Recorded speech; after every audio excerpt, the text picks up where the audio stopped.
Hello, gamers.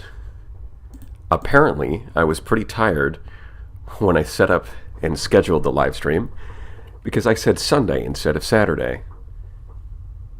Classic mistake. It's probably just because Sunday rolls off the tongue better. Starsector Sunday, nice. Starsector Saturday, ooh, that extra syllable really disrupts the flow. You know, it's ruining my whole flow.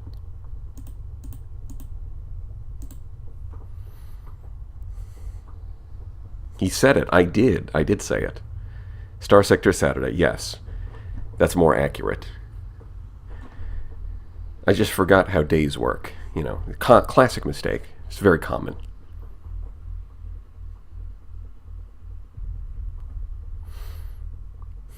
Although somebody, what's better, AI-controlled Aurora or Fury? My take would be that like the Aurora would probably do better. Hades, because it can backpedal with its ability where the Fury can't. Alex has shown that the Fury can actually work under AI control, but I think the Aurora would probably do better. But of course somebody has to respond. The correct answer is your mother. Nice one, Hand from Coffin. Very nice. You get plus 10 your mom points. Big Brain, I have a question. How do I use enforcers? Well, in the early game, they can be pretty tanky, and they're difficult for frigates to deal with. Although, at the same time, they have a hard time killing frigates, so they're not really... They're more like a tank in the early game, where you can throw them in front of a bunch of pirate frigates, like wolves, and they'll just tank while your frigates clean the enemy up. Later on in the game, they're really just limited to escort package. It's like you go escort package, you have them escort something. They're basically like a cheaper Manticore. Trying to integrate an Alpha Core to my car. Well, good luck with that.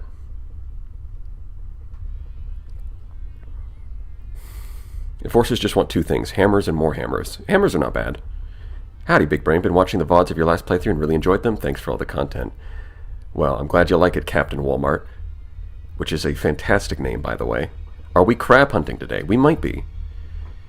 I would like to kill more of the void creatures. These kinds of hell creatures from hell. They need to die. Okay, question. If I dismiss a level 7 officer, will a new one spawn? My understanding is no. My understanding is that that does not do that, and that would be a bad idea. Have you tried the Anubis yet? I have touched it a little bit, but not... I think there's a lot that could be done with it, because those 3 large energy slots, well, yes, the flux is very limited. It's like you've got choices between... Like, there's the obvious paladins, but you can also maybe get a high-intensity laser to work. And at the same time, you basically have all of the medium weapons are options. Well, I mean, maybe not Heavy Blaster, but, you know, you could go, like, IR Auto Lance, you've got Graviton Beam. Like, there's a bunch... It's not only the large options you've got to consider, but you've also got to consider the medium options. So even though there's not that many weapon slots, there's still a lot of potential choices and directions to go with it. And exactly which ones are good and which ones are not, I don't know yet. Finally managed to catch a stream live. Did you ever try Advanced Gunnery Control mod? Not really. I think I did install it once, and then I saw that it had a ton of options, but this was a couple of years ago, and I wasn't...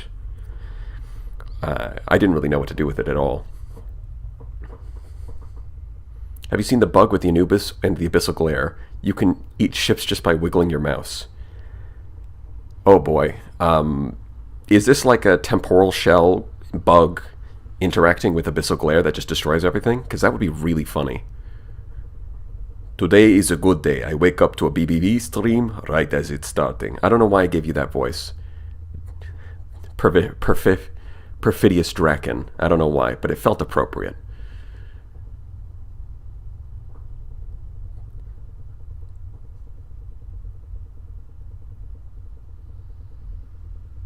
Just coming back to report that the officers required run that myself and another guy here came up with is excellent. I don't think I'll play the game any other way. I'm not sure what you mean by officers required. Oh, you guys were talking about like doing a challenge run where you need to have officers or something, I think. Hold on. It's coming back to me. It's coming to me through the dream realms. It came to me in a dream. Okay. Well, let's get started. I do need an Afflictor as my flagship. That would be nice. Afflictor flagship would be very cool. At the same time, I want to go in Astral, although I have heard people say that Astrals are bad against a lot of the new enemies, or that carriers, well, not Astral specifically, just carriers and fighters in general. So going Astral might not be the best idea, but I do want to try it. I want the Astral to be good.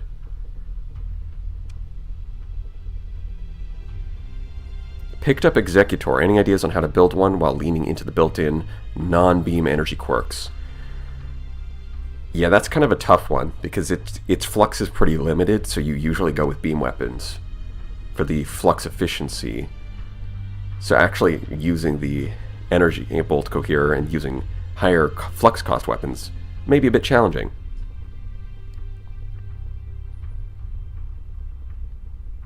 Today, he finds another pristine nanoforge. Yes, let's find another 3 pristine nanoforges. All right, if this stream doesn't end with me hoarding nanoforges like I got like 7 of them, then it's a failure. It's as simple as that.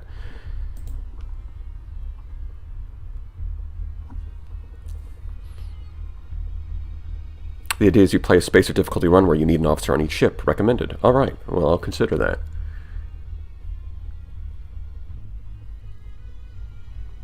What's your less than 20-word review on the Mark 1 Onslaught and the new enemy? Very good. Yes, I like. Although the Mark 1 Onslaught did get nerfed. It got nerfed a little bit, just a teensy bit. Another thing that got nerfed was the light mass drivers, which I was thinking light mass drivers would be perfect on this thing. These guys, because the flux is such a limiting factor that getting, even though they're a small weapon, just the incredible flux efficiency of 0.67 would be perfect. And then it got nerfed a little bit with an increase in the ordnance point cost. These things cost 10. It's the same as a heavy autocannon. They're expensive. So it's kind of a choice where they used to be, at 9 it's like you're probably not going to use railguns anymore. At 10, I'd say that's 3 extra ordnance points per slot. That's pretty significant. At that point, it's like you go railguns if you're short on ordnance points, but if you have enough ordnance points, then light mass drivers are going to save you a lot of flux. Old slot was too powerful, to be honest. Yeah, arguably.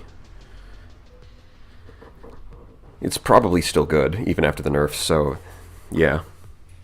I love how the level 7 AI gives no Fs and rams star bases.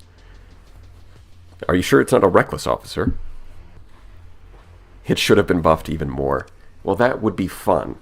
But you know what they say. Game developers don't even know what fun is these days. It's a real shame. Just give me the overpowered weapon, please. That's all I ask for.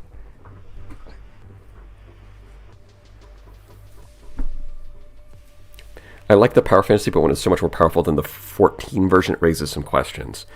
Yeah, I think the heavy adjudicator deserved a nerf. It's 25% reduced damage. Yeah, okay. It's still going to be insanely strong.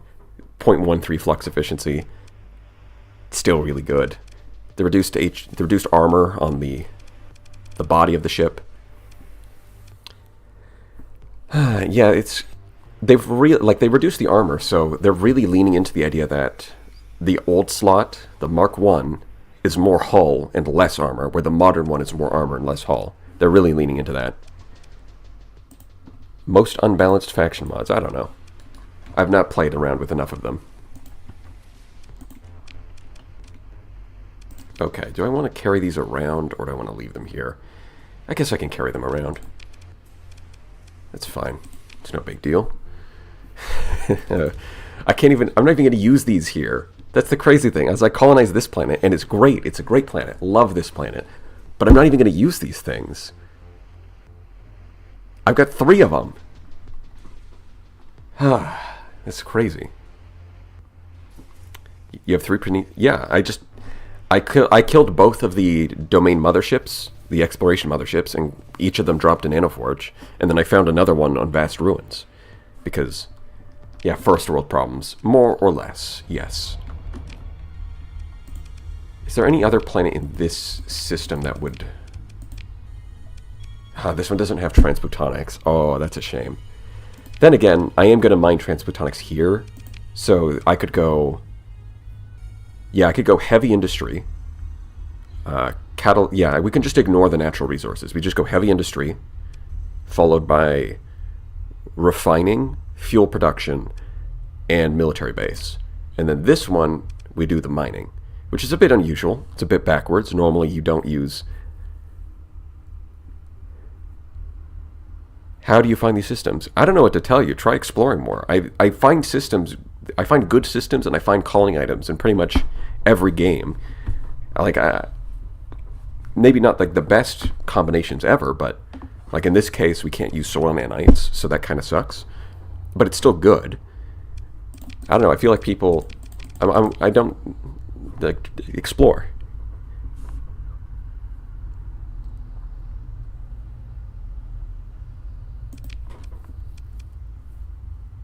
Yeah, I think I'm going to colonize this place. I'm going to do 2 colonies here. Also want to set up the wormhole. Let's go set up the wormhole. Wormhole? Oh, wait, right. I would have to dismantle this. We had 2 pieces of domain era technology, a nav buoy and a sensor array. And I've already dismantled one. Might have to dismantle the other, so I can use a wormhole. And then being able to set up the wormhole and connect to another system with a gate would be really awesome. Maybe even...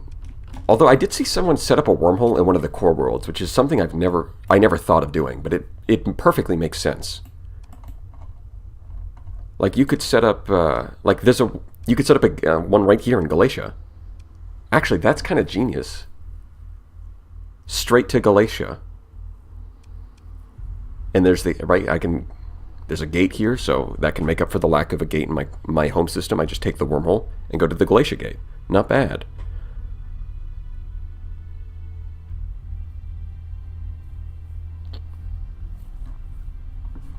Yeah, I am going to use the Anubis in this run. We'll see how it goes. Sensor array. Probably going to dismantle that. It's unfortunate. Although I do kind of want to leave it because I guess it's not that important. We can always explore these other systems and build sensor arrays there, and I think they'll still contribute to the detection range. I think it's fine.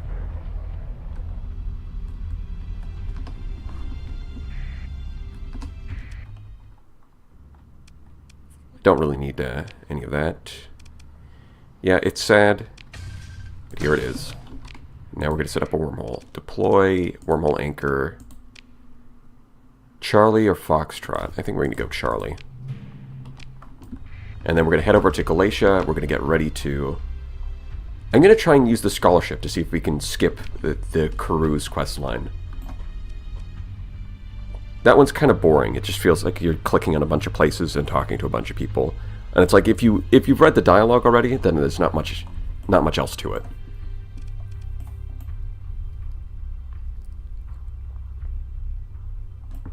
With no sensor relay, nobody can set up false readings. That's true. If only anybody but the player would do that.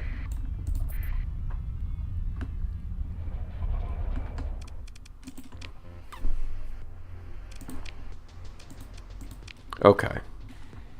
What else do I need? I'm probably going to want more fuel. Did lose a little bit of crew. I don't have a way station yet, so I can't buy more fuel. Yeah, I want to go straight over to Galatia and set up the other wormhole anchor. You can only skip up to the rescue scientist quests where you get transverse jump. Yeah, that's what I thought. Bingus Man. Excellent name. That's what I thought, but I think the scholarship option was still there. So I was not sure. Are these new colony techs or using mods? Oh, this is vanilla. This is the new update. These are not for colonies, though. These things. They're just cool new stuff. They sit there and they look pretty. That's their job. Have you found any derelict station events that will actually do anything, or all they just been exposition? They've been exposition, which I think was fine. Like, so the one that I got that I really liked. Now I don't know if this was just random. That might have been just random, but when I found an orbital station, and the whole flavor, all of the lore and exposition was about how the combat drones on the station turned against their occupants and killed everyone. And then what do I salvage out of that station? A combat drone replicator. So the lore didn't change the gameplay at all, but I thought that was really cool that we got some flavor text that justified why there was a combat drone replicator on this orbital habitat. It was the defense system that then got weaponized against the inhabitants. That was really, really cool. Now, it might have just been random and that these two things were totally unrelated, and it just happened to spawn a combat drone replicator. But I do think that even if it is random, that's something that the team could implement. Is like, instead of getting random colony items that are just show up, like whenever you do find a colony item on one of these stations, there should be a specific piece of lore that sort of matches it, because I think that works really cool. I actually think a mining station event gave me 100 recreational drugs, so I don't think they're all exposition. Okay.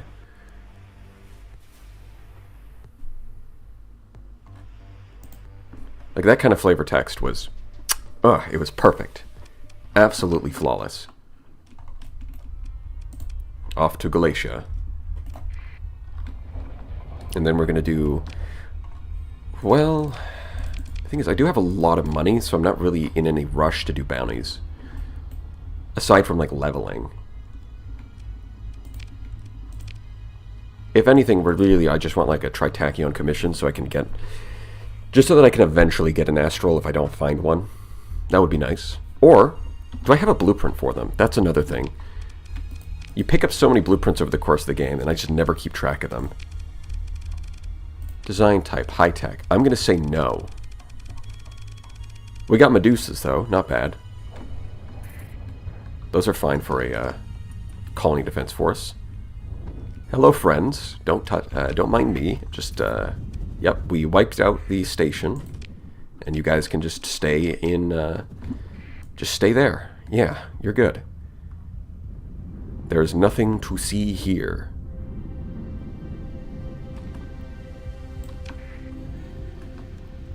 It's luck I had that event with the research station, but didn't get the drone replicator. Ooh, that's unfortunate. Yeah, I think that's something that should... Like, the addition of the lore is a really good touch, but I think it should, like, coincide with items that match what the lore description is. So if it talks about, like, a combat drones going, like, the defense system killing all the occupants, then you should get a combat drone replicator. That sort of thing.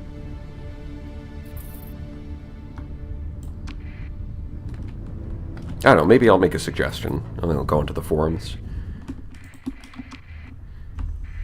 Have I already cashed in the last quest line? Maybe? Yeah, see, I can still do the scholarship. I don't know... The thing is, it sounds like this only skips the early missions, so... I'm not sure what the money would actually be doing. Aside from paying for people's education, but, like, come on. You expect me to fork over my money just because your parents are poor? Come on. Let's be real. Oh, wait. There wasn't a nav buoy here. Did they build one?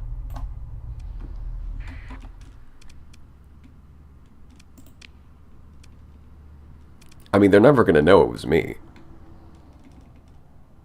But given the given the makeshift nature of the structure, it's doubtful blame would be assigned to you with full certainty. Okay, hold on. Let me quick save. I've never really aggressively gone after their infrastructure like this, so if I go dark and I do this and I break it for salvage, what happens? Yeah, it's just 5. Okay, that's fine.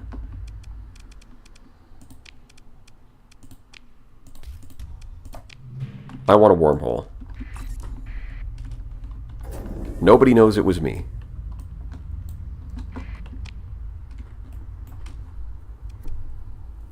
And also, taking out the nav buoy means that their patrols are going to be slower, so I can avoid them easier. That's nice. Now, it did mention the makeshift nature of the nav buoy, so I'm guessing if I tried to disassemble this comm relay, which is not a makeshift comm relay, then we might run into issues. They had to be like, "Oi, who left this domain tech right here?" That's right. They have no, like, that. A wormhole just showed up. How did that get there? Who knows? John Starsector, how did this wormhole get hit there? And then there's John just like with like a wormhole anchor shaped bulge under his shirt. I don't know. Beats me. I've never seen that thing before in my life.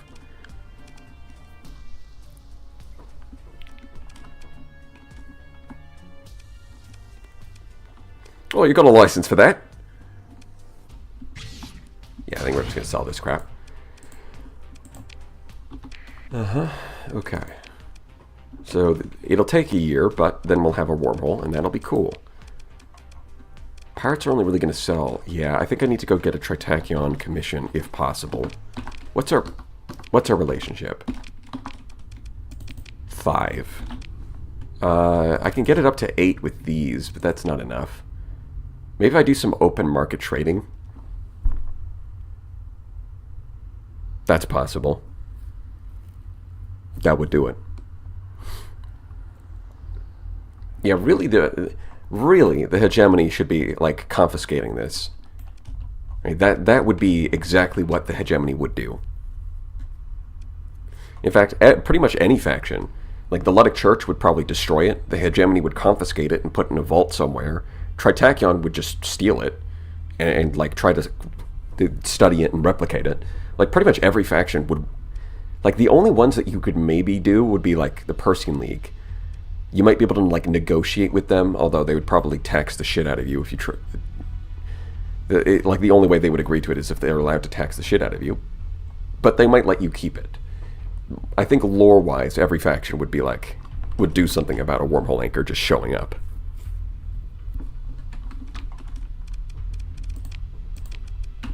I do like that there's also like there's nice lore descriptions. Like if you're really good with the church and the Ludic path, then you will be like mentioned in their sermons. That's what the text tells you. It's like they mention you in their sermons as like someone who follows the path of Lud. On the other hand, if you get down to like -100, you are an ally of Mammon, striving in this sin-filled world, for not love of God, but only for hedonic lucre.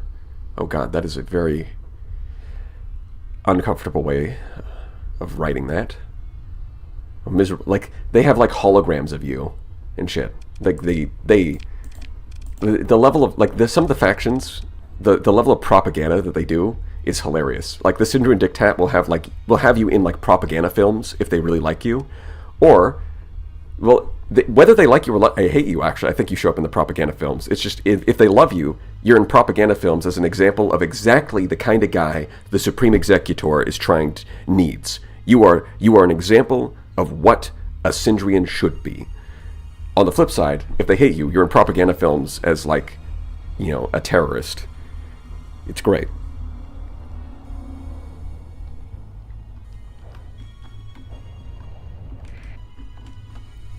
My favorite descriptor as max hatred for the path is you are described as an AI conjured homunculus. That's the one. Yeah. Some of them get pretty awesome. They're like, this John Starsector fellow, he is not a mortal creature like you or I. He is a homunculus conjured by the electronic Satan to dismantle humanity from within. Do not fall for his tricks, believers. That sort of thing. Absolutely fantastic. Yeah, okay, wait. Is there any missions I can do for Tritachyon? Because that would be a pretty easy way to get some reputation. Independent.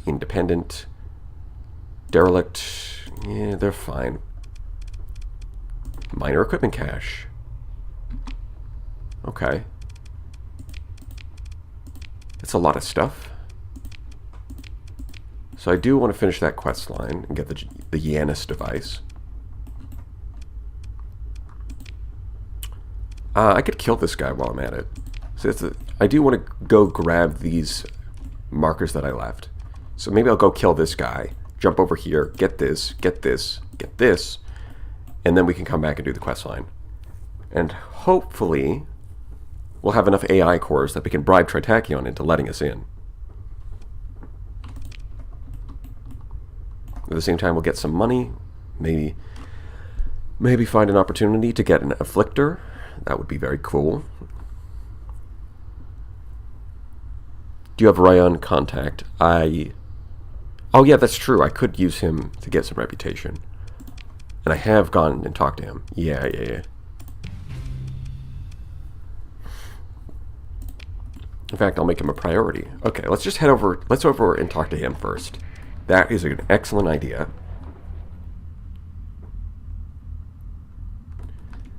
Oh, sorry, Blay.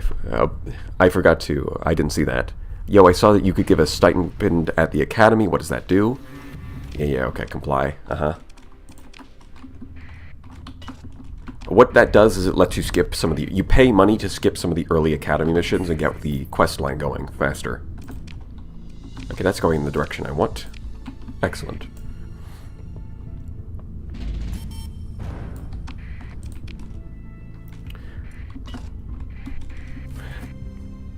Let's see. So what's been happening in this playthrough so far? What's your goals? Just exploring the in-game content? Yeah, mostly.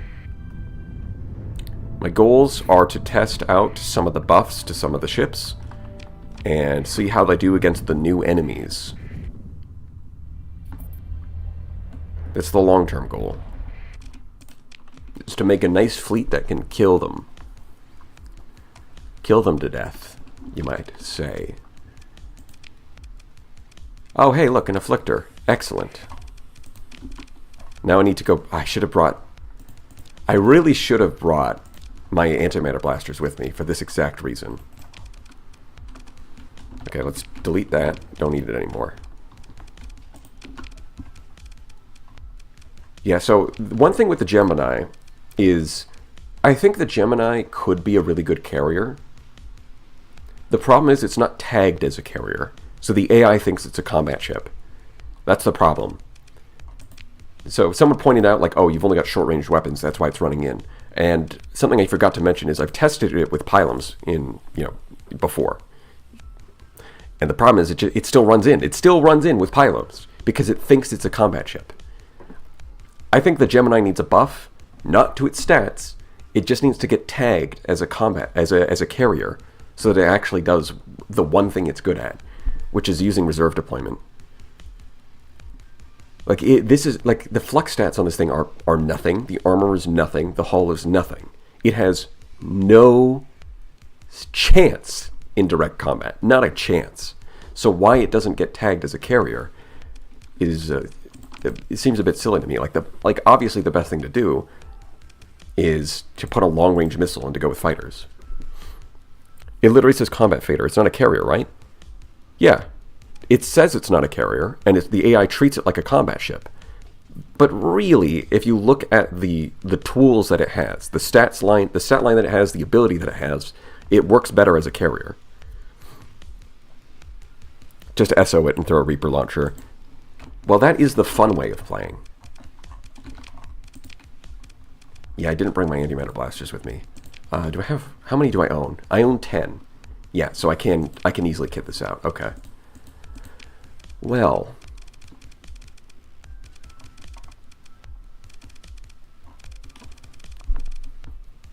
I don't think adaptive phase coils matter that much. They're alright. I'll still probably get them. See, I think with Afflictors, something I did as a meme for the tournament, I didn't really know what to give the Afflictor, so I went with Elite Helmsmanship and S-modded Auxiliary Thrusters kind of as a meme. But the more that I see it in action, the more that I think that's actually a really good idea. Because, one of the problems is if your Afflictor has its flux bar maxed out, and then it unphases, it loses all of its momentum. Because it goes from phase space, where it moves really fast, to real space, where it moves normally. I think Elite Helmsmanship compensates for that, because it'll fire off its weapons, and then, because it's like long cooldown weapons, like Light Needlers and Antimatter Blasters, what happens is... it's not generating flux anymore. And so Elite Helmsmanship pretty much instantly kicks in and gives it a plus 50 top speed. I think that actually works. At least for the AI. I don't know if I'm going to do that as a player, but it's surprisingly good.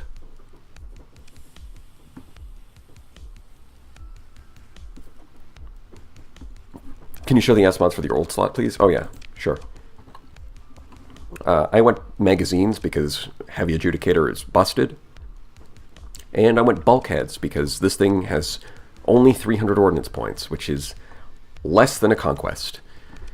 This has the same ordnance points as a legion, and the legion's a carrier, so it's like it's kind of getting the carrier tax, where it has less ordnance points than other ships.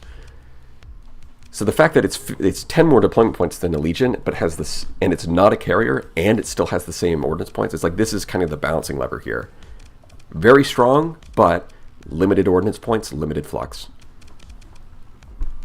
I'm probably even going to... and I do want the 50 extra flux from this, but turret gyros are right there.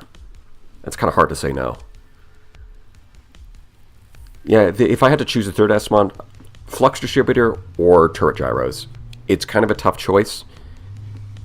Because this gives you more ordnance points and more flux, but turret gyros is turret gyros. So... yes, I did update to the newest patch. I am on the current version, and it is the nerfed version. That's why it has only 1,000... Wait a minute. It actually has the same armor as a Conquest now. That's hilarious.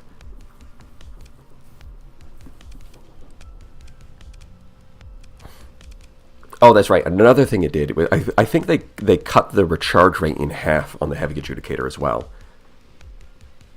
Like, it got hit pretty hard. But that's totally fair, because when the way it came out was just absolutely fucking broken. I did S-mod armored weapon mounts, lol. Lol is about right. I don't think that's going to be a good idea. A 10% rate of fire is nice when you have the extra flux to afford it.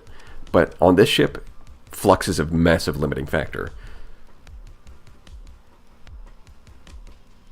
Aren't the side plates still super tanks, though? I bet they still are. Like, they got nerfed, but they're still good.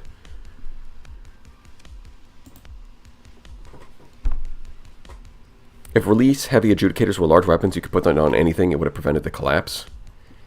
Yeah, pretty much. Like, if you take the pre-nerf heavy adjudicator and make it a large weapon that can go into, like, any slot, then the domain would just, like, you would just never lose. Like, whatever the domain was doing, just put these weapons on everything. Like, how could you possibly lose at that point? It's so broke. It was so broken. Would you still call this thing a hero unit post-nerf? I think it still is. It's just a 50 deployment point hero unit, as opposed to the 75 for the Ziggurat. The problem was that the Onslaught Mark 1 was doing way more than 50 deployment points. That's why it got nerfed. Probably... right. Coil adjunct, hardened subsystems. And then if I get a third one, it'll probably just be solar shielding. I think we can afford APC and... hold on. APC, expanded magazines, and then I'm going to run home and get my antimatter blasters. See, this is why you never leave home unarmed. You forget your anti-blaster. You forget your blasters at home, and some kind of pirate thug shows up and kills you. Should have brought your blasters with you. Always stay strapped. Alright, and before I forget...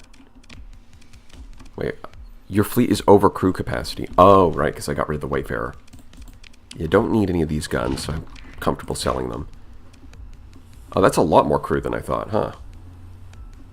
Well, sure. I am fine with that. Gotta talk to the man himself. Do you have any work for me?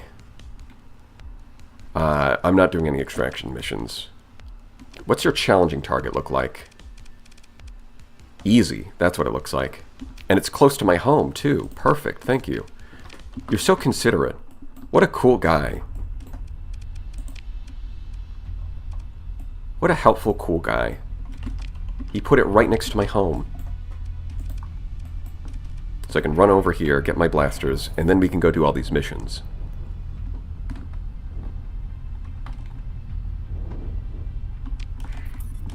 Is that the good Eradicator? I think both of the Eradicators are pretty good.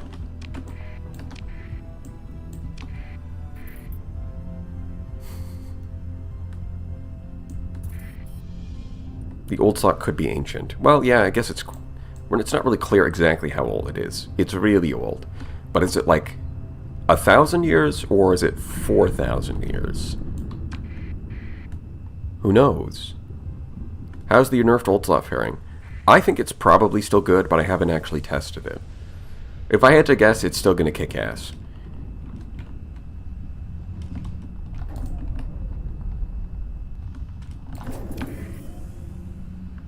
My bet is closer to 4K?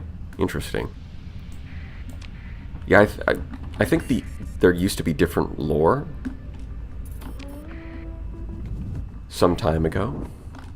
There used to be different lore that said that Starsector was in like the year 3100.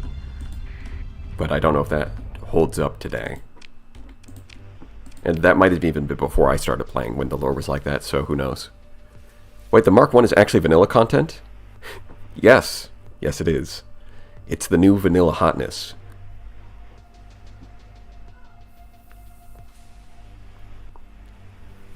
Tech has probably stagnated since the ban on AI. So 4K seems more reasonable. That might be it. Me mildly losing my sanity after getting asked for the 100th time on this day if it is a mod. It's a reasonable question. It kind of looks like a lot of this stuff looks like the kind of things that mods would run. So if you haven't played Starsector a while and you missed the fact that there's an update, you'd be like, hey, what mod is that? Oh, it's vanilla. It's old enough that it's just a legend, as was its enemy. I don't know if it needs to be 4,000 years old for that. I'm sure there's lots of cases where that's true in the real world. And they're like 1,000 years ago. 1K. Not that big.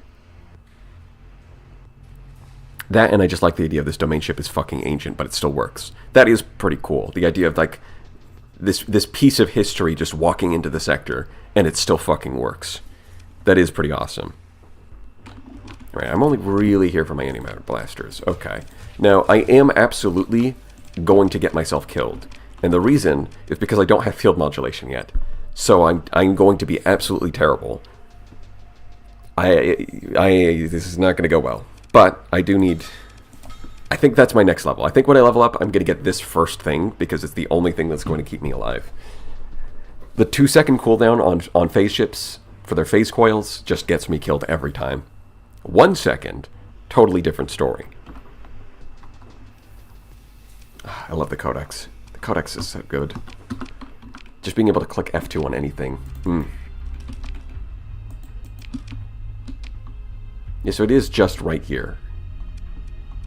Like, he physically could not put it any closer.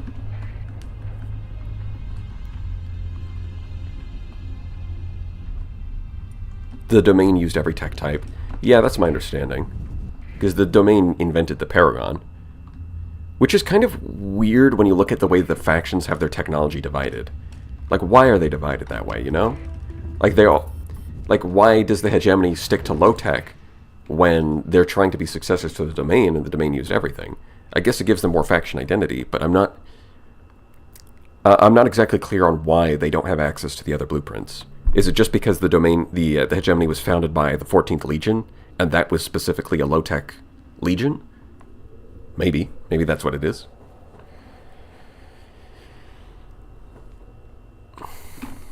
And why is the Tritachyon allowed to have... Like, was Tritachyon just the manufacturer for the Paragon, and that's why they have it? Hey, BB, on Paragons, do you use the small missile slots? And if so, what do you put in them? I think the thing about the small missile slots is they're kind of your... I would say that you're like flex slot, and is in there flexible. So you kind of give it like your main weapon setup, which is... If you're using human weapons...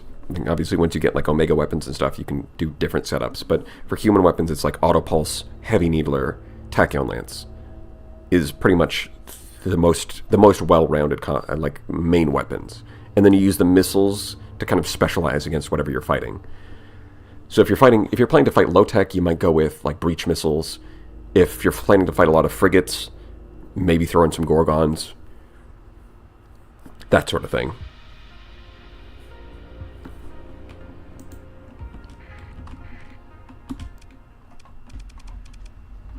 Yeah, we're just going to kill you guys. We don't even get bonus XP from this. That's how pathetic you are. Yeah, we've got all these frigates. They don't have good the officers don't have the right skills, but at least they have officers. Which is better than nothing. Deploy. Should probably capture these, even though it's not that important.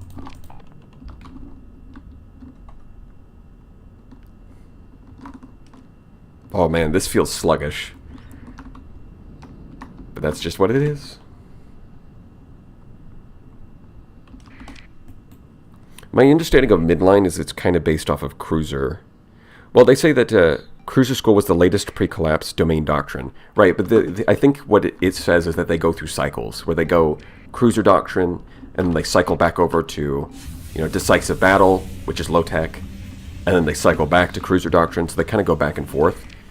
So midline could be older than it looks. It wasn't necessarily recently invented, it was just recently becoming popular. I guess I'll kill this guy. Isn't midline just missile and cruiser spam? That's the idea.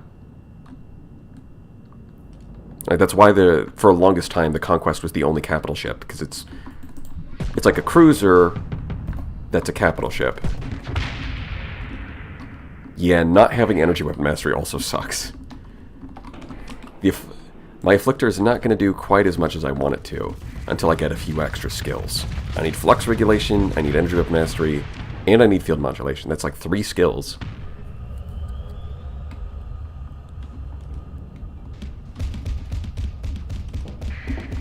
I wonder why the domain didn't use much fighters. Well, they did have fighters. I guess they just didn't spam them.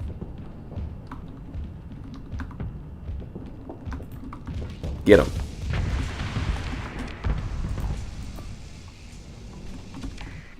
Yeah, I think I'm going to remove those. I'm just going to fight these guys. I mean, the onslaught. Just go kill that, please. Please and thank you, sir.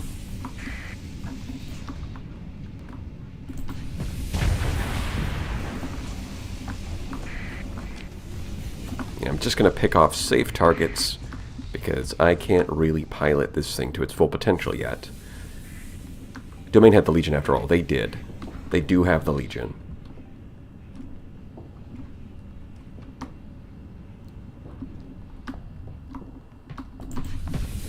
Oh, not quite. Okay, let's get a little closer. Come on. There we go.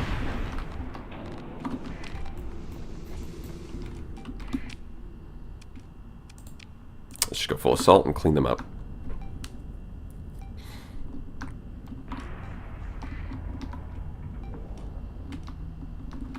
You don't have any utility mods installed?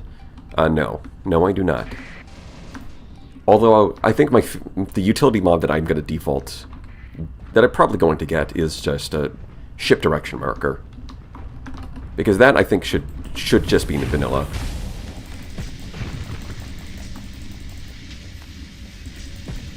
Man, that doesn't feel good. Even with my entropy amplifier, I can't one-shot this thing. Oof. That's rough.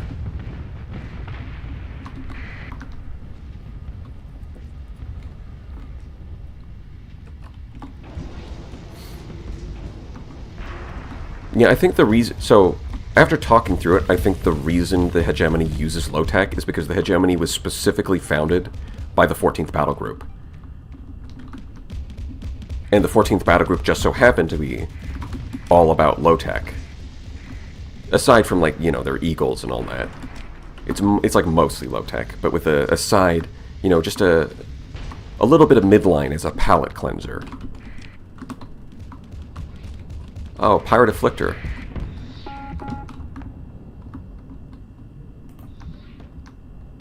Hey. Bye-bye. Yeah, the Eagle has gotten a lot of buffs, and I think it's in a pretty good spot now. It used to be kind of bad. I mean, you look at the patch notes for the Eagle over the last few patches, and it's just got massively buffed. It's like plus 200 flux dissipation, plus 1,000 flux capacity, minus 2 deployment points, plus 10 speed. It took a lot. It took a lot of work. But the Eagle's finally in a good spot. And the reason it needed all of that is because its weapon mounts kind of suck. Like 3 ballistic hardpoints and then 3 medium energy turrets is just not a good weapon setup. It's really awkward. But I kind of like that about it. A lot of people have said, like, oh, they need to change the weapon mounts to fix the Eagle. But I think the bad weapon mounts is kind of the point. Right? It's like figuring out how to make that work is kind of the point. And so to compensate for that, it's just got really good stats. Which means that if you can make the weapon mounts work, it's worth it.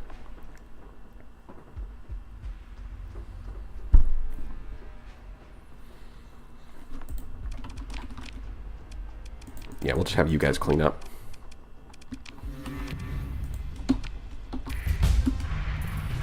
Money. Oh, hey, look. Although I think this is going to boost my survivability, but as long as I play carefully, I'll be fine anyways. This is going to let me fire 4 anti-mana blasters, and then it gets me closer to flux regulation, which is going to boost the entire fleet. I think I want to go here. And then I'm going to jump and grab field modulation, then Wolfpack, then combat endurance. Probably something like that. It's going to be kind of awkward. Level 9. And then after that, I'm going to consider... Soon I'm going to consider... Well, I say soon. Probably not for like a few hours. I'll consider respeccing. Can I actually fire all 4? Is this enough? Yes, just barely. Just barely can fire them. Falcons feel way too fragile. Yeah, they've got to be... So the idea of like a close-range Falcon build sounds really fun because they're fast, but the reality is they're not going to survive. So the only thing you can do with them is usually long-range builds, which they do those pretty well because they have a very distinct combination of long range and high speed. It's like out of all the cruisers with medium ballistics, they're the fastest by far. So their kiting potential is the best. Definitely more of a like the idea of like a hunter-killer falcon that goes around chasing down frigates with like phase lances and heavy needlers sounds really cool. I've never seen it really work out though. Dwarf primary star. That would be this one. There are no other dwarfs in that galaxy, or that nebula. Which makes them absolute food for capitals. I think with gunnery implants, and like they can sit at a long enough range. Or at the very least, they work against... I've seen Falcons work against Radiance. I have. They don't kill it very quickly, but they can stay safe from Radiance. The Radiant has a hard time actually killing them, and they can just kind of shoot it from long distance. I've seen that work.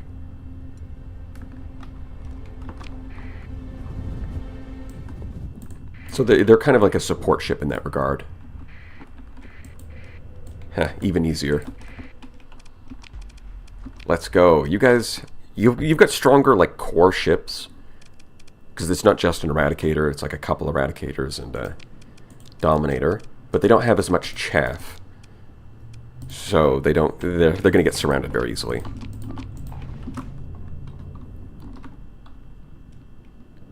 Falcons are very good at not dying, and that's about it. Yeah, it's kind of that's a good description for them.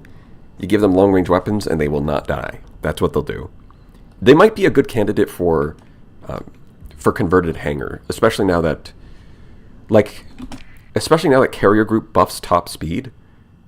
I think Falcons could be a good candidate for like converted hangar spam, as long as it's something that's like 10 points. So they're not getting too much of a deployment point buff or debuff. But the extra 15 top speed from carrier group, and then of course the fighters help make up for the Falcons' lack of damage. They can stay safe in the same way that a Heron stays safe, just by sitting at long range. But unlike a Heron, they're worse at being a carrier, but they also have their own guns. But the thing is, even if you give them fighters, they're still cheaper than a Heron. Hey, good shot. Really, he survived. Get him. There we go.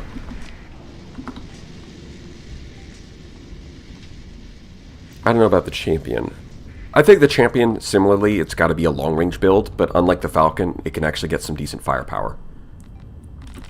I've tried to make medium-range champions work, and they are, like, that does work for, like, the early to mid-game, but by the time you get to late game, a medium-range champion is just terrible. Like, try taking Auto Pulse Laser, Heavy Needler. Sounds like a great combination, but you take it against Remnants, and you're like, this thing fucking sucks. Converted Hanger is getting very popular nowadays. Converted Hanger is always popular. Even when it's bad, it's popular. And when it's good, it's even more popular. People just love putting fighters where they don't belong. Hey, check this out. Pretty cool, right?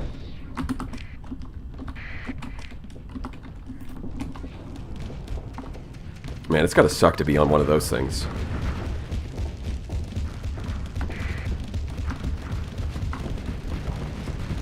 But of course, as we know, Mudskipper is secretly the best ship. It's just you just gotta do like the right build. That's all. And that build is called going into the files and increasing the ship capacity, the fleet maximum, to 100, and then you run like 60 Mudskippers. That's the secret build. That's the build the hegemony doesn't want you to know about.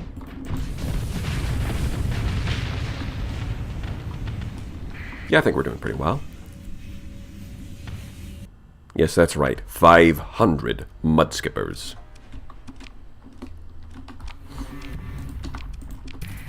We wouldn't have it any other way. No, I don't need a Dominator. Although I did figure out some new ways of building the Dominator that I think are pretty cool. Because I used to go ballistic rangefinder with lots of railguns. And I think that works, but the thing is, ballistic rangefinder is expensive. There's 15 ordnance points just to make the railguns work. And so if you can get away with something else, if you could figure out something else that doesn't need to spend those ordnance points, you should. And I think I figured out a way of building the Dominator that doesn't need railguns. Although I'd love to test it out some more. But it'll have to be another time, because we're not doing that this playthrough.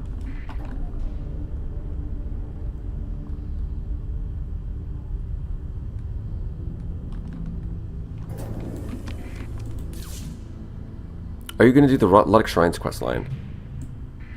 Yeah, they did expand that questline, didn't they? That's not something I really had on my mind. I think we could, if we do touch it, it'll be like really late. There's other things I want to focus on. I hope it's Devastators. Nope. I know, everyone... Devastators on your... Devastator Dominator, I know it's pretty cool. It's got that alliteration. Sounds awesome. Devastator Dominator. Devastator Dominator. It's like a heavy metal song. Or not heavy metal, sorry. Nu metal. More likely. But no. That's not real. That's a fake build. That's a fake build used to counter fighters. Which actually might be good against Threat. Devastator Dominator might be terrible against Remnant, but it actually might be good against Threat. I'll give you that. With the introduction of Threat, it might be real. What do we got? An Administrator. Not usually what I'm looking for, but if we go to Colonies. What are we at? 6 stability. Ooh. Yeah, it's because of Freeport. Hope they had a tithe you can pay to skip the Luddic Shrines visit questline. Actually, yeah, I was thinking, like, if they let you pay to skip every questline, that would be bad. But I think specifically for visiting the shrines, that kind of fits, because they do ask for tithes a lot, or at least the path does. And also, it's just kind of like go around and visit all the shrines. If you've done it before, and then like you might want to get to the next part of the questline first.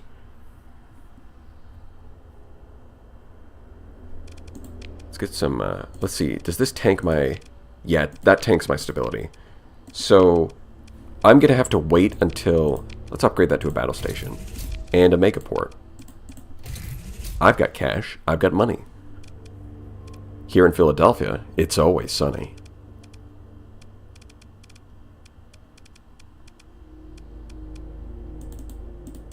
Is there anything else? No.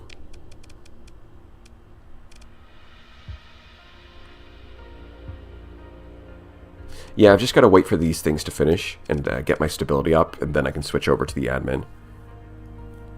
I have no idea what sort of ship wants a 22 ordnance point medium kinetic weapon. Yeah, the thing is, a lot of these new weapons seem really cool, but pretty much every single one is really expensive on ordnance points. Like, one of the things in the game is learning to leave sometimes you need to leave your weapon slots empty. You don't need to fill all of them. Sometimes that's better. But I do think it is kind of it feels like kind of a shame, right? It's like, I've got all these empty weapon slots. What do I do with these? And normally I would think that Alex would look for ways to sort of encourage you to fill all those empty weapon slots. Like, a good example would be mining lasers. The change to mining lasers has made a lot of small energy slots go from being empty always to, well, at least I could put mining lasers here. But instead, with this new patch, he's done the opposite, and he gave you a lot of expensive weapons that make you want to ignore a lot of your weapon slots.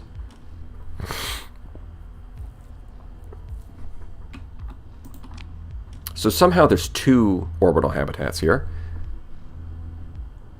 I'm guessing this is... Oh, okay, yeah, this is another one of these. Upon entry, your shalvers discover, first one, then many of the same portrait adorning the interior sections of the hab. Smashed busts lined the primary reception concourse. Above all stood a statue of the self-same likeness churned out of a simple rock foam fabricator, polished and gilded. It now lies face-planted into the deck plates, the gilding half-stripped. All bear the face of a strong-jawed man, who looks down upon the empty halls and dead plazas of the hab, his gaze fatherly, stern, and proud, and in all cases defaced, the nose smashed off, Crude's words painted or, more often burnt, across his image. Even his name, whatever it was, has been erased from every databank by his spitefully determined noise-wipe virus. So it sounds like this was some kind of Big Brother type scenario. And then people overthrew Big Brother and killed everybody. His name was Ozymandias. That would be appropriate. Or Horatio. That's another good one. Big Brother got deatomized. Basically. Exploring further, the Salver team discovers the remains of a palace dominating the entire section of the hab. Once a vast construction, now just 2 blackened support legs remain amidst the rubble of its shattered visage. Parklands, now reduced to lone and level ash, follow the curve of the habitat's shell. Whoever the man was, he was first exalted and then hated in equal measure. That's what happens when you have a bad take on Twitter.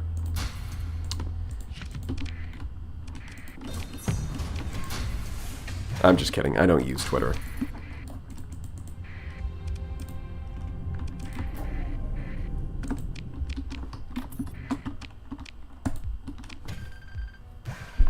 Please do a new weapon tier list. I will. I'm decidedly not going there, Keck. Threat have 1 large weapon. Yeah, I think... Is the Neofer quad coil the only large threat weapon?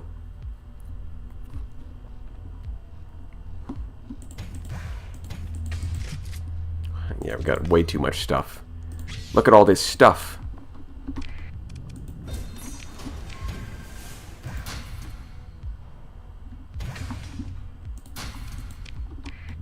Hallmark tier list. Yes, yes, yes. We'll do every tier list. We'll even do... No, that would be too much. The people aren't ready for that kind of tier list. But we'll do a lot of tier lists. Weapons. I think each of the new factions will get their own separate tier lists. So we'll have a threat weapon tier list, a shrouded dweller weapon, although that'll probably include the hull mods. Because they're very different, so even if there's not that many, there's a lot to say.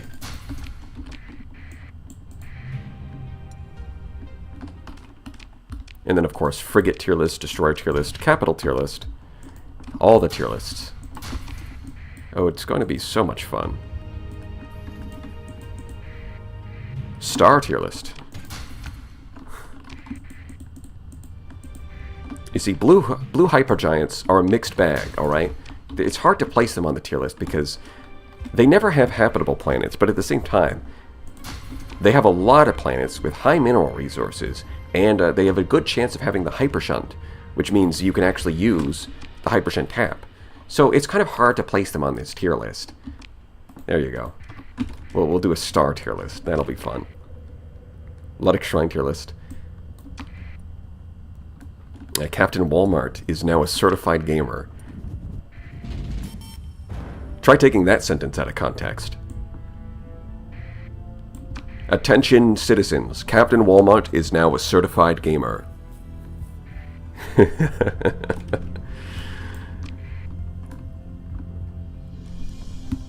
Brown Dwarf S tier, of course.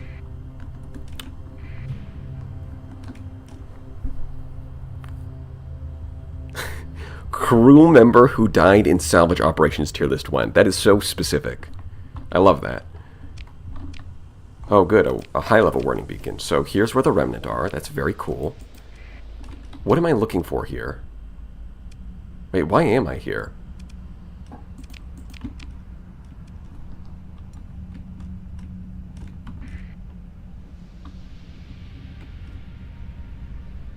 Man got lost. Apparently. I'm not sure why I went here.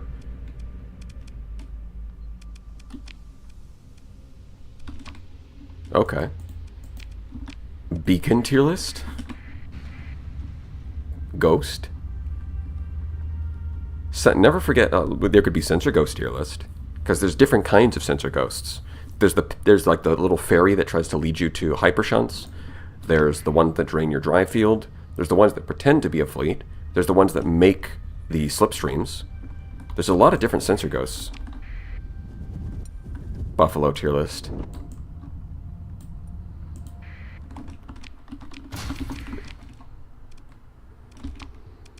Oh, that's why I'm so confused. Some distance away in a nebula. Okay, that's what this is. Wait a minute. There's no nebulas on the minimap, on the map here. That's a pain. Why is it like that? Seriously? Oh, you are... Well, here's another... Funny enough, this is... Maybe I should have colonized this one instead, because this one actually... The resources are worse, but it still does, at the very least, have all 4. So mining here is really good. And then it actually has a gate in the system. That's the big difference. Although I think with the wormhole we're probably fine. There's probably no need to worry about it. So I was hoping that I'd be able to see the nebulas on the map and use that to sort of find the thing. It doesn't look like that's going to work, though.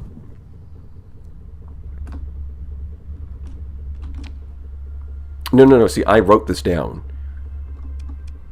This is my note, and I wrote it down because it's in this system. There's a nebula some distance away, and that's where the probe is. And I was hoping that by looking at the map, I'd see where the nebulas are, and then just search those instead of having to run around the system.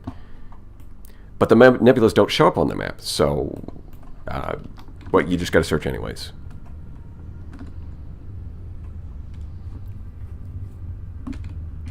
Yeah, regulatory stars. More AI fleet builds, please. Yeah, I'll do that. I will be making more videos. Just been a little preoccupied.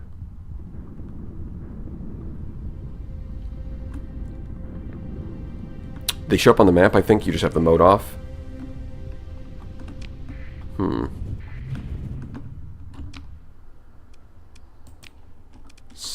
So this one is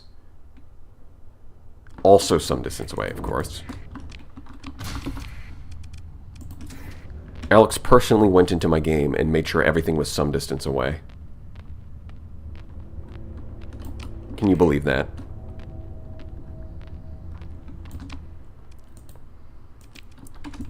I'll do one spin around. If I don't find it, then I'm just going to head over to the mission. Oh, wait, hold on. Hold on. Yeah, there it is. So what we got? We got the Valkyrie blueprint. Is that worth it? Yeah, Alex hacked the game and turned off streamer luck. Or there was like a... He didn't hack the game, of course. He just updated the game. He used to have like streamer luck mode. If you have some kind of like streaming software active, it gives you a buff to your rare items. And he just removed that in this patch. He decided it was enough.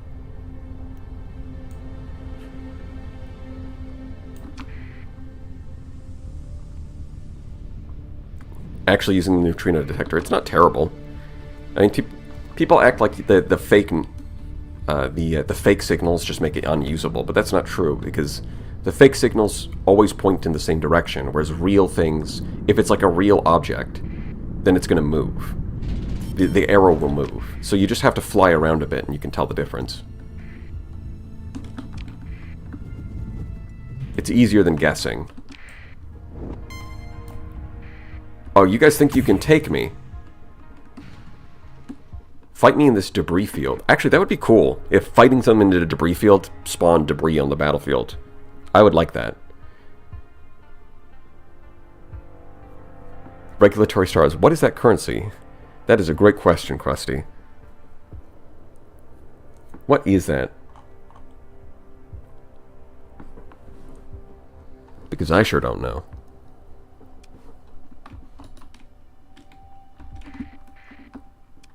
It's the Indian rupee, and it's worth more...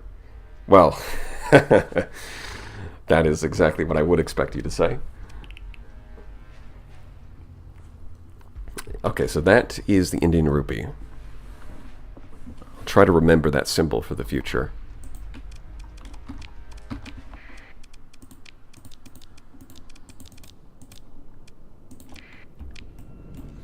Oh yeah, do the Alpha Site cache. You have them... Oh yeah, that's true. I should do the Alpha Site cache. At least I should look for the missions. I should. That's the thing. There are a few good bar missions that you should be kind of scouting out for, and I just forget to do that every time. Lamau, Asian racism funny. Well, Tuya. Funny is a matter of perspective on that one, but it is very common.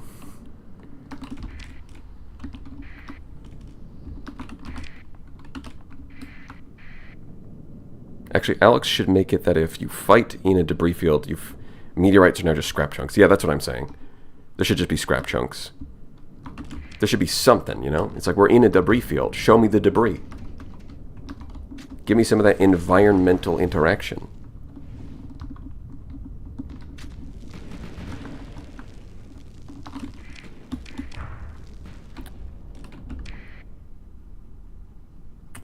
So there's a condor back there. And I'm in a phase ship. You know what time it is. It's time to have a little fun. Oh, hey, Buffalo. Check this out. Pretty cool, huh? Look at this. I didn't even phase. I just drove up to him. He wasn't even trying. He's asleep at the wheel.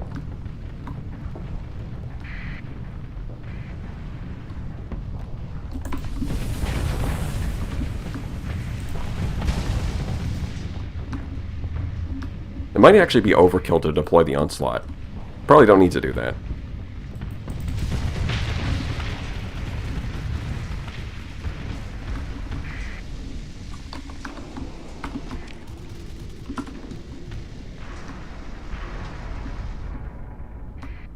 Yeah, the old man's just having a good time.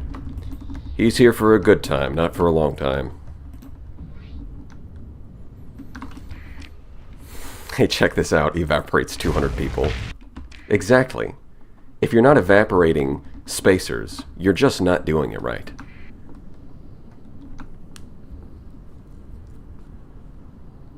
It's like Sierra, but he doesn't care about war crimes. It's like Sierra, except he doesn't run his mouth off. A war crime's this, you know, civilians that, please. Peak performance time infinite. Is it?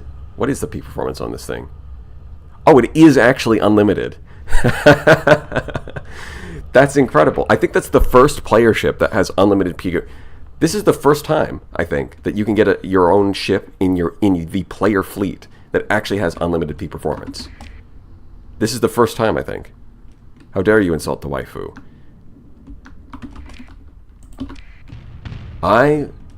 will insult waifus till the end of time. And nobody is going to stop me. War crime this, code of conduct that. Sounds more like the fun police, if you ask me. I mean, the lore on it was it fought alone. Yeah, the lore is there, but it actually does have unlimited peak performance. Incredible. It just straight up unlimited. I did not even notice that. Because I never thought that would even be a possibility.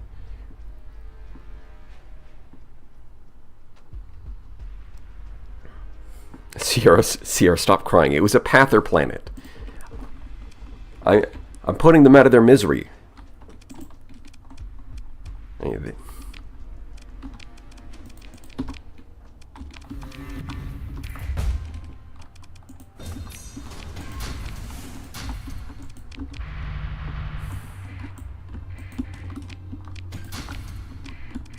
Yeah, we do salvage. No, we're not recovering the Condor. I think we're good without it. Take. There we go. And I think we leveled up. No, we got a story point. That must be what it was. Yeah, we're good. Okay. So this is asteroid belt. Okay. And there's 2 asteroid belts. So we'll check this one first. You could respec out of yellow now? I could.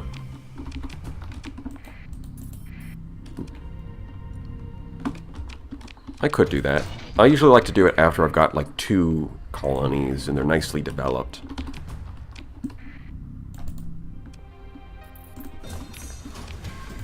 I think it would be like, yeah, we could do it now. I think it's a little premature. Personally offending every pather by colonizing every planet with farming and putting heavy industry on it. Go a step. Why stop there? Go a step further. Add a nanoforge on all of those planets. Here you go. Pollution. You guys love this, don't you? Hey, scavenger. Oh, you think you can take me as well? Really? Yeah, I think we're starting to hit the phase where I can sell the mules.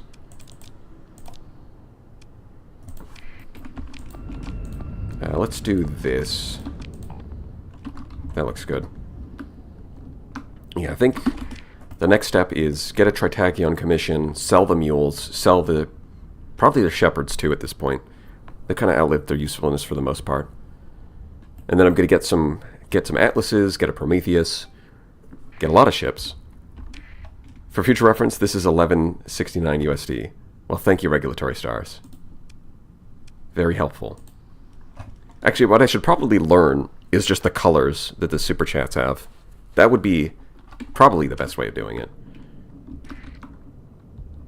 But I actually don't know what the thresholds are.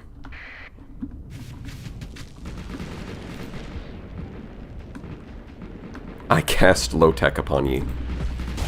You make it sound like it's a spell.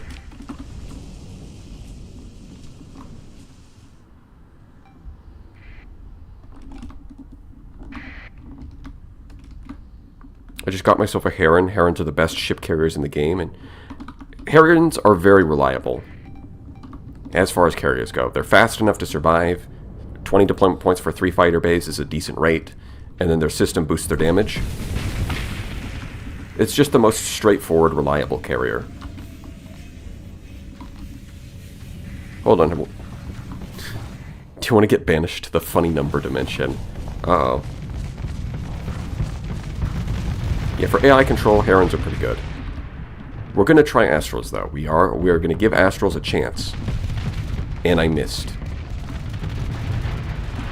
Incredible. Alright, I need to remove these. There we go.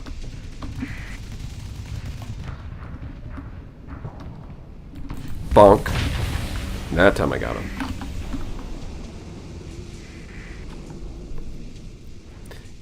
That color is $50 in RON, so I don't think it's consistent. Okay. Streamer aim, true. You know, I was a little, I was looking over to the left to see my chat. It's kind of threw off my aim. It's not my fault. I promise I'm good. Please believe me.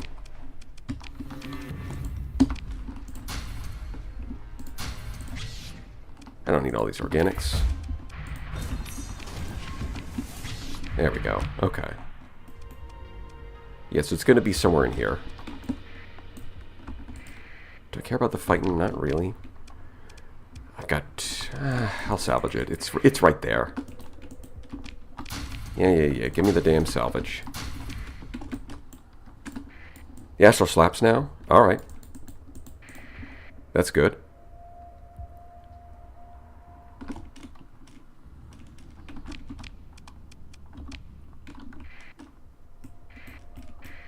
Okay.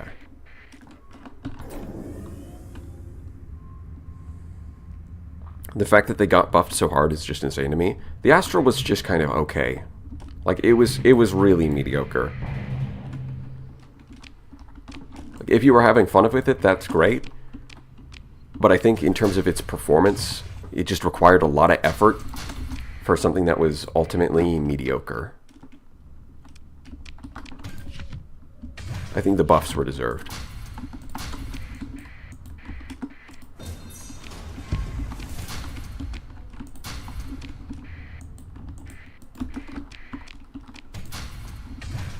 I'm really just hoping I get an officer here. I don't need all of his resources. Or maybe an astral will just show up. That would be kind of cool.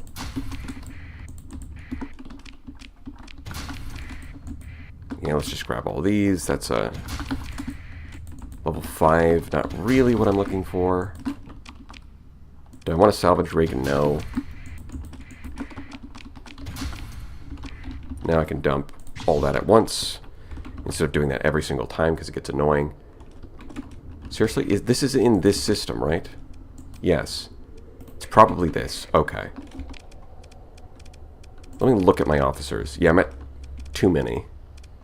I don't think I have room for... Yeah, I don't think either of you have good skill sets.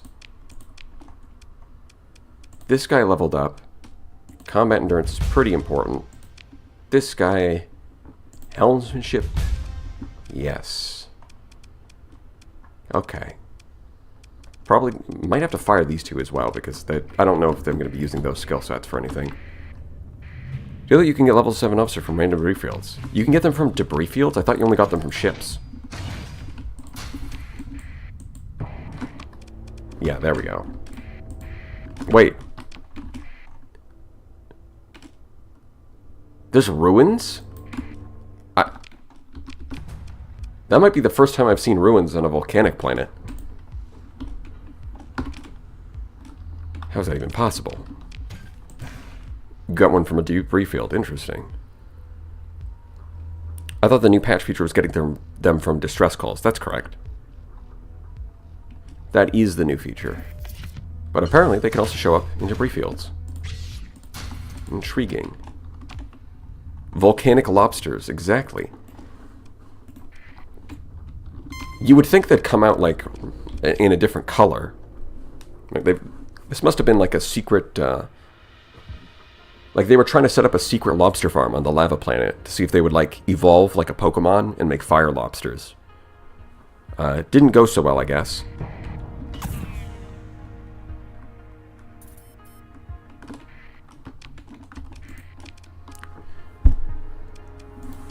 Yeah, this is chugging along. Stability is up to 8. I think I can switch over to you now. 6. Then we'll get +1 from this, +1 from this. Go back up to 8. Upgrade this to a battle station, or a fortress. We'll go up to 9. And then if I need to, I can use story points, but I think 9 is fine. I would become destabilized if I had lived in a volcano. Well, you're just not trying hard enough.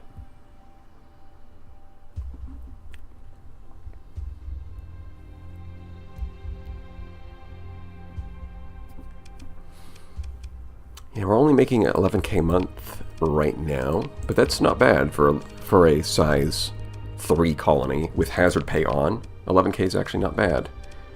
As soon as it grows, which is going to be very soon, I would like to get mining. Laughs in Aussie. I mean, one cooler guy. You're saying that, like, you are sitting there and saying that as if Australia isn't decivilized. It already is. You guys just haven't noticed, because you're used to it. But the rest of the civilized world just, live differently. Wait. Huh? You're telling me that the one that the equipment cache that I found was a different equipment cache, and that there's actually another one in the same system. That's kind of incredible.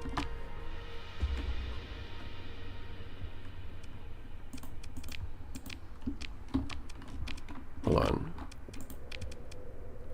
Are you okay? Why did you settle 150 hazard rating planet? Because it's good. Look at that farming. +2. Look at all that resources. Mild, it's like 150, but it's also got mild climate boosting the population. So if you have, like, let's say, poor light and mild climate, the hazard rating canceled out, but you still get the population growth. Australia got that inimical biosphere. Exactly. Yeah, 150 is not that bad. We're gonna head over here. Oh, wait a minute. So I thought you could right-click these, and I was wondering why that wasn't working. But no, you click the icons here. Interesting. Okay.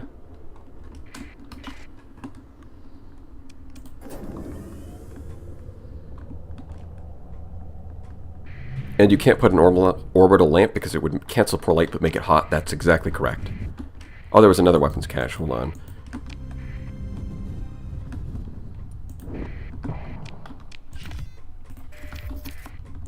Yeah, I think 200 is doable for a planet. I've been avoiding your stream since the update drop to avoid spoilers, so sorry if you've talked about this already. How do you feel about the Onslaught Mark 1? It's pretty good. So far, it's pretty good. It did get nerfed, which was deserved. It's still probably really solid, especially if you get Neuralink, because I think the player can use it better than the AI. Like, the AI is going to go and get itself killed, but you, as the player, can sit at a safe distance and you can press the advantage with combat burn and use these heavy adjudicators to finish off vulnerable targets. It could be really good as like a hero ship for the player. What are the armor skirts HP at now? I don't remember.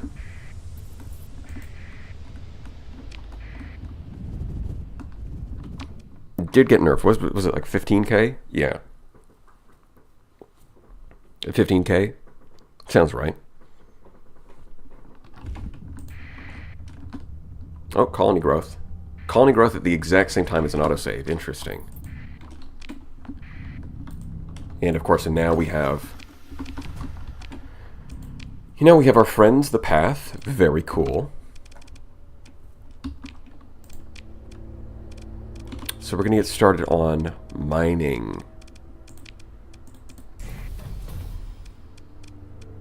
In fact, I think I'll cancel these ground defenses so that we can get started on mining first. It does waste a little bit of cash, but getting the mining finished is going to be lovely. And the thing is, just the increased farming output has increased our cash from 12,000 to 15,000. So we're already making more money from the colony growth before you factor in the mining. Once this gets started, look at that. That's a lot of...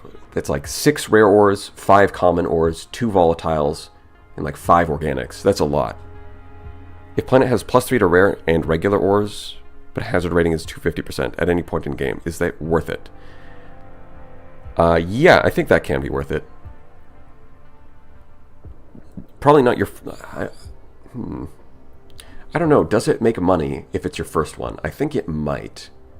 As long as you don't pay for, like, hazard pay. That's the kind of colony that you would sit on. Is you either get it late just to get a ton of ore, or you get it early and you just leave it, like the bare bones technology, so that it can make money without, but you also don't have to worry about it growing. That's what I think. Because I've definitely colonized those and had it work. Can you put mantle bore on it? Yeah, those kinds of 250 hazard planets, yes. Because if it's at 250 hazard rating, it is definitely not habitable. And if it's not habitable, and it's not a gas giant, but like, of course, if it's got the ores, then it's not a gas giant either. Then you can put mantle bore. Yeah, I think the deciding factor there would be whether or not you have a mantle bore. And a cryo engine, because volcanic worlds are going to be very hot. It's like early on, if you want to do it early, you need a mantle bore, and if you want to do it late, you need a cryo engine.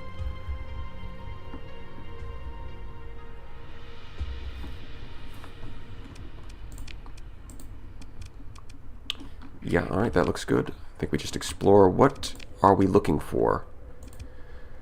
No, not that. Let me click this. It is a mining station, and of course, I did not write down where it was.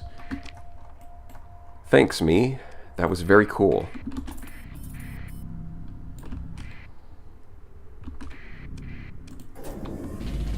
I watched Starsector category on YouTube today, and there was like 20 RAR videos and 1 your and nothing else. That's kind of hilarious. Does RAR even have 20 videos? I feel like he's at like 15 or something. He's definitely more of a quality over quantity kind of YouTube guy.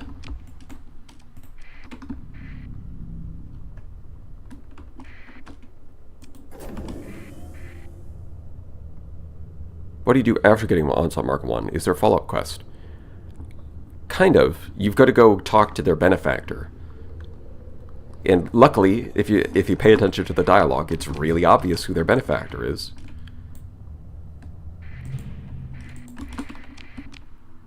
Oh, another supply cache you shouldn't have. Where? There? Marax?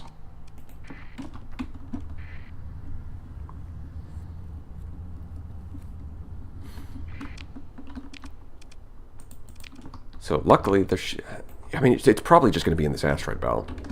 And then if we're really lucky, we can get a mining station. Or not a mining station, a research station as well. Any new streams coming soon? I've been waiting for this one, and now I will miss it. Yeah, I think I'll stream again tomorrow. We'll do Saturday and Sunday. Hey, look, there's the mining station.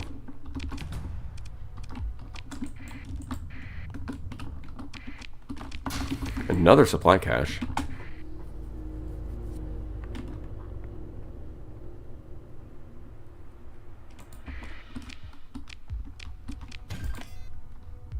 Hey, look at that. Let's see. Wolf, Shrike, and Fury.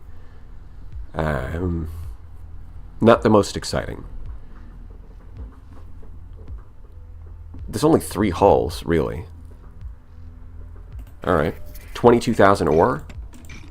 Oh, jeez. I gotta leave all this behind? But that's a gold mine right there. God, such a difficult choice.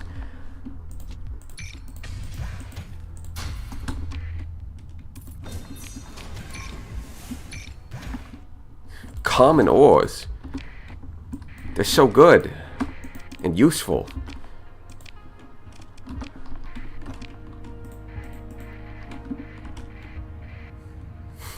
Hell yeah, brother. We're going to be streaming on Saturday, Sunday for the foreseeable future. That's the plan.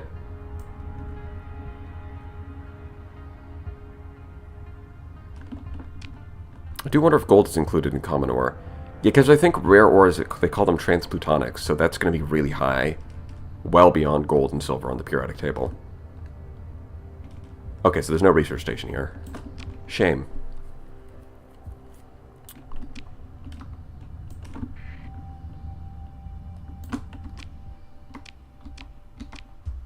Okay.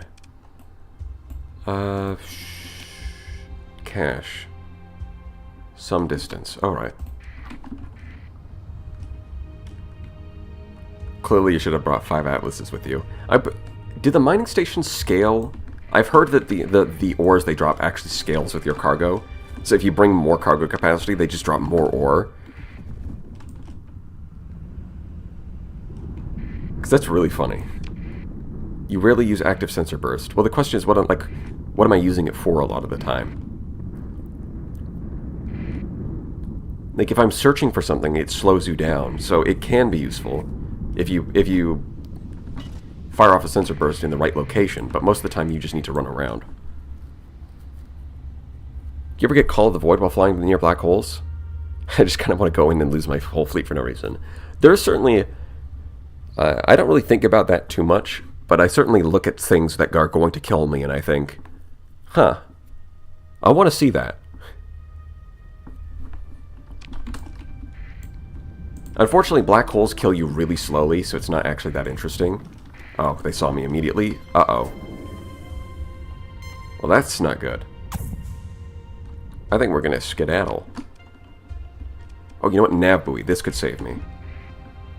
Gotta be ready to jump. Is the intent with mining stations for you to stabilize the cargo and come back? I think that would just not be worth it. It doesn't matter how much ore it drops. Common ore is just not worth the effort.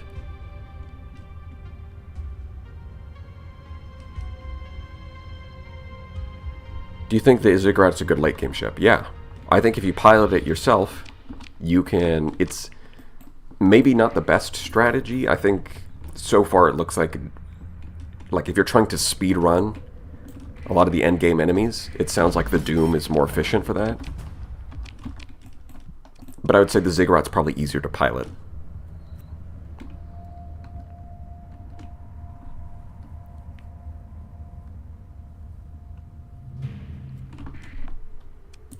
Did I find the Nexus?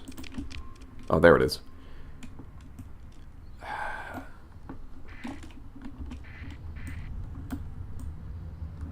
Probably good to just leave.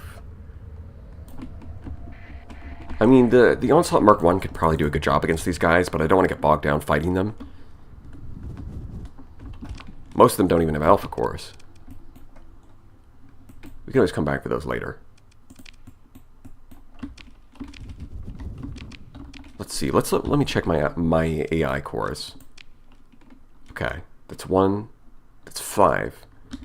That's just enough to get 5, and we're favorable with them anyways. Okay.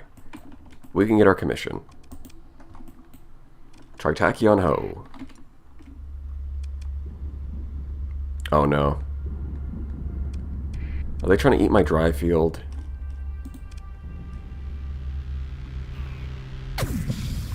Go away.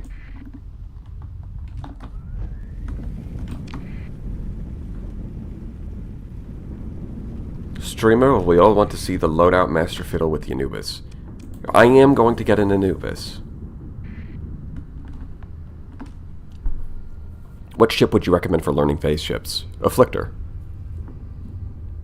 I think do this. Do this. This linked antimatter blasters. Do this. You want to learn a phase ship? Pilot that. And once you learn it, you're probably going to have a hard time picking up anything else because it's just so good. If you only had to use one fighter bomber through your playthrough, what would it be? You mean in this playthrough? Or just like in general?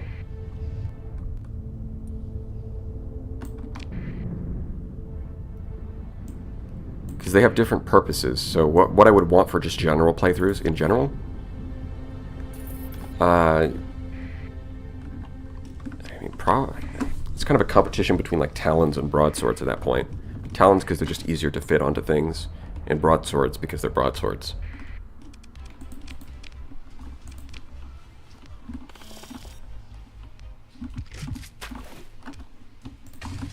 Let's do a little You know what? I don't really need to worry about the money, so instead I'm going to worry about my reputation and trade on the open market.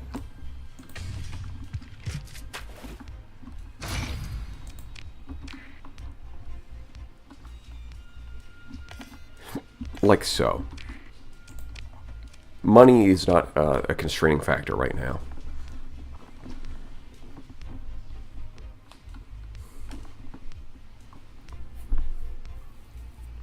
Oh, you know what? Someone mentioned that there was someone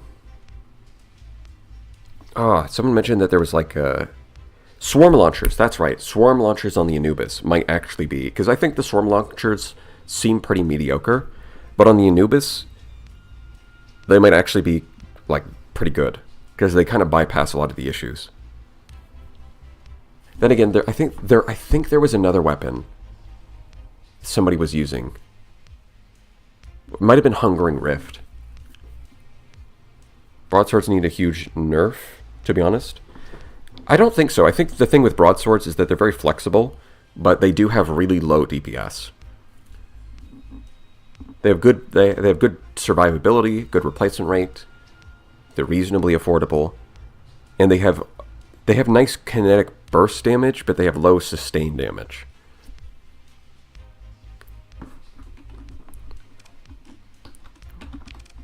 Okay, let's see. Can I get a commission?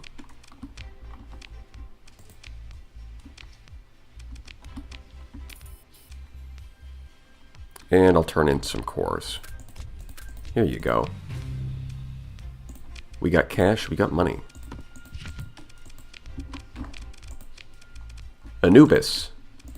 Hello.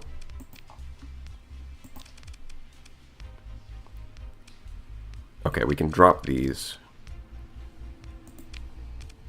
I think we scrap these. Yeah, we're going to be over crew capacity now. We definitely need more cargo. Something I should have thought about like 2 seconds ago before selling all of that. But we just have one buffalo. That's not enough.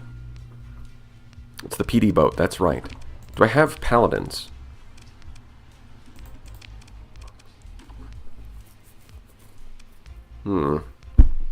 What kind of fighters are going to be good on this thing? And no demods. Well, that's just the black market magic.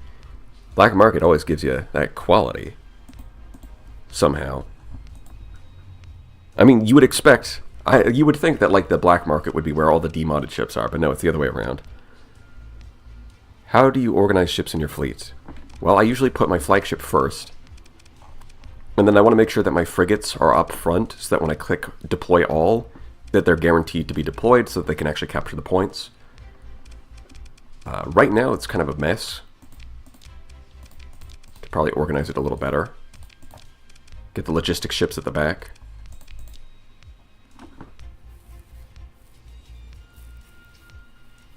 Yeah, we can get converted to hangar, theoretically. I don't have paladins or anything with me right now, so... In fact, I need to take this home so I can actually get some options.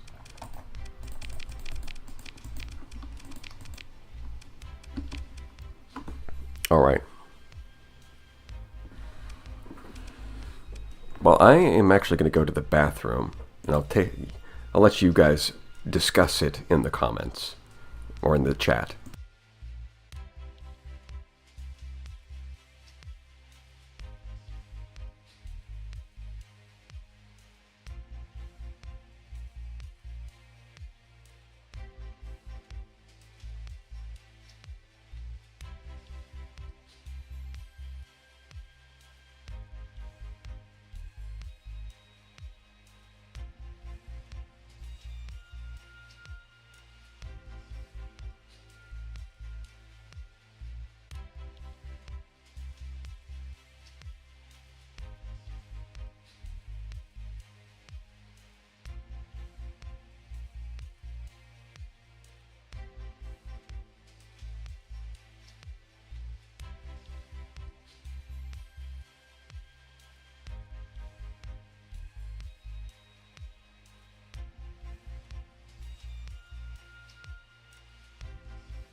I see.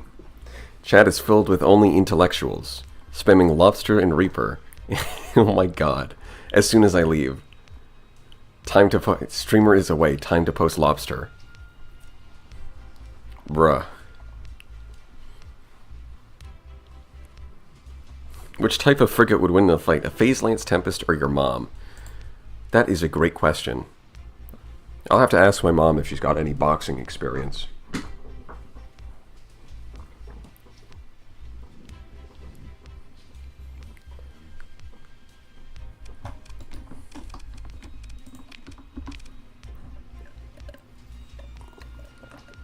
Some messages, such as spam, may not be visible. Well, that's a lie.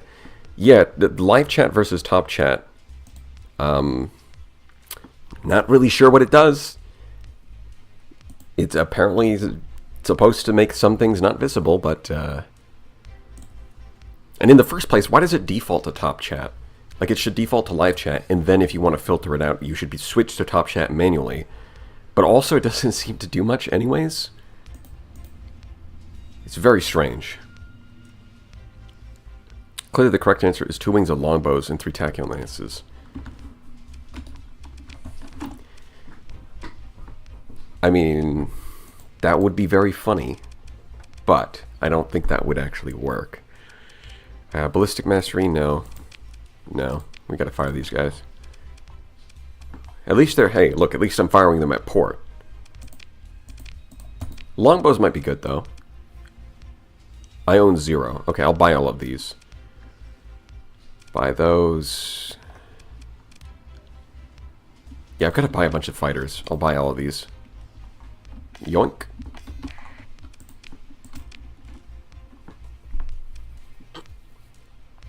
Important note about converting Hangar Anubis. You get the DP penalty for whichever fighter you have in the second fighter bay. Really now? Interesting.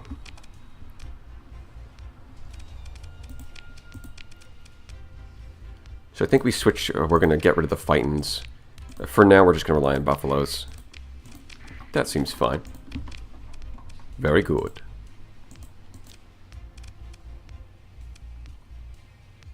Yeah, we can scrap that. 997? Perfect. Flawless.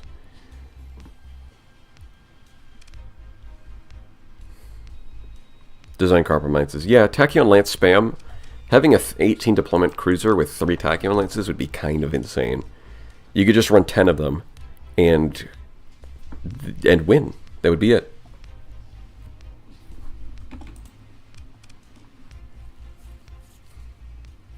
Yeah, I think Elite Energy Weapon Mastery is going to be really good, because anytime you try to increase the dissipation, it gets penalized by design compromises. Whereas Elite Energy, reducing the flux cost, is kind of gives you the same benefit as other ships, and it bypasses the penalty of design compromises, if that makes sense. It's a way to improve the flux efficiency that doesn't get penalized. Wait, the Anubis is only 18? Yes. 18. Just old enough to join the army.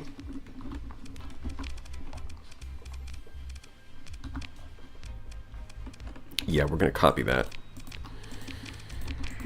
I'm not going to S-mod these because I don't think they're going to stick around. On the other hand, you...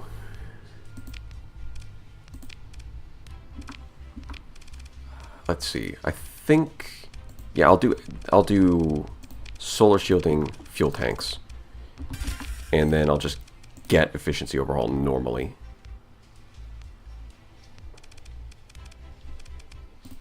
And surveying equipment. Like so. Throw on some heavy armor. I think you're good. Look at that. This thing. I really want to do a run where I find, like, get an early Prometheus and actually throw it into combat. I obviously didn't do that this time, but I want to try it one of these days because it seems like it's perfectly viable. Like, look at that armor. For the same deployment points as a Hammerhead, by the way. Look at that. And it actually has weapon mounts.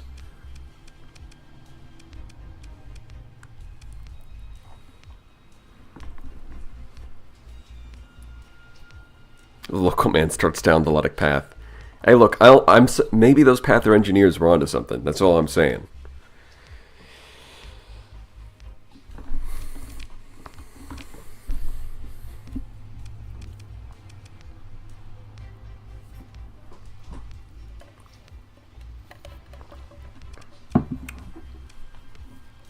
get the Mark II. I know, but the thing is, the Mark II is 30 deployment points. It's a different ship entirely. Right? What the regular Prometheus has going for it is the deployment points is only 10, and you get capital level armor. Flux might be terrible, but it's got capital grade armor. So you can get this in the early game, and it's perfectly affordable. Whereas the Mark II, it's got the same level of durability, but you're paying like 20 extra deployment points for, you know, better weaponry and flux.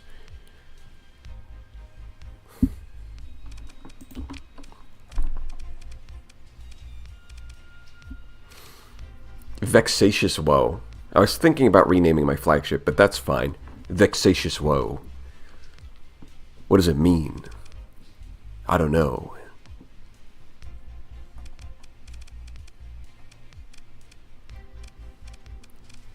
Yeah, so ideally I'll get some atlases and then just drop all of these. Drop all of these little guys. That'd be great.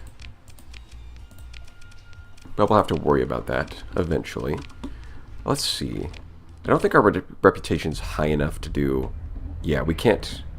Even if there's an Astral available, we wouldn't be able to get it. That doesn't need to be tagged.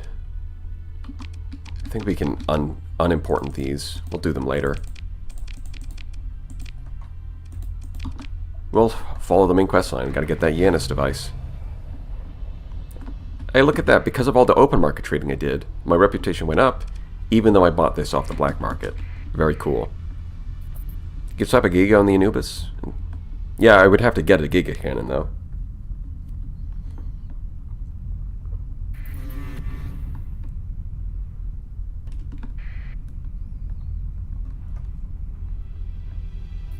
Money is money.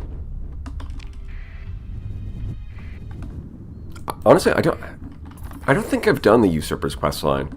I just kind of ignore the Diktat. What are they going to do about it?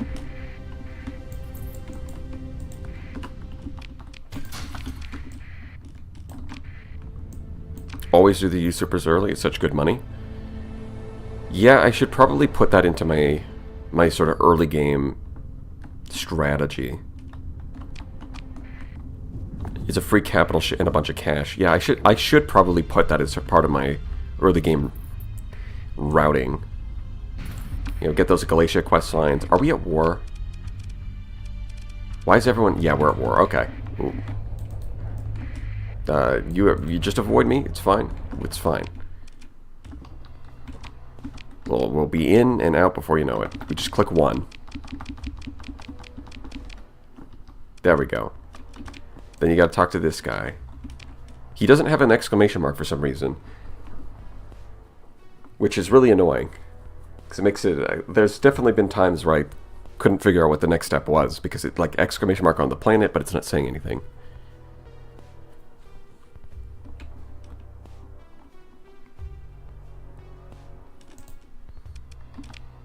I'm quite serious. Let's get out of here. Codex update? For what? Fickenhild. Ah. Yo, I did go into the files and unlock the whole codex, but apparently I'm still unlocking illustrations. Alright, what's, yeah, we go to the habitat. It should be fine. I don't think we'll run into any major issues.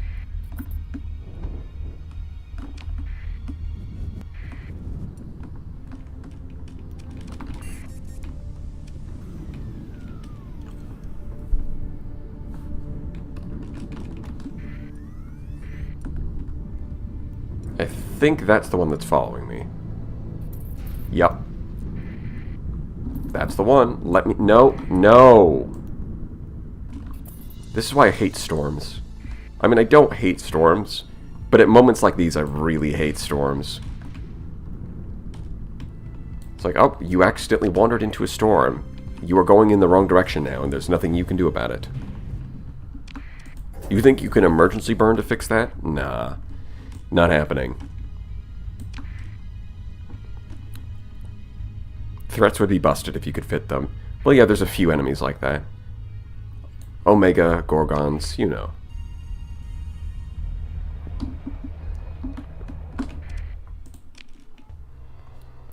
you guys have anything?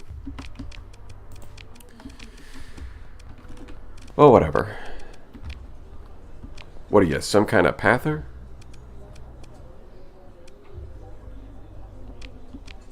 Please go on. Alright, and then we go to Gloombridge. The pather and this, I think that's 2. Do you need 3? I think 2 might be fine. Is it worth waiting until this game completely releases? Well, that's going to be a very long time from now. Well, maybe not. It's going to be a few years before it completely releases, and it's already really fun.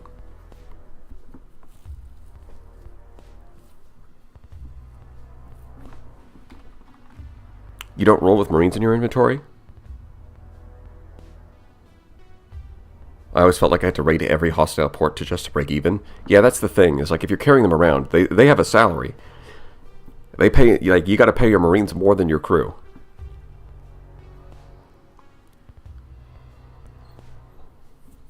Maybe if Marines acted as crew, they would be better. Like if Marines also counted towards your crew limit for filling up your ships, then they would be a little more justified in carrying them around. But the fact that they don't, and on top of that their salaries are more expensive than regular crew, it's like you only really need to grab them. It's like you need to plan out the raid first, and then you go get your Marines. Right? You don't just carry the Marines around looking for opportunities to raid.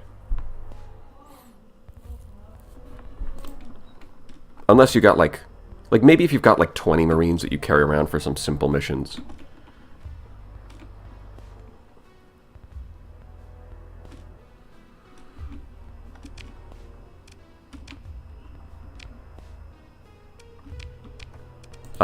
Wait, hold on.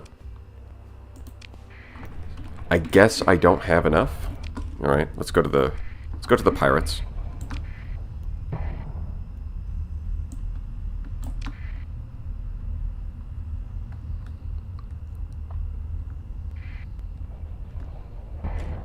Yeah, raiding is kind of, I don't know, I feel like it's not quite there yet. Like it's got a lot of the basic pieces, but as a core part of the game, I don't think it's fully as interesting as it needs to be.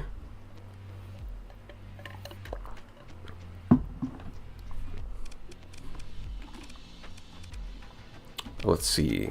Shady character.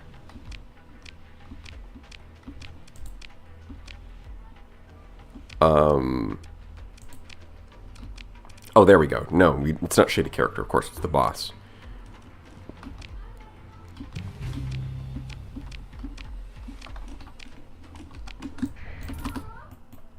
I see, you know. I just ignore raiding until I need a particular blueprint. Yeah, Hex, that sounds about right. Just ignore raiding until you need to steal something in specific. I mean, you can make money raiding. But the thing is, I'd rather make money from bounties, because then I'm using my spaceships in the spaceship game. Now, okay, yeah, we need 3 pieces of evidence.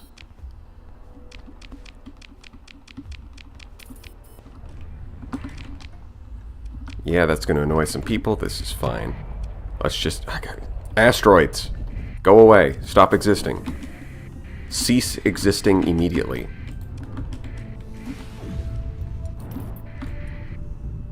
Okay, I slowed down a little too preemptively.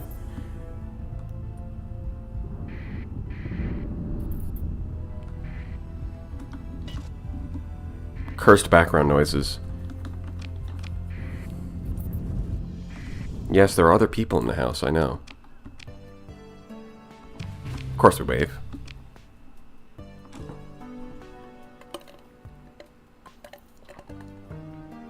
Spaceships in the spaceship game. What's next? Not spending 300 plus hours trading the stock market in the core worlds? You're telling me I gotta leave the core worlds and use other game mechanics? Good lord. What are those people doing? Talking. The reason that it sounded weird is probably because that one's a child.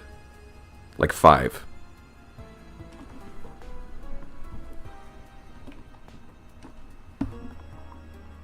Alright, cool your jets.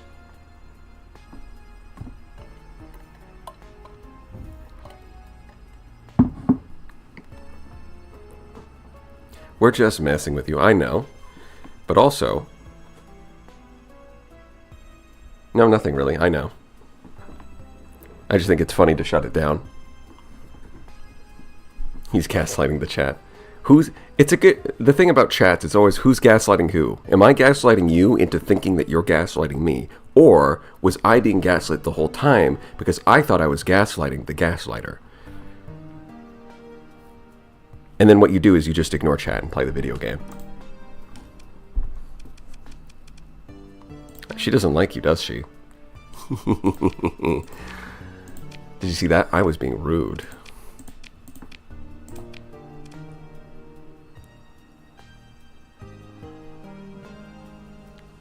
John of the Gaslight. Mansplain, manipulate, manslaughter. You can't spell manslaughter without man's laughter. And this really says a lot about society.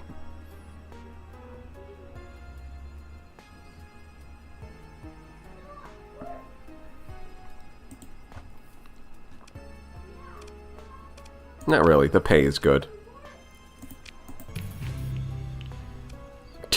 Intentions with the technology? Please. As if it isn't already obvious. Has Gargoyle been helpful? Okay. Yep. I think we gotta wait like 5 seconds for the next part to start. Gargoyle is indeed a creature. Look at this devious creature. Getting up to mischief. This is no good.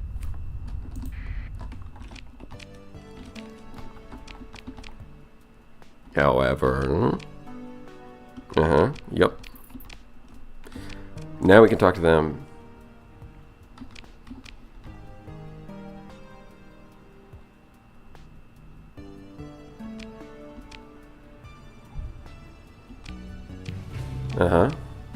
Yes. Okay. Yeah, I guess. Don't really need to talk to them, but I'm going to. So the next step is Ziggurat. We need fuel, though. Give me that fuel. And the way station's finished, right? Yes, it is. We could also upgrade this. And there goes my money. But I want a battle station. Damn it. I want me a battle station. Look at that cash. We went from 15,000 to 73,000 just by finishing the mining. Actually, let's look at the breakdown, alright? Food, 38,000. Mining. Look at all of that from the mining. That's 30,000, 40,000, 63,000 from the mining.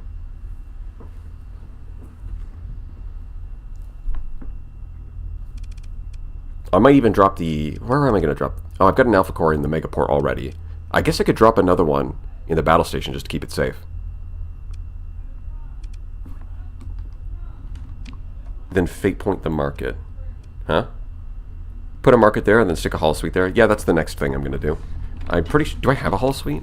I do, yes. Okay, I'm going to need fuel, and then I'm going to need to go home to get some stuff. Is this ready? Has it been an entire... Has it been a cycle?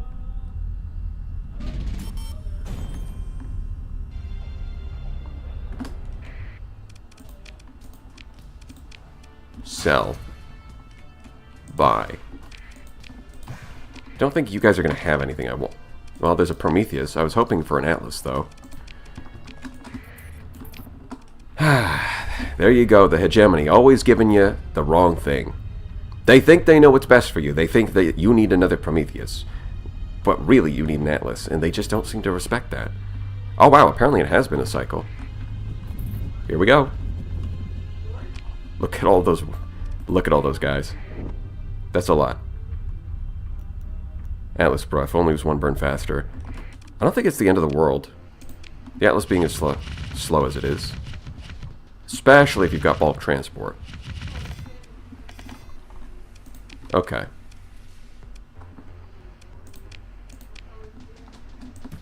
And now is the time we start buying from our way station.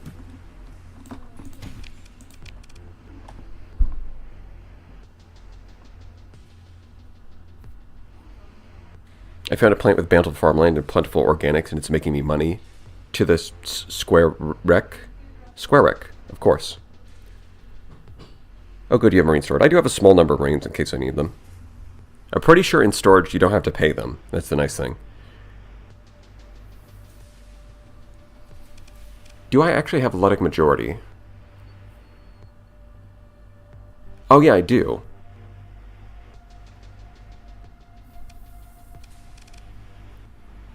I'm pretty sure mining doesn't... No. Yeah, mining does interrupt it. That's right.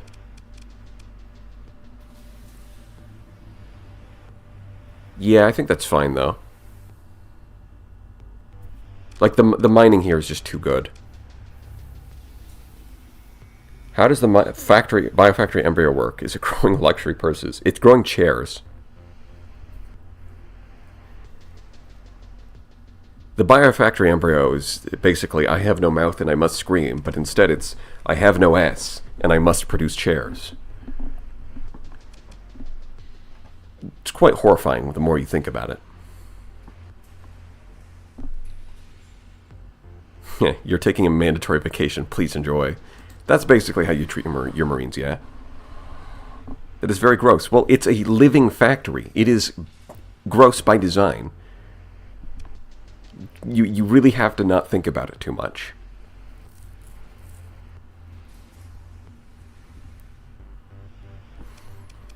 Let's see. Item? No. No. Item here. Item. Might as well throw in the combat drone replicator. It's not doing a whole lot else. Star Fortress with an Alpha Core. That should keep things relatively safe. How much does this add? 5,000? That's not a lot. Yeah, the problem is it only boosts one resource, whereas this, 13,000.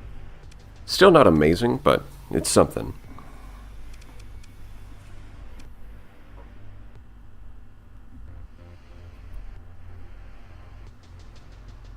What do you think? Which of the Abyss baddies is harder to fight? Literal demons or some 3D printers?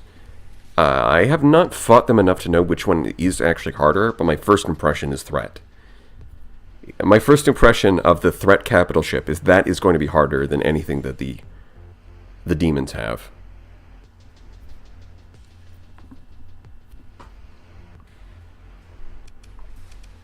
Well, Ludic Majority didn't evaporate instantly. It's like it's still here. It's just negated. You can remove mining to fix it, but if you don't, then it'll disappear.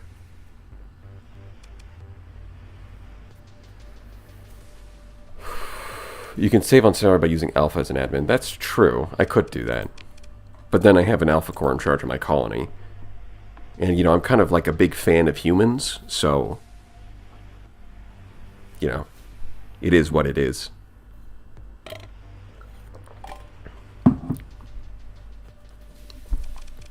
I don't think there's anything else I can really build here.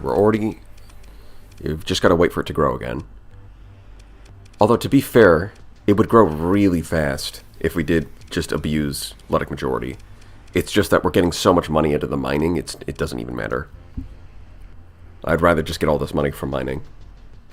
You know, fuck Lud's teachings. I'm making money. Also, let me know if this is true. I think they've updated the mining sprite for gas giants, where it actually has a different picture here. Is that true? Is there new art for the mining on a gas giant? Because obviously this picture doesn't make a lot of sense. They did? Can confirm? I think so. Because, yeah, this picture right here didn't make a lot of sense on a gas giant. So if there's new art for that, that's going to look great. Actually, let's see if I have it in the codex already. Codex, gallery. Control F to search. Wait, yeah, there is locked entries. So apparently, if you go in ahead and you unlock the codex, it doesn't unlock the gallery. That's interesting. Because I'm pretty sure there's a locked entry in the skills. Wait a minute. You guys seeing what I'm seeing? That's hypercognition. Ah. Hypercognition, okay. So I'm guessing that'll show up as soon as I put an alpha core in charge, right?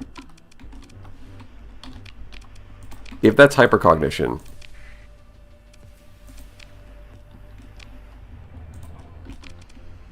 then it should show up now, right?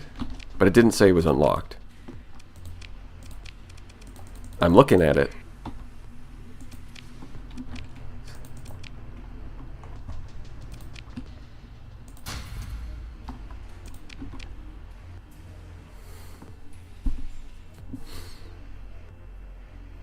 Press F2 on the skill. Maybe.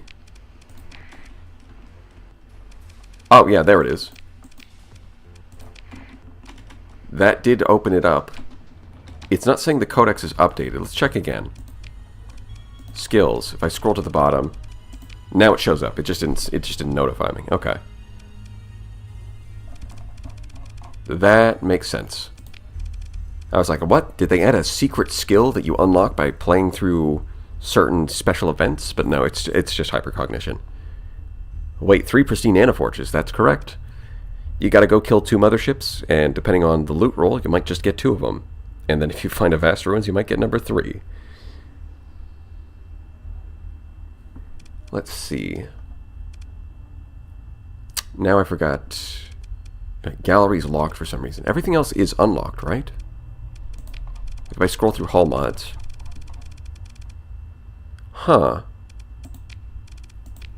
Because I did go into the settings and tell it to unlock everything. And you can see that I do have some entities unlocked. Some special guys. But there's still things that are locked. That's odd.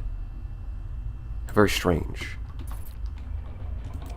Well, there you go. You're a little late to the party, Mr. Notification.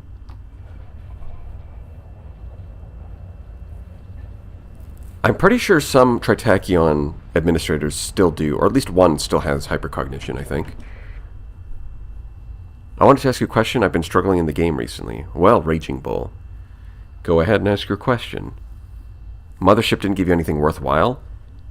It's guaranteed to drop one of 3 items. A pristine nanoforge, a catalytic core, or a synchrotron core, and all of those are pretty useful. If you didn't find anything worthwhile, you maybe should salvage afterwards, like 3 times, just to make sure. I'm guessing the hidden hull mod is a salt package, which is still in the game, but not used, not available. Maybe. It might just be a bug where it's still like in the codex, but locked. That's possible.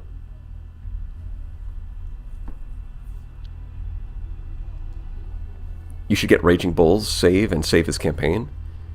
That could be interesting. I mean, I have seen someone do that with Total War, where he's like a good player at the game, and people send in save files, like, all right, get me out of this situation, and then he does that, and that is pretty cool. Well, nothing I needed. They think they gave me synchrotron cores, which I have 4 or 5. Oh yeah, if you already have a bunch of them, then maybe they're not that useful. I have Tritech trying to kill me. They are focused on my colony because I've been stealing the drug market. What's a good formation to smash armadas apart? I mean, a good formation. You could probably spam some afflictors at them. Tritachyon probably can't deal with that. Although, unless they... like, most of their fleets don't have any phase ships of their own, even though they are the phase ship faction. Raid their planets, that also works. Going some like onslaughts as your main ships and then supporting them with afflictors could work. Or actually, like onslaught or legion, both of them are fine. And then getting like 4 of those. I guess it depends on how much resources you have to work with. Like I could just say, oh yeah, just build this fleet with these exact officer skills, and that would work. But do you have the resources to get there? Is part of the question. Yeah, oh yeah, I do need to outfit this before I leave. And I don't have any paladins. That's a good start.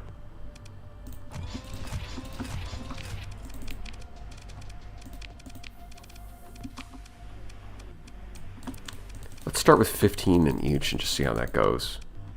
Hypervelocity drivers or heavy mass driver. Now they probably need hypervelocity for the range. there anything else that I would do here? Maybe... No, I want to leave the Tempest Officer there. I guess it's just going to have to go without an officer. It'd be nice to have some Paladins here. This build is so cursed. Yeah, well, it's... got to work with what we got. Can't use what we don't have. Maybe even... no, not ECCM package. Defensive Targeting Array. That might be good. Ugh. Yeah, let's do that. I'm sure it'll be fine. Yeah, Stabilized Shield is probably better. That seems really good. And thank you for answering my question. No problem, Raging Bull. Thank you for the 20.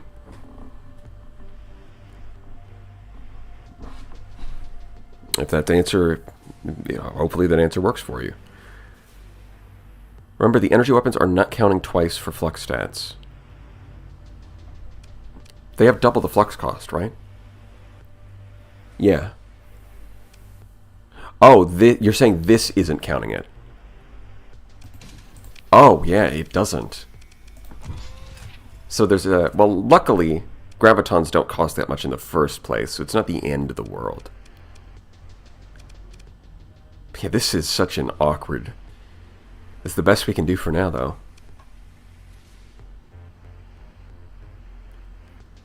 How did you get the new Demon Hall mod? Well, you gotta kill the demons and study their organs. Like this stuff. You gotta right-click on these things. For $20, save his campaign. For the low, low price of $20, I can save your campaign from utter destruction. You know, buy two, get... You know, buy two and get one free.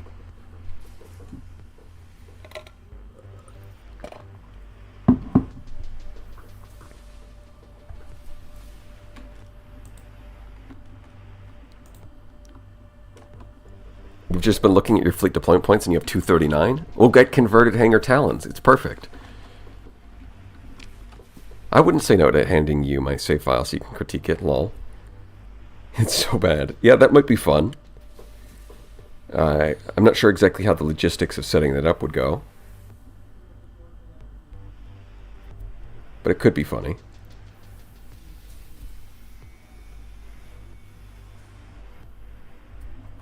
Alright. Yeah, I think we'll do this for now. This is good enough for now. In fact, let's throw this at the AI. Let's see what happens. Alright, Mr. AI, what can you do with this? Show me what you got. Oh, yeah, okay, this... Huh. So I did unlock a bunch of stuff, but now that it's apparently de-unlocked everything. Oh, you know what probably happened? I know what happened.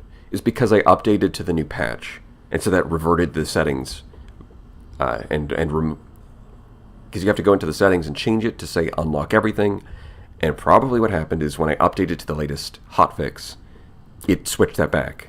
That would be why everything's locked again. That makes sense.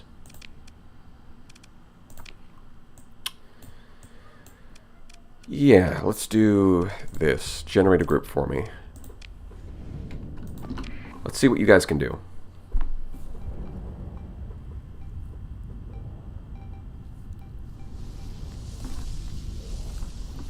What did I say? 120 versus 50? Yeah, this is fine.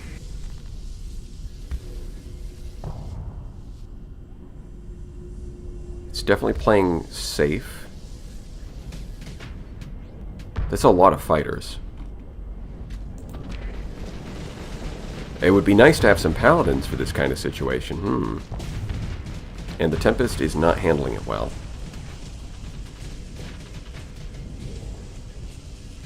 The Omens don't have systems expertise for the most part. But yeah, there's a lot of fighters. We definitely need something to just punch through enemy lines. And in real combat, that's going to be the Onslaught. So that's fine for now. And I think later on we're going to get a Paragon Astral combo. So that'll be fine. I'm trying to figure out an endgame player-piloted Radiant. Rift Torpedo and Volatile Particle Drivers. Well, yeah, I think both of those would be good. Although Rift Torpedo, you do have to have systems expertise, so you probably can't get missile specialization for the Rift Torpedo.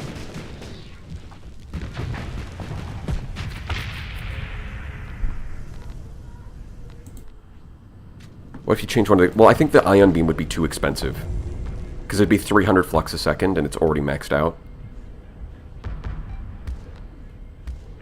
I mean, it's so hard to make an Anubis build that doesn't just, like, immediately max out its flux. It's quite challenging.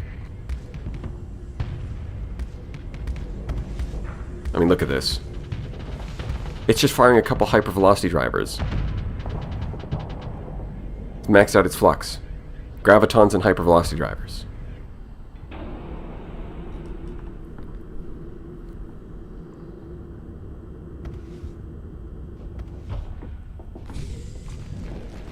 Yeah, I might have to go with auto lances. The situation is dire.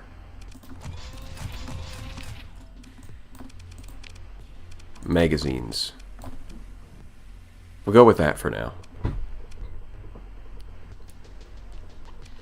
Alright, and it doesn't have... It can't shoot down missiles on its own because it doesn't have paladins, but we do have defensive targeting ray longbows, so it's probably fine.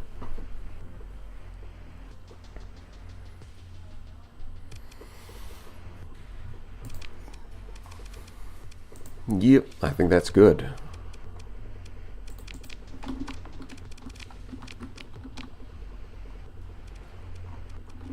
Okay, so what's our next step? Our next step is we want atlases and we want to finish this quest line.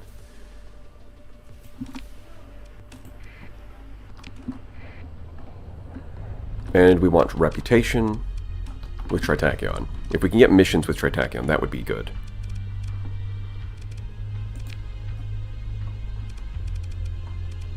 Or in fact, just doing bounties, because most bounties are tagged as...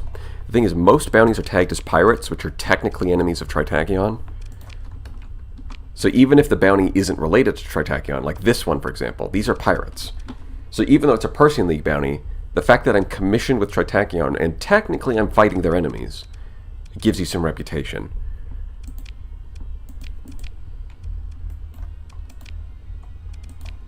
That's on the opposite side of the sector. Yes, I'll do this one. I'll go do this part of the quest line here, and then go up there.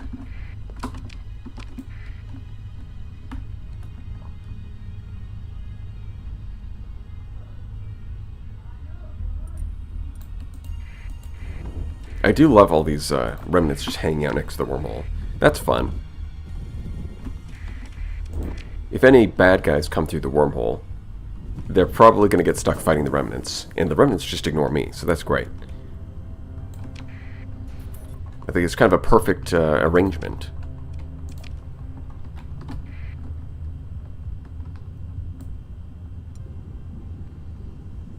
So do you need to get the gate quest to do the new endgame stuff? No. I just want to unlock the Yanis device. But you can do a lot of the new endgame stuff and ignore the main quest if you want to.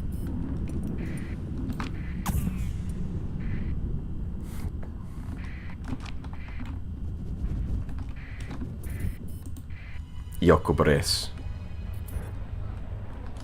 Gimme, gimme. Alright, here's some metal. You're welcome. Oh, I forgot to drop these off. That's fine, I'll just carry around graviton beams. No big deal. Prometheus again. Do they always have Prometheus and not the Astral? Because that'd be interesting. What kind of favor? Yep, sure. Right, I've got to go do this. Let's just save. It would be funny if other fleets could traverse wormholes. You put one anchor in a red beacon system. Yeah, it would be funny. That's probably... That might be exactly the reason that you can't. Is that you can't troll. You can't do a little trolling with the fleets. Check for paladins? Yeah, I should do that.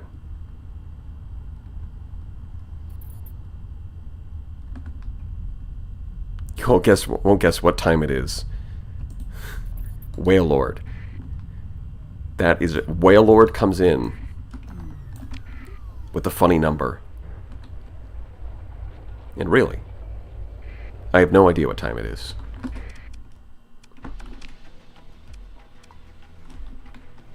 Should I talk to you? Yeah.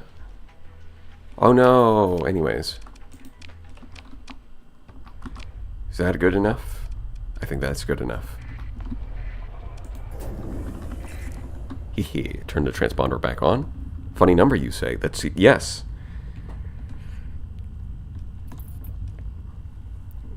.9 is almost as funny as 4.2.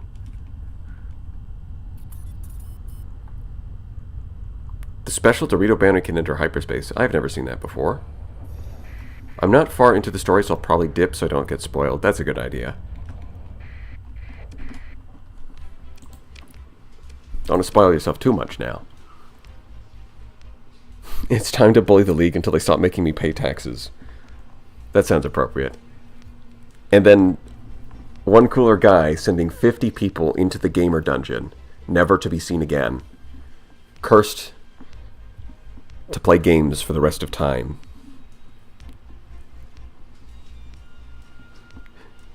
Gotta dodge those. You have to dodge those memberships like you are dodging bullets in the Matrix. One cooler guy seems to be the coolest. That is correct. We've actually run a peer-reviewed study, and they found out that one cooler guy is the one cooler guy. Lobter.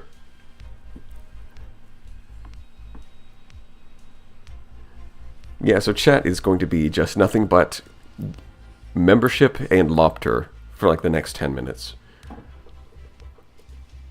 Double blind too, and the evidence supported this fact. Exactly.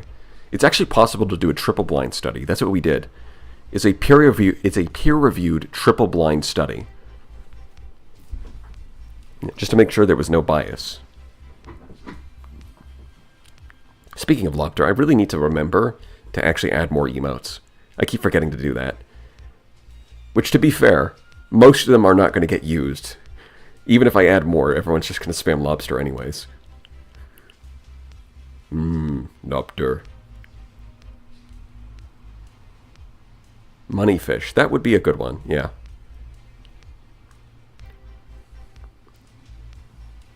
Moneyfish would be good if I could draw better. Moneyfish would be... I have an idea in my head for what would be a really good emote.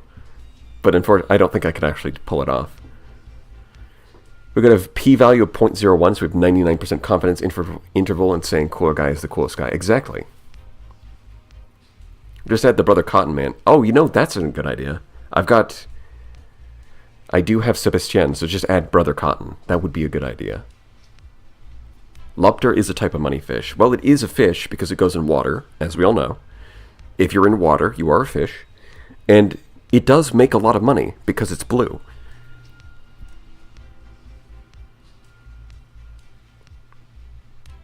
I feel like some of the Star Control aliens... Yeah, that's the thing. They would, but I feel like you would need to, like, make them a cartoony so you can actually tell what's going on. Like having a spathy with, like, its eye bulging out would be really a good emote.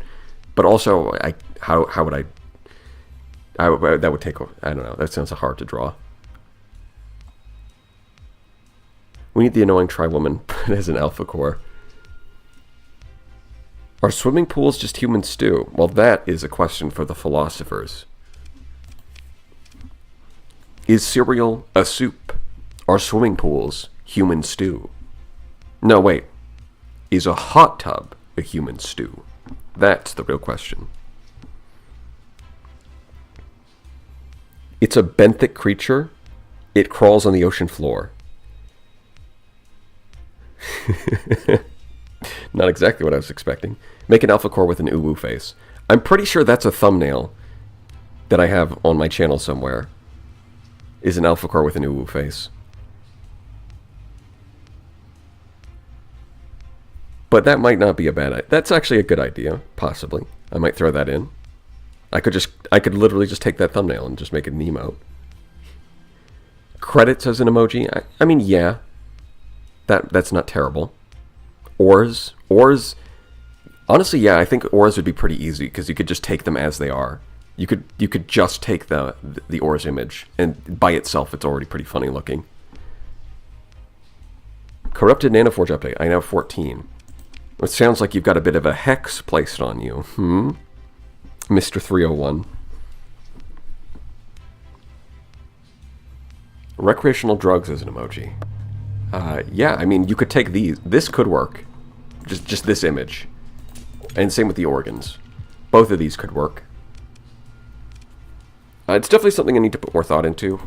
Because I've got plenty more slots for emotes. Planet killer emoji. Make a bared soy jack. I think there's bared soy jacks on the internet. That would work. No, that's the thing, Hex. Pristine Nanoforge would have to be locked behind like a higher tier. Not because I want people to pay for it, but so that it's always there, but always out of reach. Just like actual Pristine Nanoforges. You know? You follow along? It's specifically there to taunt you, not so that... but always out of reach. Corrupted, everyone would have Corrupted. Corrupted would be available to everyone. Corrupted Nanoforge for the peasants. Exactly. You're following along. Real and true, on a fresh save, I got 4 corrupted ones. Exactly. I think that makes perfect sense. I've never heard a sentence that made more sense in my life. That is the most. Alright, let's get... Yep. Very cool. So we could go do... Project Ziggurat, but I want to do this... Wait, do I have enough time? 4 days? No, that's enough time.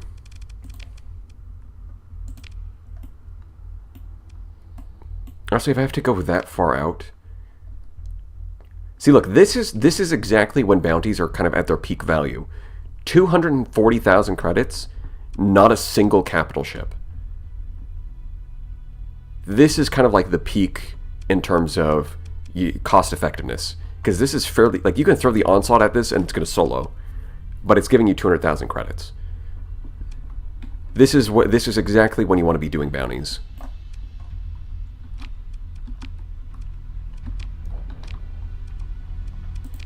What cycle are we on? 210? Yeah. That's exactly right.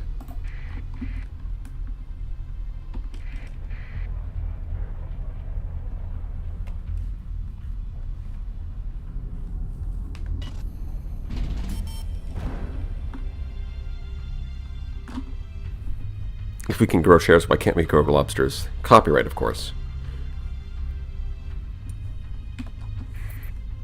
They're Volturnian lobsters. They're not just blue. They're Volturnian brand lobsters.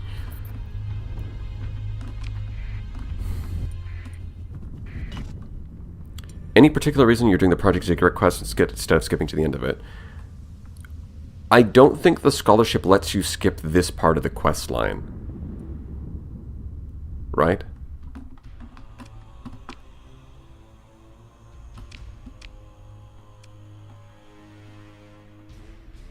$90,000? Okay. Yeah, I wasn't really paying attention. Here's your tithe. It's a bit expensive for a man of the cloth.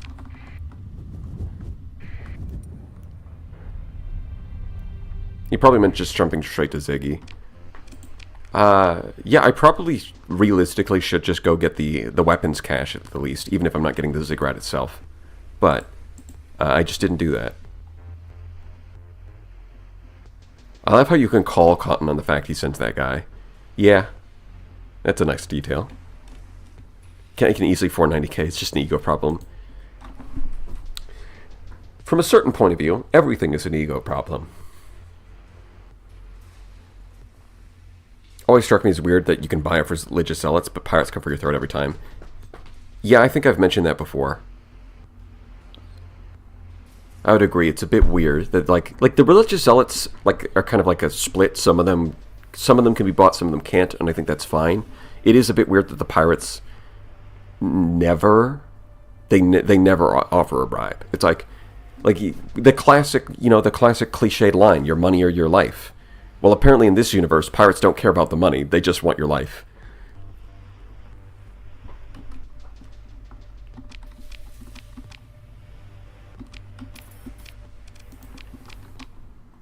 then we've got to do that nonsense. Bounty, bounty, bounty. We want to do this one. What kind of star? Giant star? That's a white dwarf. Why is it so big on the minimap if it's a white dwarf? Yeah, the only giant is this one, so off we go. Well, I think the thing with pirates being really, really aggressive in the early game is, like, that's important from a game balance perspective, because early game, if you want to do early game combat, it's mostly going to be against derelict drones and pirates, and if they're too defensive, that would just make it really unfun. Because frigates chasing around frigates for the entire map, that would just not be fun. So they have to be more aggressive.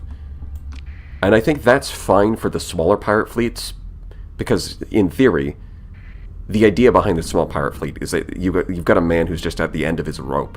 Right? He's got nothing left to lose, so he's going to get rich or die trying. Whereas the bigger pirate armadas, they have more to lose, and so being a bit more cautious about throwing their fleet away would make sense.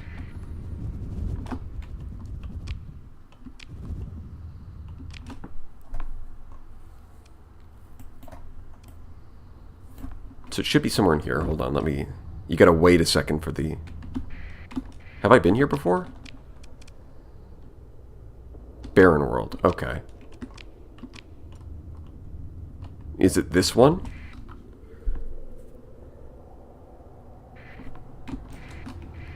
Yeah, it's right there. I didn't even have to look for him. He came looking for me. What a nice guy. How thoughtful. Surely he won't get up to anything bad. Let's do a little of that. Oh, it's using its temporal shell even though I've leashed it. Yeah, let's try letting it do its own thing and see if it sucks. We'll find out.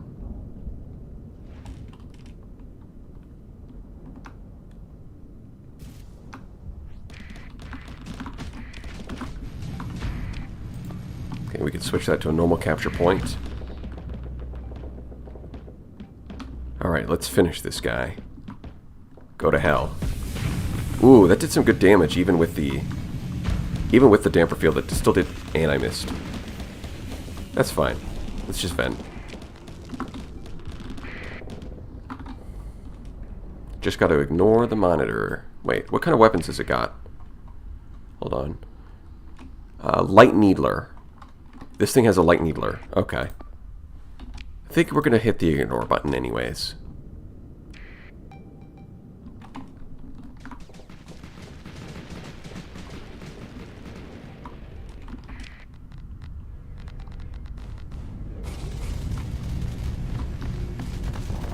Oh, gotta get through you.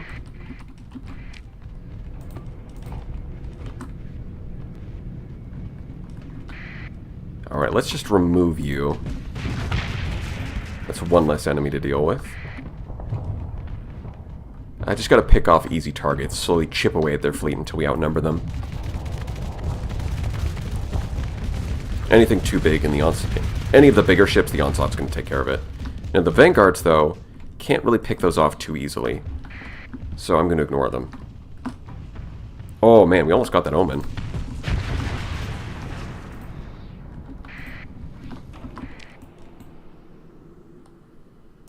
Try picking up that condor.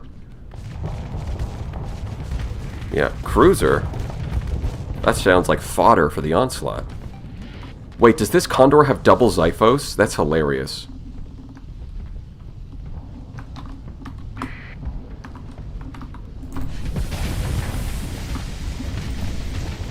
Unfortunately, the ion beams mean I'm not going to be able to shoot for a while. Almost killed him, though. Yeah, looks like the omen is retreating. That's fine. You can always get it in the post-battle. The results of Radiant testing on endgame bounties. I'm either short on kinetic or HE. The Rift Torpedo with hammers doesn't have much for kinetic. Yeah, I probably wouldn't do Rift Torpedoes plus hammer on my Radiant. I'll say that.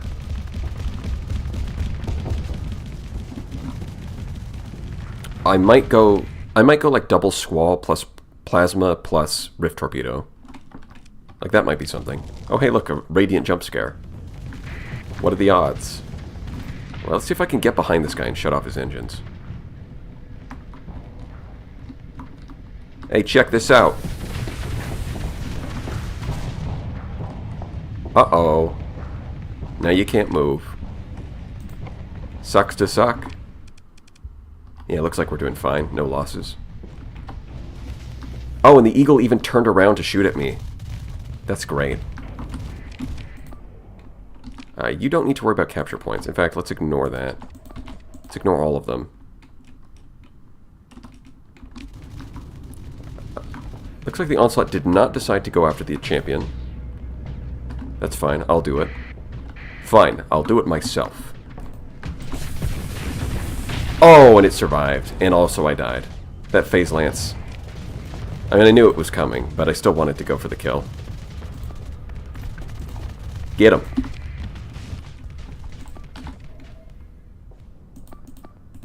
Get him. You are really far away. Afflicted. Yeah, that's why you want elite field modulation and combat endurance. I think those two skills are pretty mandatory if you're going to pilot an Afflictor. It gives you much more room, like margin for error. It's called professional skill issue. Ain't nothing professional about it, let me tell you. Is this with 0 mods, not even speed up? That's correct.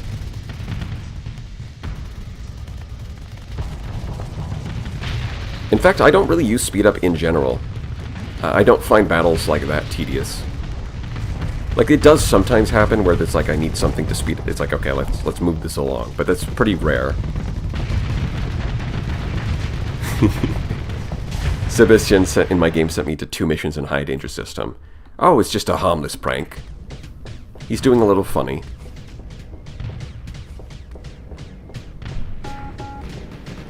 Not even FTL music? I'll be adding the FTL music for combat in the future. But for now, I've just got no mods.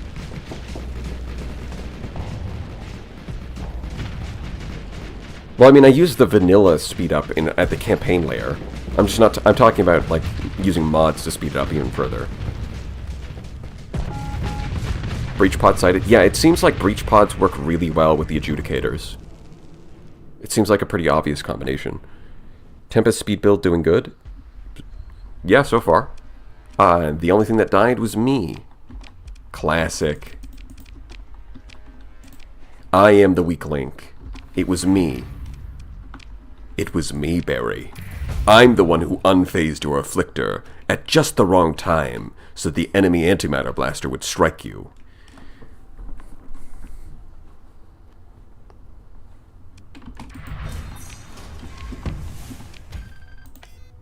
Where can I download the FTL combat? Well, there's not an FTL mod. There's a mod that adds music, and then you can go into the files and change it to whatever you want. You just look up like Starsector combat music mod.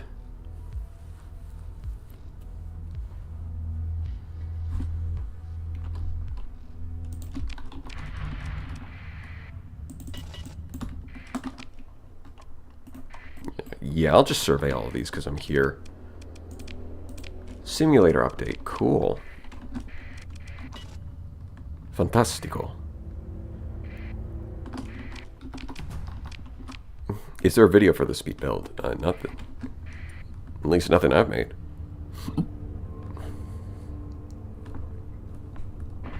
Actually, that's not a bad idea for a video. It's just go with 8 Tempests for carrier group. That could be fun. Heavy Mass Driver got nerfed from 13 to 15. Yeah, it was really good. But the Mass Drivers were both really good. Now being 15, it's like, okay.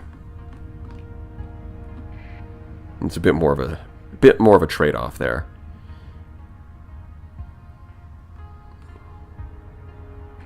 If I just cancel the missions, I think you'll be fine if you cancel them. I think yeah, well, the thing is, you don't really need to cancel them, though, because they have no time limit anyways. You can just do them later.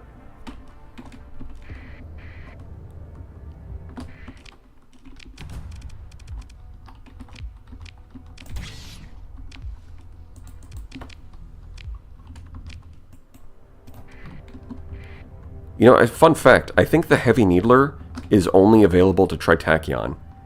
When I was looking through the weapons that each faction has, I did not see... I don't think the Hegemony gets it. Unless I missed it, it doesn't look like the Hegemony gets the Heavy Needler, so the only people who get it is Tritachyon, and they really only use that on the Paragon. That's kind of it. Which is funny. It's like, Heavy Needler has one spot that it goes, and there it is.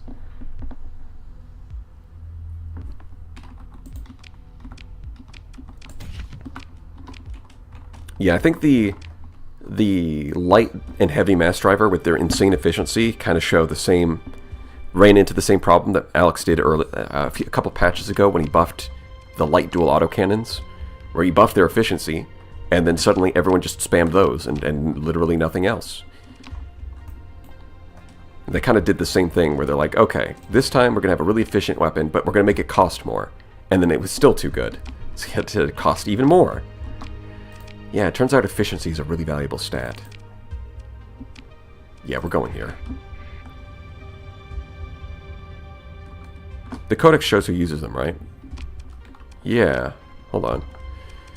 I don't have Heavy Needlers on anything. If we go... Nope, that's the ship. I want the weapon. Let's see. Medium, ballistic, kinetic. Okay, look at all these options. Medium, ballistic, kinetic, and you've got 6 options. And somehow they are actually different from each other. Hegemony. Well, that's not... That doesn't seem right. I know Tritachyon can build these, so... It might be that the stuff that's available at their markets is actually different from the stuff that they use on their ships. That's possible, because it just says Hegemony. Right? And here it says Percy and the Excentrian Dictat. The Hegemony gets these. They may not use them as much, but I'm pretty sure they get those. And I know Tritachyon gets these. Yeah, it's more likely to be found. It's not quite the same as what their factions actually use.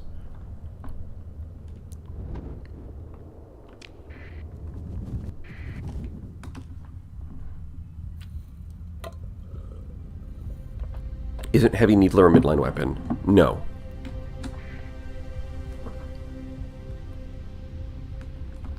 The Persian League and the Dictat don't use it. In Codex, tactical lights are only used by Dictat. Yeah, there's definitely some oddities like that, but that's just where it's recommending you go to try and buy them, which is different from what the factions actually use. Because I'm pretty sure basically every faction gets tactical laser.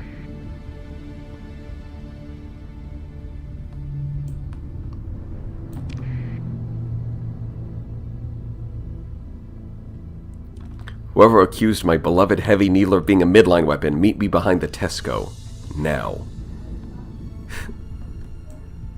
Yeah, I think the Heavy Needler, it's like...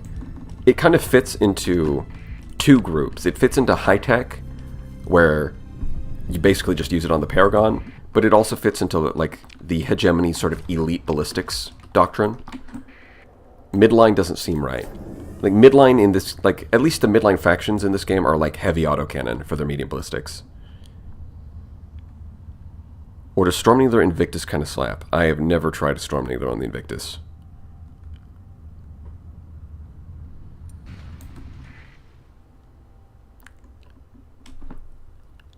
Phase Fleet alert. Hello. Not only were they a Phase Fleet, they were hiding inside the asteroid field, so I couldn't see at all. Missed planet text? Did it say anything interesting? I kind of skipped through it. I don't think it's physically possible to dodge them. At this point, I'm just going to use story points. The Gank Squad. Yeah, this is quite the vibe check. I mean, they've only got 2 dooms, so it's not like the end of the... Honestly, the old slot might just demolish these guys. See, normally this is kind of an issue because I like to run... Again, I'm running like high-tech fleets. Like, frigates get kind of demolished by this phase spam. But something like the Onslaught might just be able to power through it. And even if I lose, I will probably lose some frigates here, but I still have hull restoration, so I'm not really too mad about it. Stop, I can pay you off. 57%. It's probably going to be harder than that. Aside, like, the Onslaught's kind of the only thing here that has a good matchup. Everything else is kind of a... Well, maybe this, this might be good if it had Paladins. I think with the IR auto lances, the problem is it can't shoot down the mines, so that's an issue. Everything else kind of not so good against this phase ship spam. We're just relying on the Onslaught to carry us. Come on, old man. Let's go out for another mission.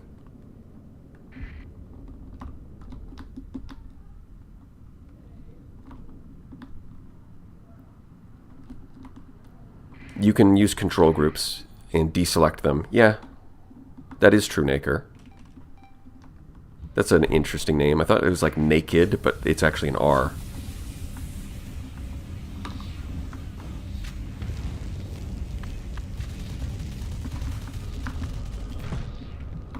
Well, there go my engines. We're just going to wait.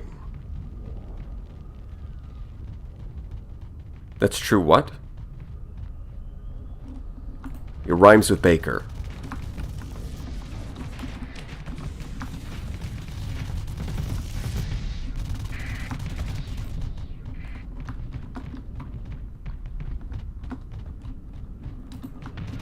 Oh no, jeez, I gotta be careful. I gotta be careful to pronounce things very clearly so that nobody misunderstands what is being said.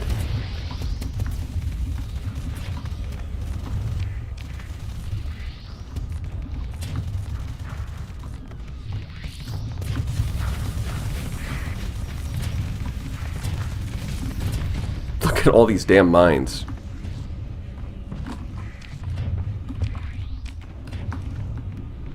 Yep, if you keep spamming the mines, eventually you'll hit me.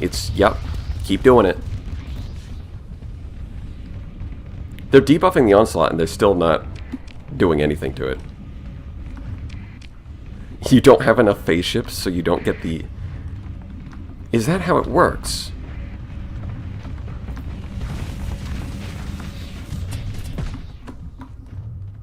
Sounds a bit like the Korean word for you. End space? That's probably what they're talking about.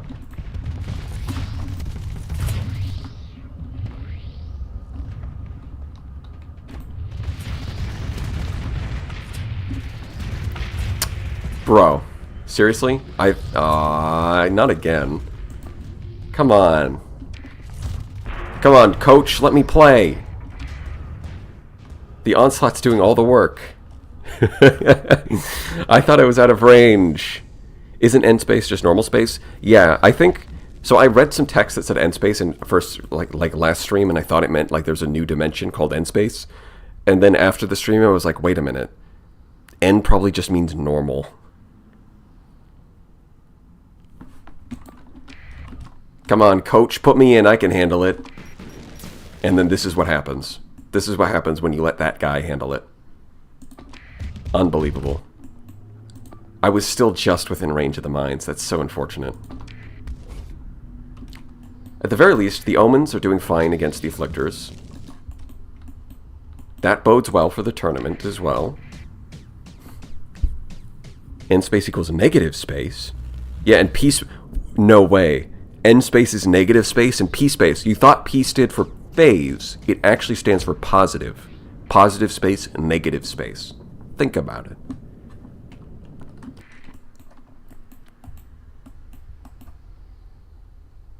Yeah, we absolutely destroyed them. Although I got to give a lot of credit to the Onslaught here for just killing all of the Dooms. I'm really interested to see how the Anubis shakes up the tournament meta. That's going to be interesting. The tournament is great. Love your commentary. Well, I'm glad you like it, Podsky. I want to see L space. Bro, let me cook. Bro, let me cook what he has in the kitchen.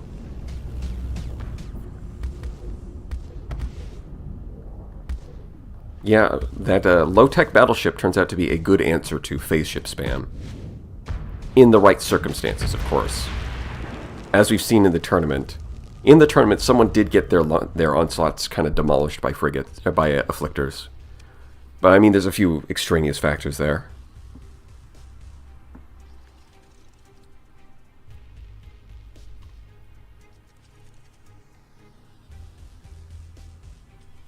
P-Space actually stands for Philip Space. Philip Andrada.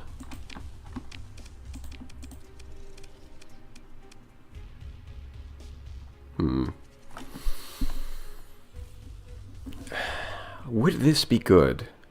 It's probably not good against threat because they don't have great shields in the first place, but it might be good against the dwellers. Shout back to App to ask another question. Where do I look for what version of Starsector? Where do I look for what version of Starsector? Well, if you just go to the download on the website, like the download button should just give you the latest version. And then you just run the installer and it'll replace the old save file, like the old files with the new files. Don't forget that threat overseers can rip you out of phase. Oh yeah. Threat can counter you in phase by just saying no, you don't get to phase. On the other hand, Shrouded Dwellers have like one weapon that can shoot you while you're in phase. So yeah, both of them actually have decent answers to phase ships, which is something that the Remnant are sorely lacking. I mean, I guess they have beams.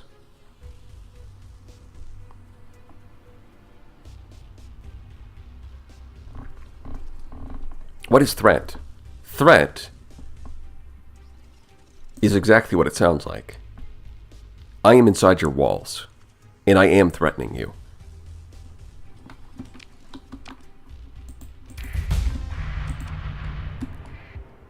But if we're talking about threat in the game, well, that might be a bit of a spoiler. If you haven't seen them yet, you might want to go play it yourself. Kind of tells you how balanced phase is if even vanilla by now has a no U button to turn it off. Well, it always had one. The Harbinger. The Harbinger shuts off phase. The problem is, the Harbinger is also a phase ship. If you gave the Harbinger's ability to another class of ship, then it would be fine. But the fact that the Harbinger is a phase ship, and it's the only ship that has the anti-phase technology, well, now you've got to introduce something else.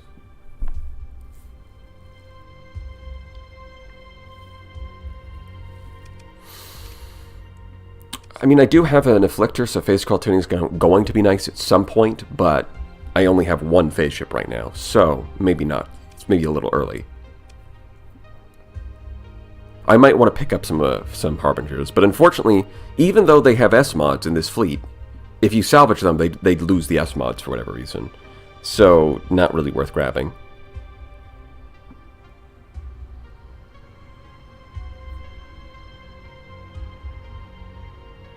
If Starsector was a slightly different game, I could see a quest for the Hegemony where you need to steal Harbinger blueprints for them so they have a way to counter phase ships.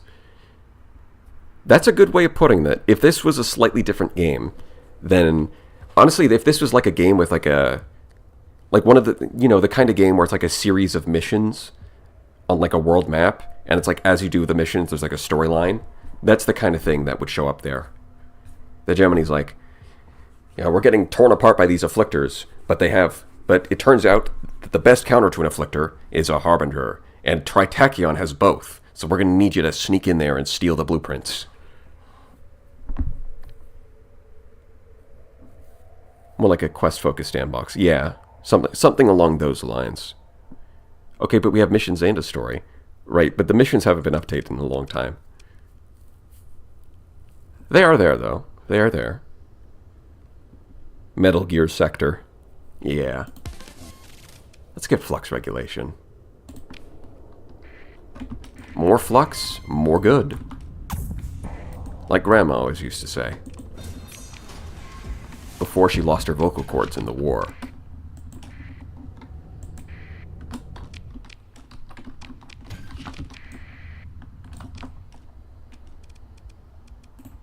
So I don't need to go to that planet. Where is it? I'm just gonna look around for the thing, right?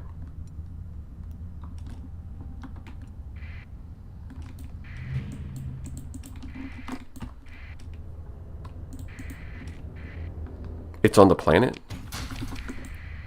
Is it? You missed it? Oh, is that what that... No, it's probe. Probe. See? Probe. Metal Gear Solid. Now my snake is solid. I thought your snake was naked. Check dialogue on planet. I went to the probe. The probe has the thing for the ziggurat. Probe. That's right. I should probably use the slingshot a little more. Let's go. It's slingshot time.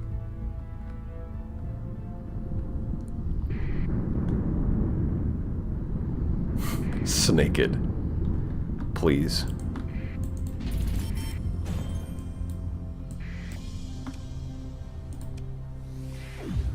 Yoink. Heh, not bad. Let's see if we can do that again. It was a dialogue option on the planet? Oh, I see. So maybe the planet is... Maybe there's like multiple ways of finding the intel. And the planet is one of them. Okay. Yeah. I've never noticed that before in planets, though. Yoink. Perfect.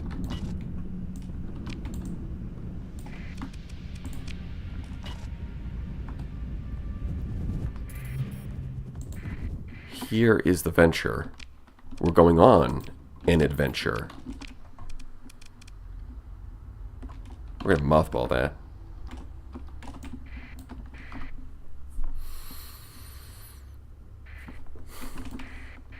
Nah, it's not streamer lock. That was planned. You just missed that part. I think we can take this on. Throw the onslaught at it. Give it a little elbow grease. This thing would be good if it had paladins, but we're not in that situation. Actually, here's a question. Can the onslaught solo? Alright, epic rap battles of history. Ziggurat versus Onslaught Mark 1. Begin.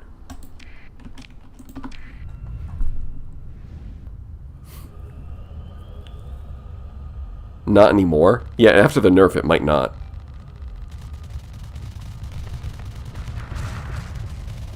At the very least, the Adjudicators do kill motes, and the Devastators kill motes. Just gotta make sure you go, get in range. Yeah? Man, even with all of its EMP resistance, it's still getting... The lack of an S-mod repair unit is felt. And it's struggling to stay in range. I'm gonna say it can't do it. Alright, well that was a bad idea. Yeah, we're going to not deal with that. I'm pretty sure you have to interact with it just to complete the quest line. Yeah, okay. Disengage. We're not going to worry about that for now.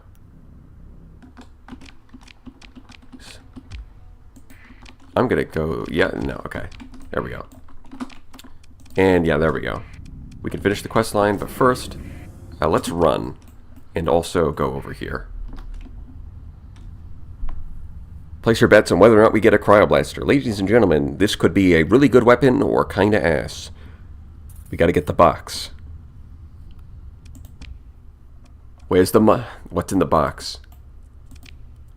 There's something in my head that's tickling the back of my brain, but I can't remember what it is. What's in the box? How do you normally learn about this cache? Well, the game doesn't tell you, so you're supposed to find it by yourself, which I'm assuming you would use neutrino detector. Because it's going to point to here. Oh no, there it is. Took a second. No, it's definitely pointing down here. I think that one's fake. Yeah, there it is. I was actually going to pass right by it. I think you're supposed to use the neutrino detector in here, and that's how you find it. But luckily it spawns roughly in the same spot every time, so even if you don't use it, once you know where it is, you'll find it.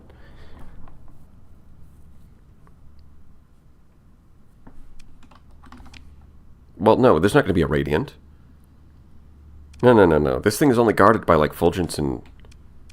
Yeah, this thing does not have a Radiant. Unless, maybe if you're playing with a lot of mods, it might have a Radiant.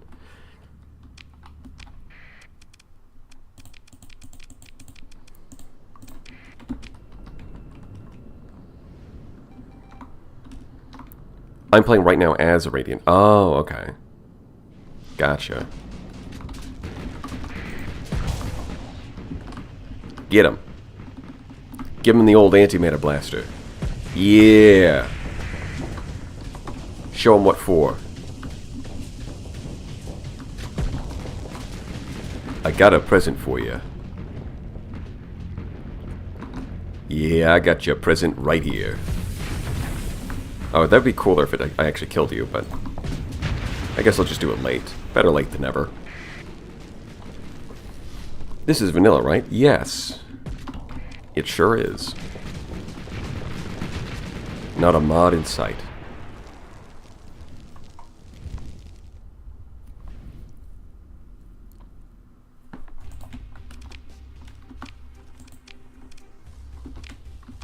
Alright, what do we get? Resonator, and what the? Just 4. Really? 4. Alright. I'll take it.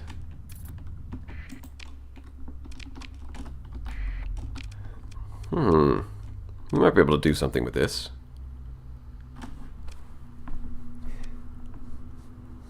Yeah, 4 antimatter SRMs. It's just a question of where am I going to fit them.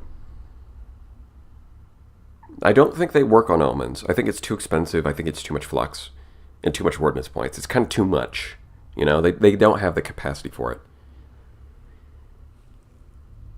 Afflictor, maybe. But I would rather just use antimatter blasters. I think it's easier.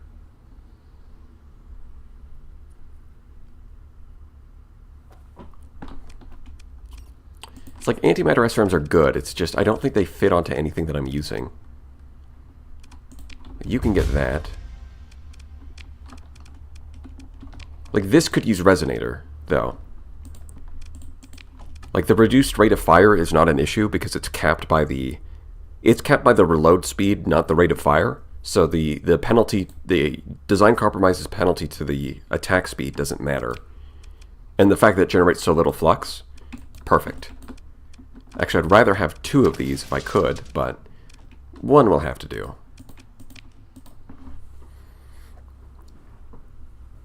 I found Resonators to be pretty nice on my Anubis. Yeah, that's what I'm thinking. Paladins plus Resonators does look really like a solid combination.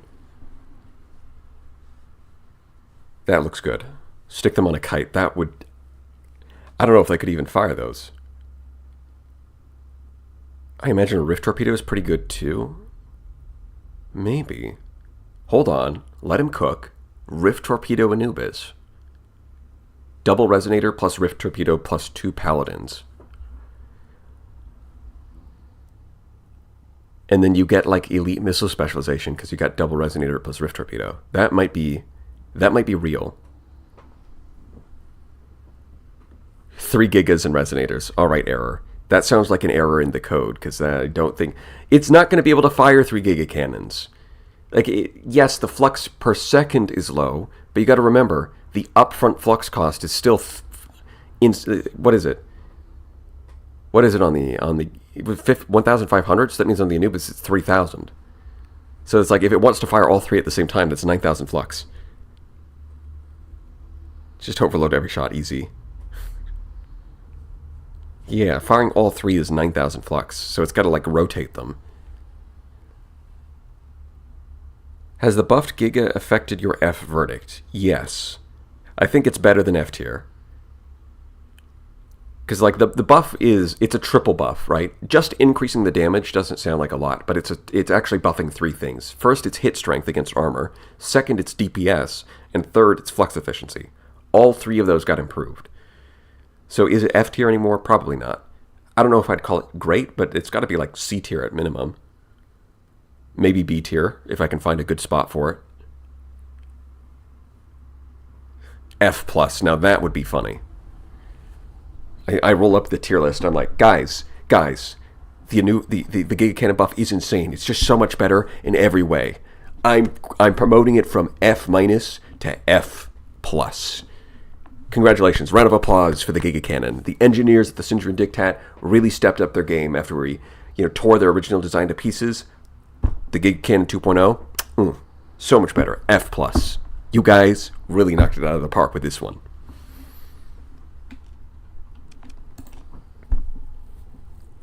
Yeah, I think Giga Cannon on the Lion... Now that the Lion's Guard Sunder has Energy Bolt Coherer and the Giga Cannon got buffed, I think those two facts together would make that a good combination. Because now the Giga Cannon can shoot at a decent range while boosted by High Energy Focus. So it's doing like 3,750 damage a hit. It's almost doing 4,000 damage... No. Yeah, it's almost doing 4,000 damage a hit at that point. Doesn't it still have like 250 DPS? Yeah, but it's still better than where it was before. And that comes with incredible flux efficiency and hit strength. So, like, do I really want that? No. Most of the time. But at least the other stats are good enough that it's not like F tier. At least with 4 You know what? Yeah, I think the 4 antimatter SRMs are basically telling me it's time to get a Paragon immediately. Because I can just put all 4 of them on it.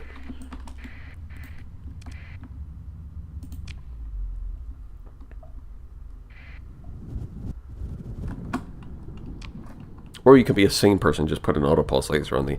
Yeah, you could. You could do that. Absolutely.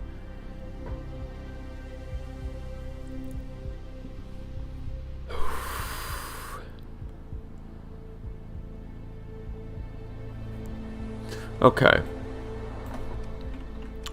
It's time to go get ourselves a Giga Cannon.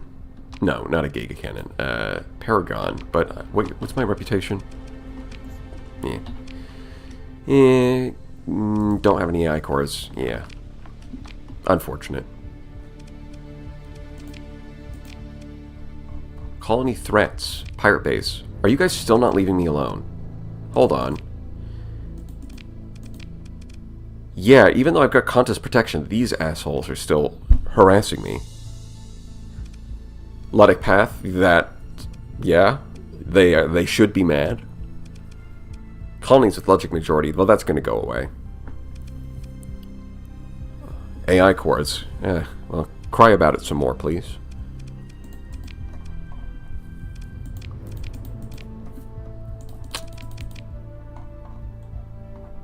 Yeah, it's not like I can buy an Astral or anything even if they're available.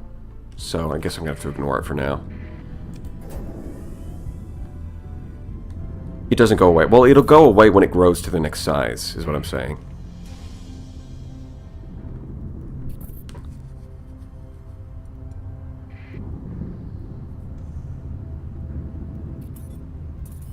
A midline capital that's a giant Giga Cannon with point defense. Well, that would be kind of funny. Is like just a capital that's maybe not a Giga Cannon, but like, a Giga Cannon in spirit. Something that's just like a really big super weapon, and then the rest of the ship is point defense. So it's only got like one gun to shoot at the enemy, but it's a big gun, like a really big gun. Like maybe like a double Giga Cannon with like a magazine. Like imagine like a Giga Cannon that's actually 2 parallel Giga Cannons linked together that fire shots at the same time, and they have like a magazine. So like that would be kind of cool. So like the UNSC ships from Halo. Yes, I think that is a really cool way of making ships. It's a gun with a ship built around it.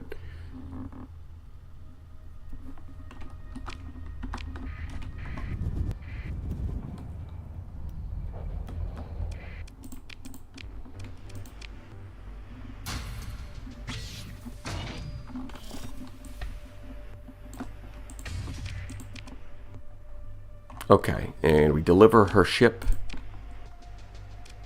Here you go. Continue. There we go. Should probably develop the contact. Even though it's a trade contact.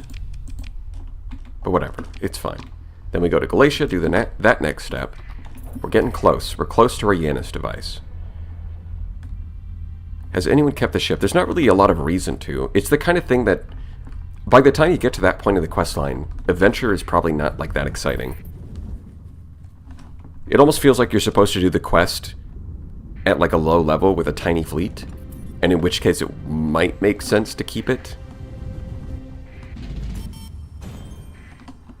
It's just like, why? Though. It's a Kanta gift. Ah, yeah, that's the other... You know what, I forgot about that. That is one of the reasons you can keep it. You just take it from her and you give it to Kanta. Although I gave them a lamp instead, which I think is way funnier. They use the lamp to execute people, which is kind of awesome. Like Cydonia, the fucking Soyjack Cydonia, sitting there like, a lamp? You dare give the great pirate Lord Kanta a lamp? This insult will not stand. And then Kanta's like, we will burn people. Take the lamp.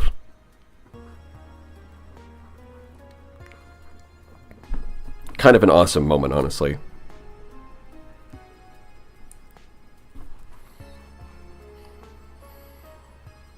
Kanta's just a moth in disguise. Kanta is a very unique creature. You know, maybe with all those cyber mods, all those like cybernetics she's got plugged in, she accidentally downloaded some moth software.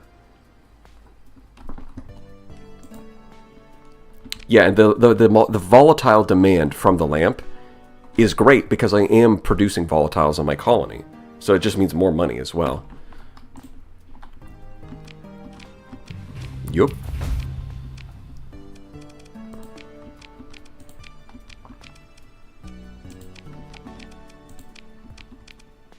Yeah, okay. I think we have to wait a little bit, and then the next part will start.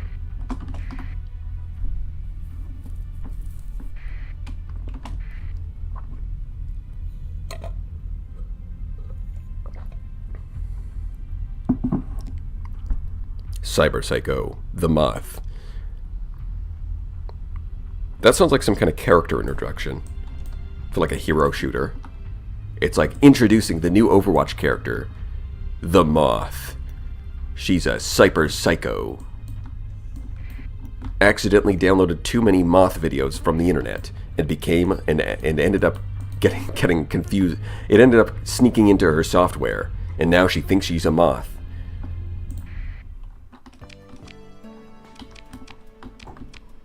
That's her backstory. Her main thing is killing people, because that's what you do in the video game.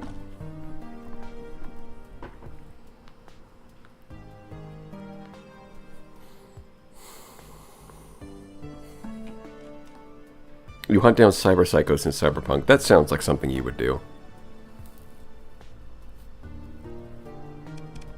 Yeah. Lore. And then we gotta do the whole gate nonsense.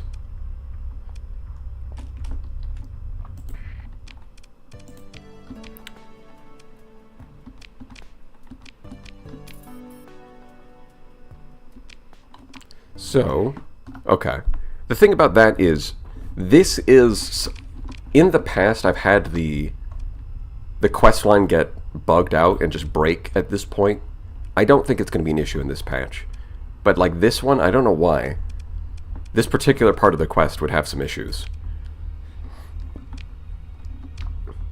Let's see. I guess I'll go visit the High Hegemon. We'll do that part first. We've got plenty of gates we can scan out in the outer reaches of the sector. You've got to get both parts of the quest and not go off to meet Dodd without talking to Scylla.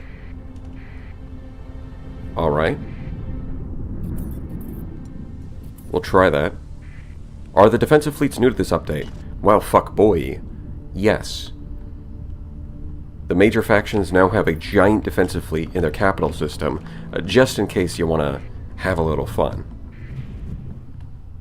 Or in the past it would break. That's how I bugged it out at least. Okay.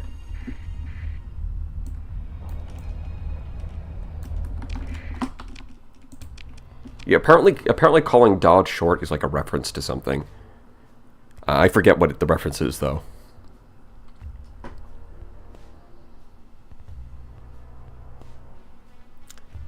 Yeah, the hegemony one looks a bit top-heavy. You can probably abuse it with just afflictors, honestly. Isn't it just Star Wars? Yeah, that was probably it. With Grievous. Well, yeah, that's the Helios. That's the lore reason. It's a reference to him being shorter than the propaganda portrays him. Like, that's like the in-game reason for why your character would say that. But like the inclusion of the line itself is like a reference to Star Wars or something. The Provost has a message. Of course. And you can abuse your credentials, I believe. They've gone out of their way to make sure that you have the option to misuse the powers given to you. I don't think it would be a reference to Halo 4. I mean, they do say that in Halo 4. But like, I don't know. That whole thing was just kind of like, why though?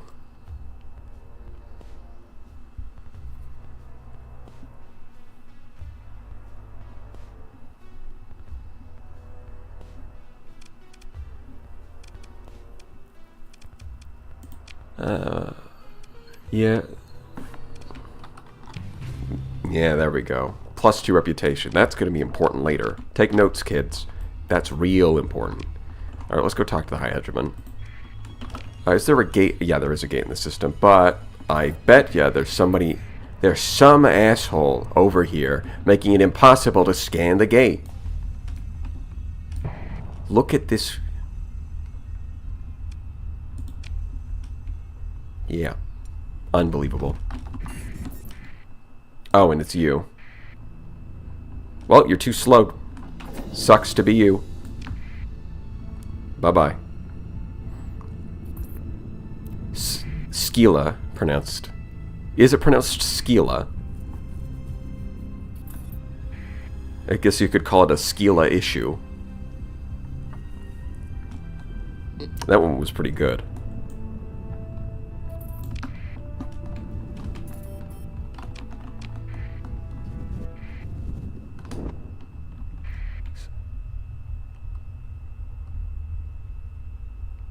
Isn't it Scylla? Yeah, it does look like her name is the same as the Greek creature from myth. I just never learned how to pronounce that.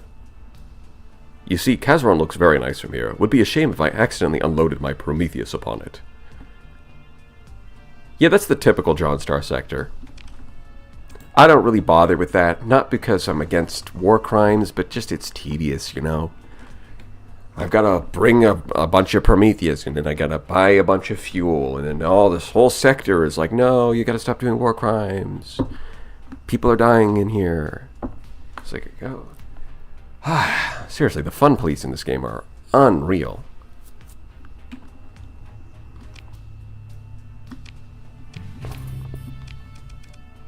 What would be funny is if you did this part that confirms that you're going to meet the High Hegemon, and then you just leave and come back like 6 years later.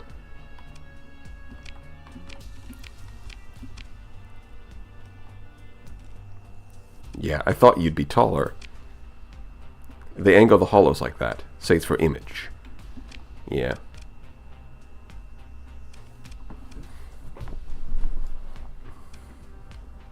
Yeah, this game kind of does not expect anyone to be idealistic, but you can try to be idealistic. And everyone looks at you like, why are you being idealistic? This is Starsector. This is not a place for ideals. This is a place to make money. Enduring hope.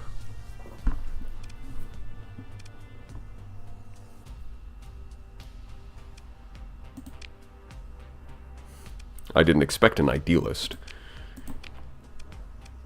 Yes, I trust her implicitly, of course. I think, yeah, he likes that if you say that. Not that that matters.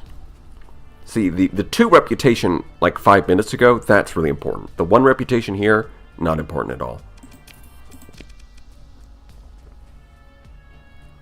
I love the I'm not a poet option.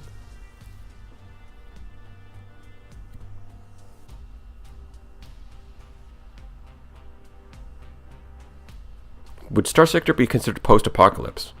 From a certain point of view, yeah. It's a sci-fi post-apocalypse, but after exploring the stars. Where usually it's before that happens. Or usually it focuses on literally one planet. But Starsector, it's like it's post-apocalypse, but you can still move between planets.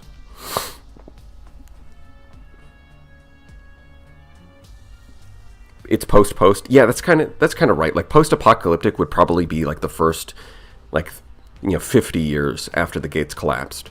At this point, there is kind of society. Society has reemerged.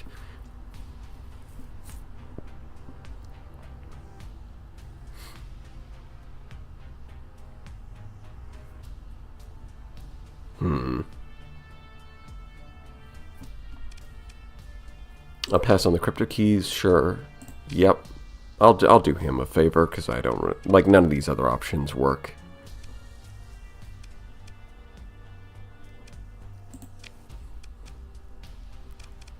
It's nice that they give you the option to ask, though. Like, hey, do you think you could lay off with the inspection fleets? You know as well as I can. That's not an option. Or as well as I do. Hey, an Atlas. Good to see you, buddy. Look who finally decided to show up, huh? You little rascal. Yeah, we're getting cargo and solar shielding.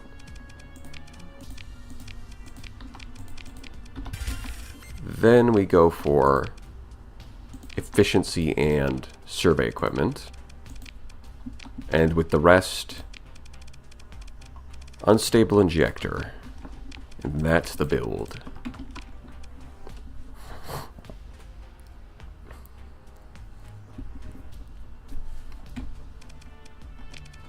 Yeah, it's a pristine Atlas. Which, to be fair, I could buy... Even if it wasn't pristine, I've got hull restoration, so I could use that. I could still use it. Oh, you know what? I do have flux regulation, and I forgot to actually take advantage of that. More dissipation.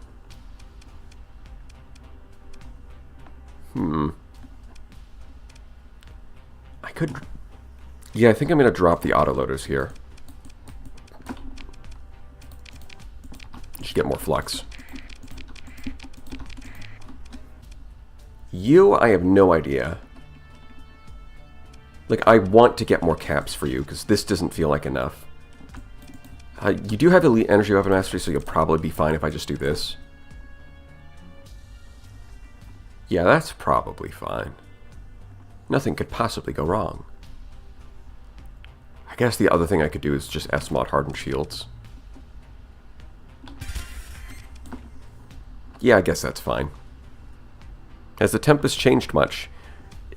Cutting the replacement time in half for the Terminator drones has helped a lot, I would say. I think that makes a big difference.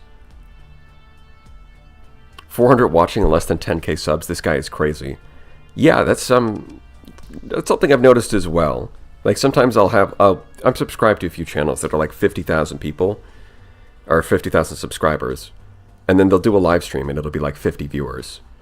So my expectations for what kind of viewership I would get was a lot lower than the reality. It's like, good lord, why are there so many people here? Where do they all come from?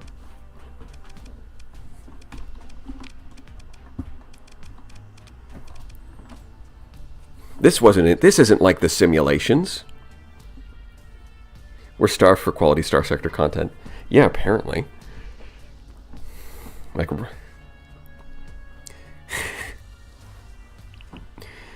Yeah, I guess so. Like, Rar uploads like once every 2 months when he remembers his YouTube password. I guess there's not a lot else.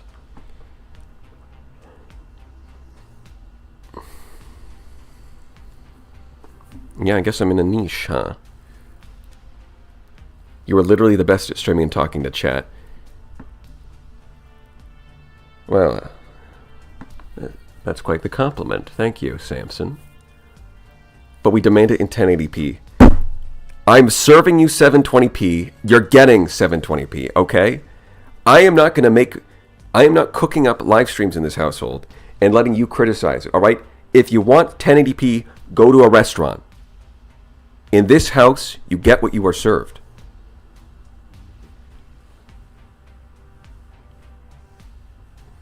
threat have new torpedoes. 3 ordnance points, 2 Oh, yeah. Kinetic? Yeah, the neutron torpedo.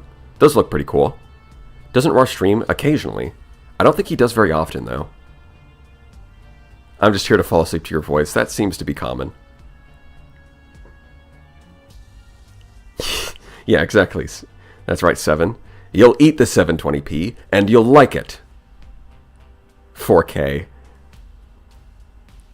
It's not 2018, we want 1080. Well, I'll get 1080 when I have money, and I can afford to do that. Rush streams 1 playthrough every 2 years. Yeah, I've seen like a couple of his live streams, but he doesn't seem to do it very often.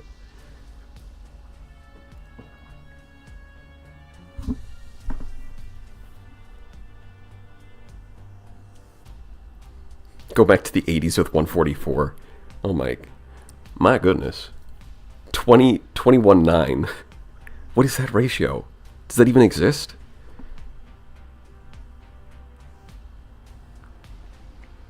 Man, it reminds me of being like back in 2015 and watching YouTube, but the internet, my parents' internet wasn't very good, so a lot of the time even 720p was too much, and I'd have to roll it down to 360, and it's like, how did I even watch that? 360p is unwatchable. Don't go for 1080p. Oh God, that would not be a short-term goal that you could meet with like donations. You know, that would be a lifestyle change. But thank you, Potsky, for the 20 euros. Yeah, just throw down an arbitrary number. If you give me $10 billion, actually, 10 billion maybe is a bit too much. How about 10,000? $10,000, and I'll snap my fingers, and the internet fairy will upgrade everything to 1080. All right, I could do it at any time. I'm just choosing not to mess with you. 360 is perfectly watchable. You just needed 720 monitor. That might be the trick. Great British pounds. Thank you very much. Oh, sorry. It looked vaguely like an E, so I just assumed it was euros. But of course it's pounds, because the British love getting pounded. I mean, the British love getting their... Yeah, no, I'm not going to change that. They love getting pounded. I knew it. Say that again in the Trump voice. I don't think so. Well... Yeah, I would have to... Honestly, if I was going to do a Trump impression, I wouldn't do a Trump impression. I would do an impression of Shane Gillis doing a Trump impression. So it's like 2 steps removed at that point. Because I find Shane Gillis really funny.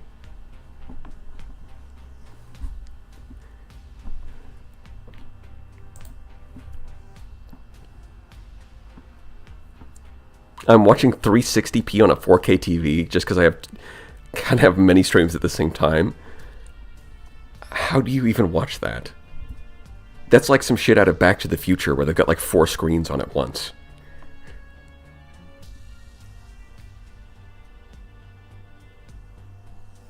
Alright, let's move on from that.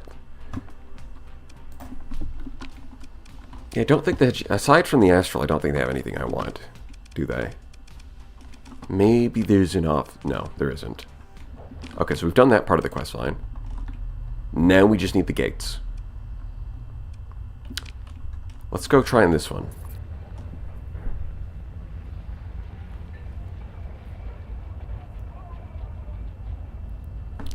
Wait a minute. Why are we so slow?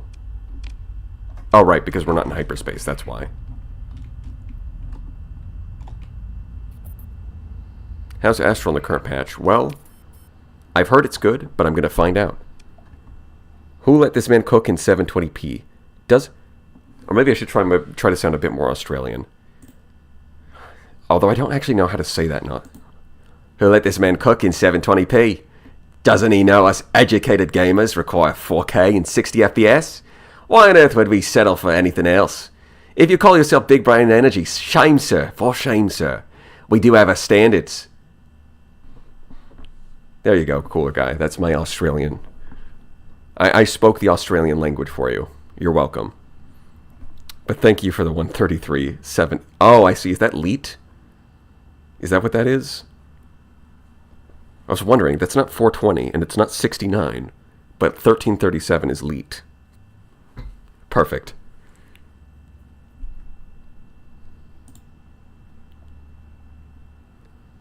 Throw a lobster on the barbie. That's right, we're throwing Volturnian lobsters on the barbie this Saturday. You coming down, mate?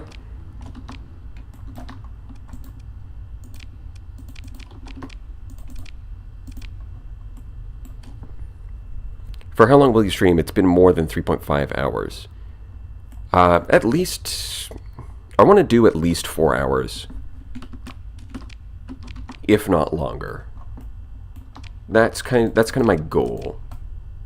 Because for a while I was doing like 2-hour streams, but that also feels like 2.5. But that feels like a little short.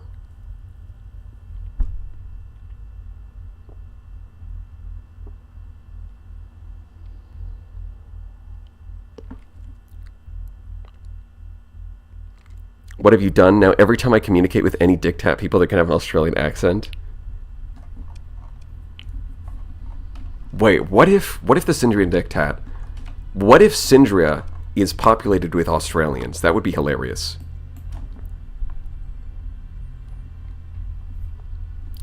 Baker throwing in 5 Big Brain Energy memberships.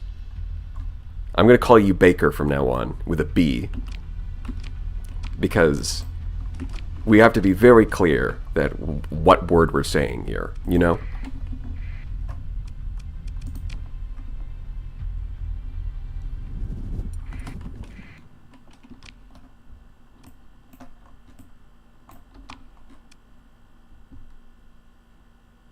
The Australian dictat. To the gamer dungeon with you.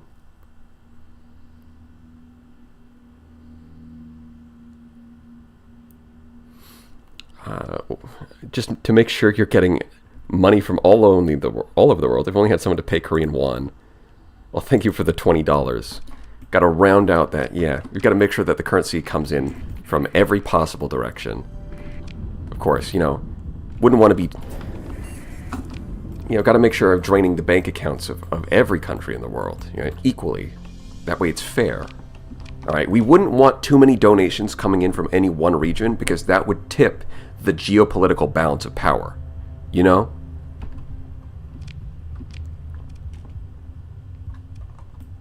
What was I looking for?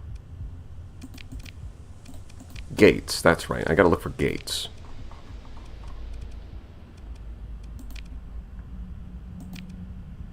Oh, the wormholes show up. Okay. Interesting. Is there really no gates over there?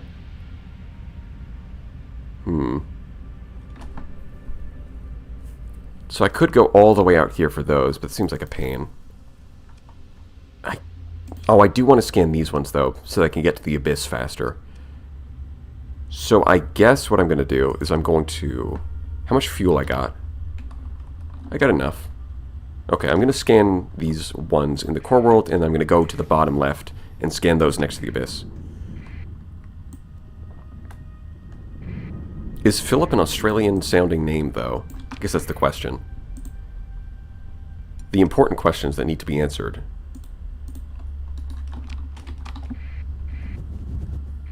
Good day, Philip. Oh, sorry. Mr. Andrada. You know, it's a professional environment, you know? Phil sure is. Phil, Australia.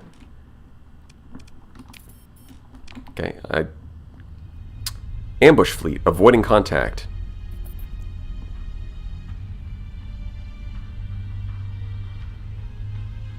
I'm just going to keep pointing at you guys to let you know how much of a failure you are. Ambush fleet, avoiding contact. Come on now.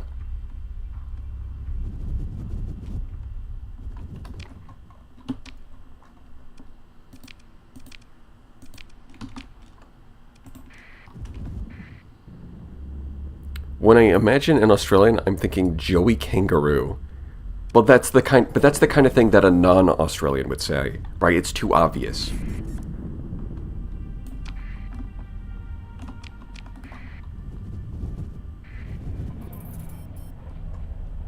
Like, I'm thinking, what's the stereotypically Australian thing that an Australian themselves would come up with? You know, the nuance there is different.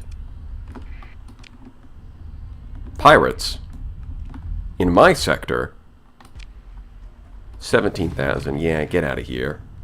See, these guys, they're just doing honest business. Unlike the damn hegemony, they don't charge, or the Tritachyon, they don't charge you a story point. They just charge you credits. And that, really, is what makes them such honest businessmen to deal with.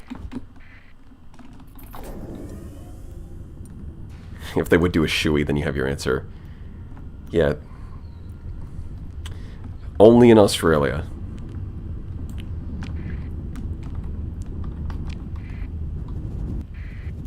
The most Australian thing is redacted by YouTube. All the pirate interactions really should be like that in game, though. That's, yeah, I think they should be. See, these guys get... Look at them, they're...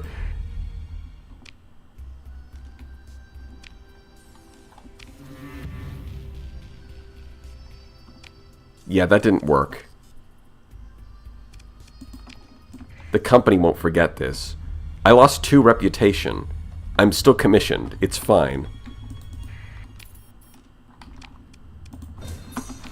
Like, you personally might be mad, but you're gonna despawn anyways. Yeah, you didn't think that went through, did ya? You are not going to... You are not subject to the laws of object permanence. You will not exist. Why do I care what your opinion is? I've been watching the stream on my phone for so long it started to overheat. Nice. Wait, does farming threat fabricators... I guess if you turn over the equipment to the one person who wants them, then that might give you some reputation. Oh, pirates. Bye.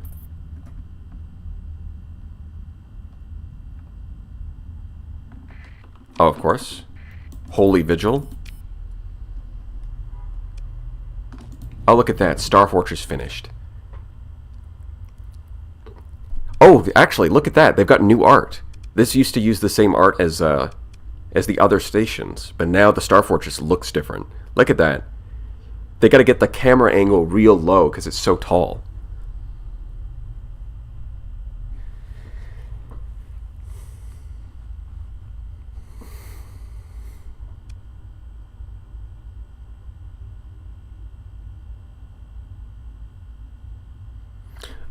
Yeah, you can leave a wormhole in Limbo. That's one option. But another option is you can put the gate there.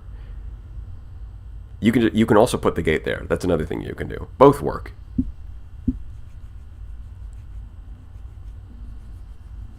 Threats are a resource laundering scheme. Well, it makes sense that they have a ton of resources because that's kind of like their entire thing. It's disassembling everything. Wormhole is cheaper to use. Is that true? I never really paid attention to the fuel consumption because I figure it's kind of trivial. Is playing this game without piloting your flagship vitable? Yes. You can definitely make it easy. Like, there's a lot of fights that are going to be easier if you pilot your flagship. But you don't need to. You can definitely build just a fleet that's got good loadouts and you've got a good balance of ships. Then your fleet should just be able to take on everything.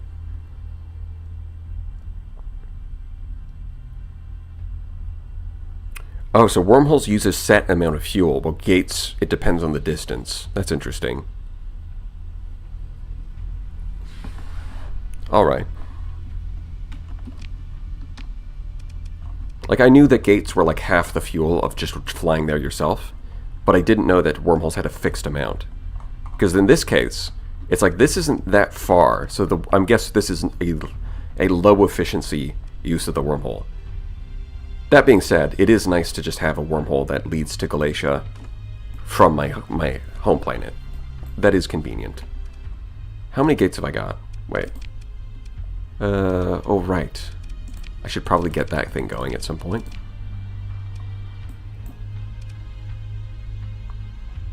Wait, is it possible to...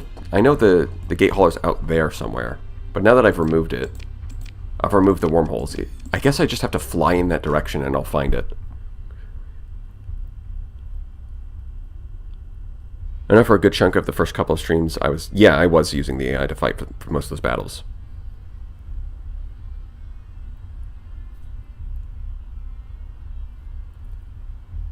Okay, let's see. How do we handle this? I need to check this. I'm at 4 to 6. Okay, and there's 2 out there, so that's perfect. We can do these 2, scan them, get them part of the network, and then we can go get the Yanis device, and all will be golden. I am a little low on supplies. 600 is not great. But we're doing a short trip, so it'll be fine.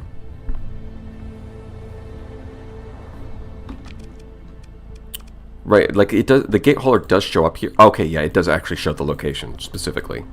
You're right. That's perfect. So later on, I'll be able to go pick that up. Low on supplies. Well, we're kind of getting into the point where it's like a mid-game fleet. And at this point, I like to just carry around 1,000 at minimum. Okay, I would like to go forward, not sideways. I do need to pick up an ox as well. Just 1. I only need the 1.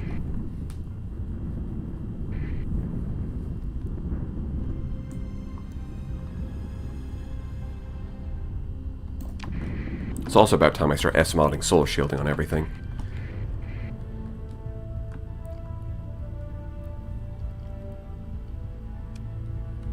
You know, this is actually a nice touch here, where instead of spamming you with a notification for each... I mean, this is from the last patch, but this is something that a player suggested.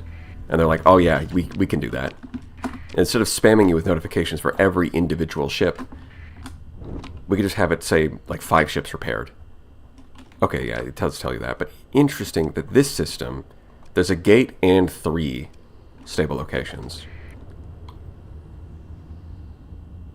Now I know why you like having 1,000 supplies. You've hit every storm possible. Yeah, and that 8 through 100. Now, I am going to solve that by getting S-modded solar shielding, but then also I'm going to make my fleet bigger. So, what are you doing here, scavenger? Friendly, yeah, for now.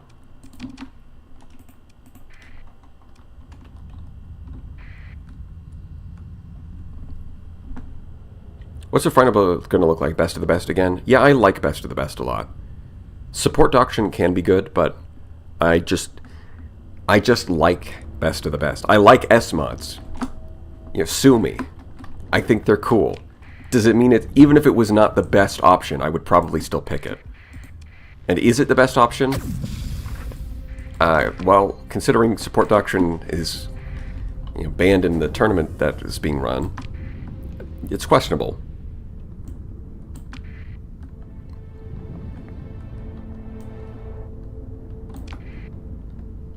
I just like S-mods.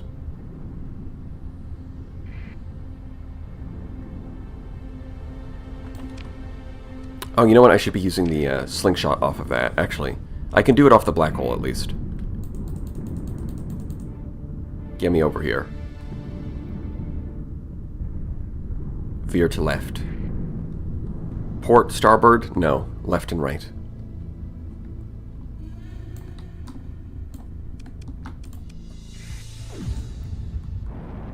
Ooh, a little overshot.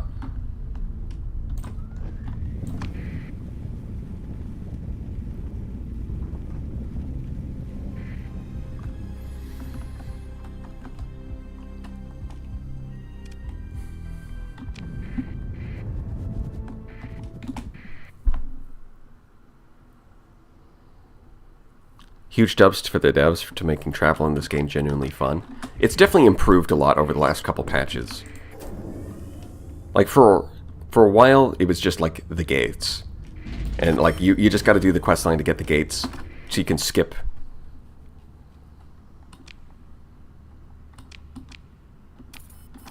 A microsat? Get it out of here.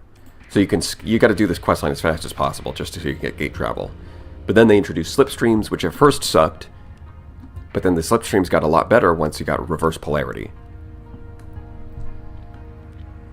Yeah, the Dark Ages before reverse polarity. In the ancient year of 2022, before mankind discovered reverse polarity.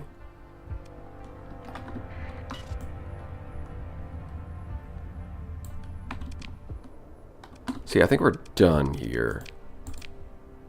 Yup. Let's just go to Galatia. Yeah, I am gonna S-mod solar shielding on everything. I don't want to have to slow down for no storms. Are you kidding me?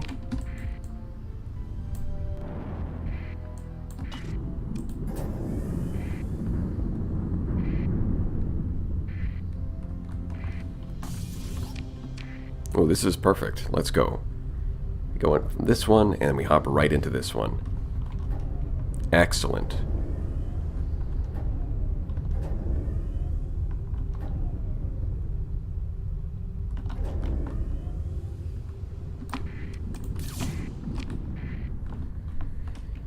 Give me speed or give me death. That's exactly right. Speed. I am speed. I think Lightning McQueen said that, and he was right.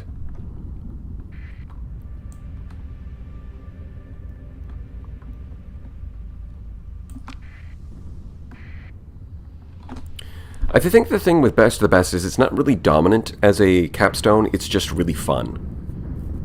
I think that's the reality. It's really, really straightforward. You just get another S-mod, and S-mods are one of the coolest things. So people pick it over and over, and then they're like, damn, I don't ever pick anything else. Maybe Best of the Best is too strong, but I don't think it's too strong. I think Support Doctrine can be strong. You just got to play differently.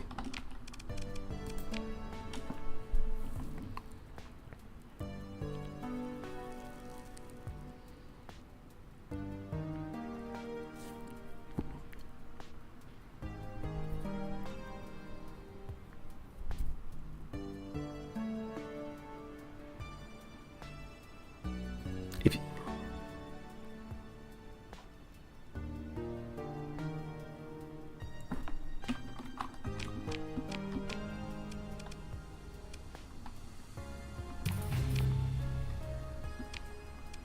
so, use the prototype on a gate in an uninhabited system. Yes, yes, yes. This part. I do need more fuel and all that. Let's go to the wormhole.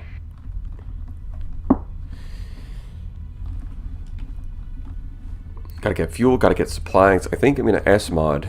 I'm gonna do what I said about S-modding all of those solar shields. There's a bunch of pirates hanging around the wormhole, which is funny because they're never going to get me. And nobody else uses the wormhole, so they're kind of wasting their time.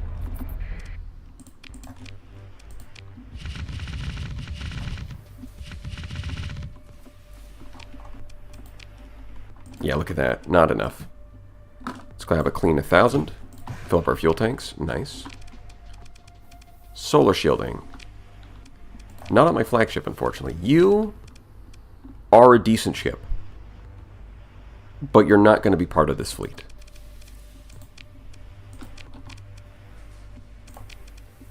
We'll throw that in storage. In fact, I'll throw all of that in storage. We're going to start. Now's the point where we can afford to be pickier with our ships. We don't need to just grab everything. Instead, we want to build an efficient fleet. We want to be precise.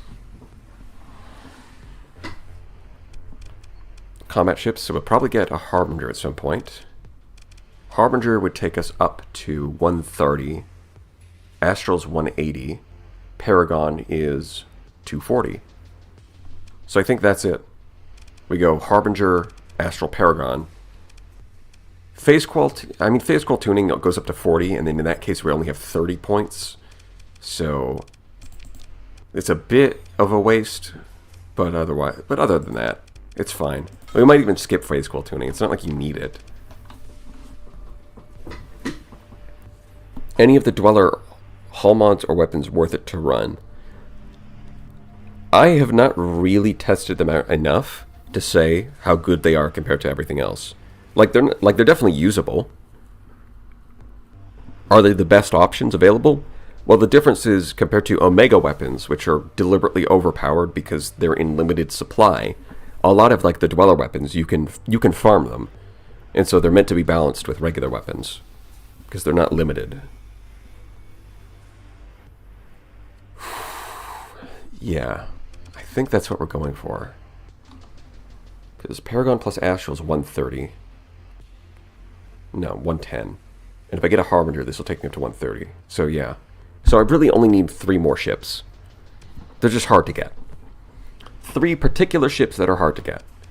Harbinger, Astral, Paragon. And all of them I'm going to get from Tritac. Other than that, I guess I'll grab a couple more. I'll grab a couple more Atlases, and then at that point maybe grab a second Prometheus. Although I don't think that's usually necessary.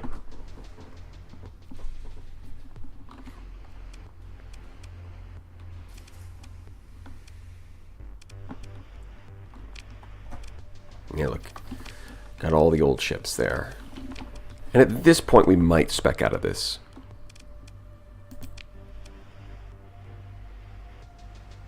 This is going to burn through some story points, but we're going to do it. Electronic Warfare got nerfed. I kind of want to see how it performs now. Wolfpack Tactics will be nice. We can finally get Combat Endurance and Field Modulation, and I think this is good. Oh wait, no, I forgot this one. Okay.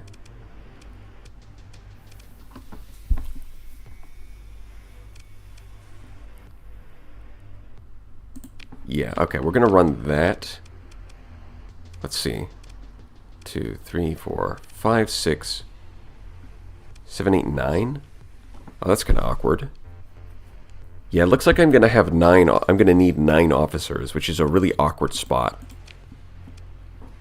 Because it's like you either want 8 or 10, usually. So I guess I could go officer training and then pick up a mercenary to fill the last slot. But then it's going to have an unreliable skill set. I mean, you can do the thing where you take officer management, then spec out of it to like create your own mercenaries, but that just sounds like a huge pain. That's the kind of thing that you can do, but I don't really want to do. It's a lot of extra work. Maybe I'll take Neuralink. Huh. Maybe I will take Neuralink. Because then I could link together, instead of getting an officer for the Harbinger, I could link it with the Afflictor and use both. Right? Because then what you can do is you can use the Harbinger. You can kind of synchronize them together, where you hit them with both abilities at the same time, and then just one-shot them.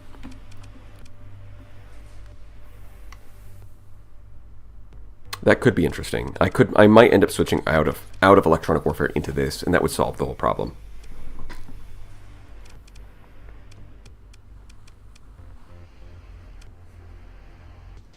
The thing is, I only have like 2 fighter bays right now, so I don't really want to grab these just yet.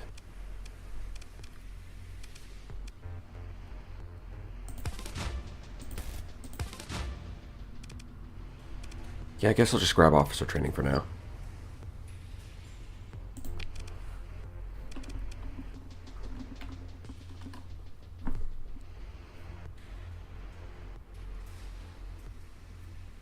Electronic Warfare plus phase skills is an insta-gib on... Yeah. I mean, usually you only really need one or the other, to be honest. Or in some cases, you can make do without either, but it's definitely easier if you have one of these. And if you get both, I mean, it's kind of overkill at that point.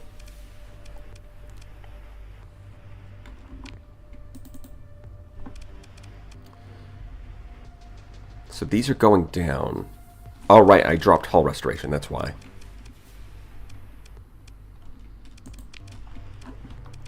Do you have any officers? Yes.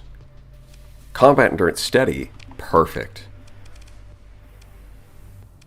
Perfect. That's exactly what we needed. You're the right man for the right job. Boy, do I have a job for you. Alright, and then we're going to drop S-mods. Let's see, we've got 5. Yeah, I'll put solar shielding on all of the omens. So the thing is, I don't think the onslaught is so tight on ordnance points, I don't think I'm going to fit solar shielding onto it, which is a little awkward. It'll still take damage from storms, while everybody else is immune. So I guess we'll just have to cross our fingers and pray for streamer luck. I mean, that's a completely valid approach. far as I'm concerned.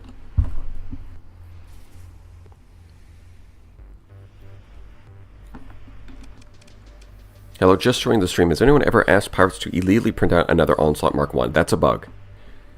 That is a known bug. I think it's fixed in the current hotfix.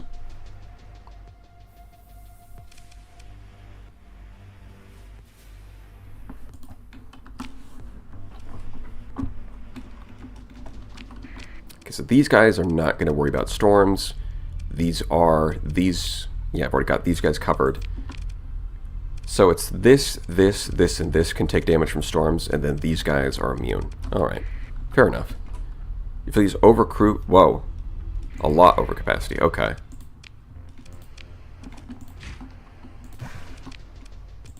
Right, normally having an onslaught means having a lot of crew capacity, but this is an automated onslaught, so it's different. Oh, our money went up to 80,000, that's nice. Hold on, let me just double check. There's not anything I want to do here, right? No. Okay, I think we're good. Maybe I'll upgrade these. It's not super important, but more defense is more defense. I got the money. Speaking of, I should probably start a second colony. Although this is going to hit size 5 pretty soon. We're going to get Persian League attention, aren't we? Huh, I guess I'll just leave it. Isn't colony defense irrelevant? Yeah, pretty much. But I like number go up. I like big number. So I'm going to get bigger number. Plan for the next industry? Commerce. Next on the list is commerce. Because I have this thing... And then I can drop in an alpha core, and that commerce will give us plus 100% income.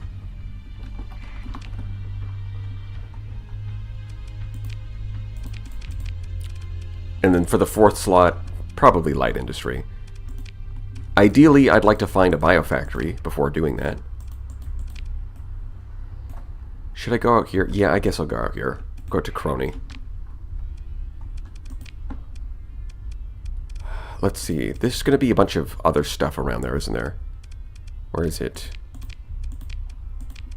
No. These were this. That's the one. Sure. I'll just take all of these because they're in the same area. Salvage. Fleet log. No. Exploration. There it is. Equipment cache. Debris field. Salvers tally. You're the only PNG tuber, or sorry, what? Oh, that's why I saw PLN and I was like, PNG tuber. The only YouTuber I can stand watching a long live without any mods or challenges to keep me entertained. Well, thank you, Krusty. I am trying my best. I know it seems like flawless, like it comes to me naturally, but I promise, I am trying very hard. Yeah, the brain rot. Hey, don't point out my brain rot. It's rude.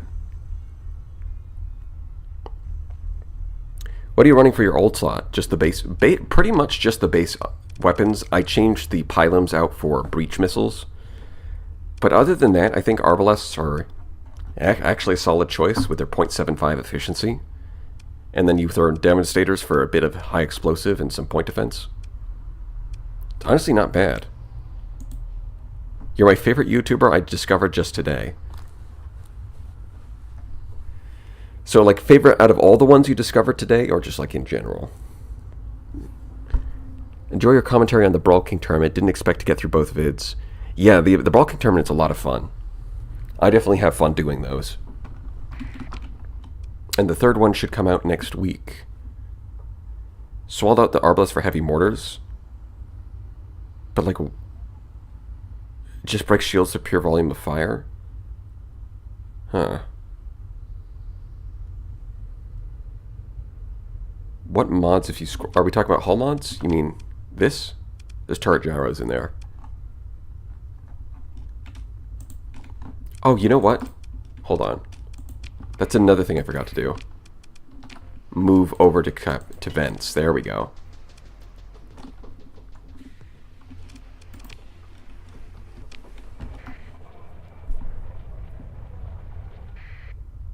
How many points of DP does Onslaught Mark 1 take up for the purposes of the automated ship skill? 0. It doesn't count towards these. So you can have your Onslaught, and it does not eat into your budget for automated ships. You can, which is awesome. We love you because of the brain rot. Well, I sure hope so, shredded paper plate. Because the brain rot is all you're going to get. So yeah, we're going to go scan this gate. Oh wait, was there an orbital station in there too?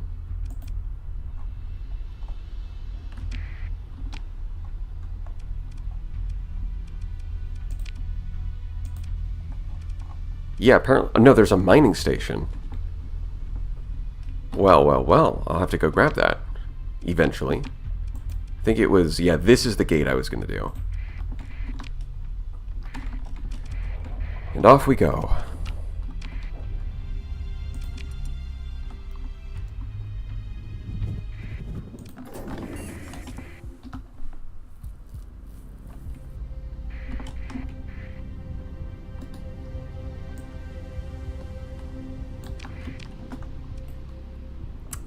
I guess I should use these, huh? I mean, they are right there. And by right there, I mean they're a little way out of the way. But it is a black hole, so Slip Surge is going to be awesome.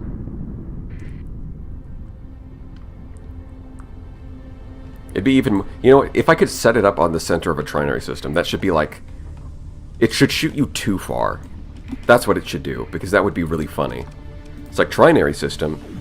Slip Surge efficiency increased 500%. Good luck.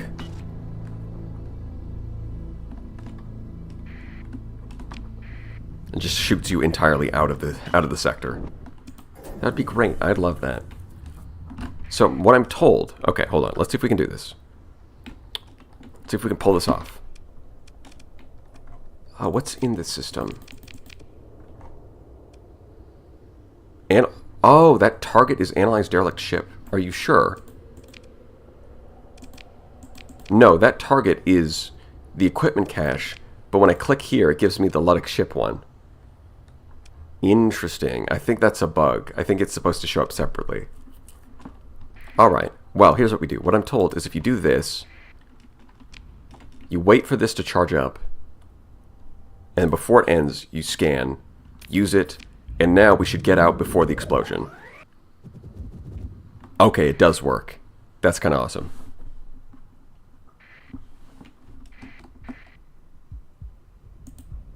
I like that.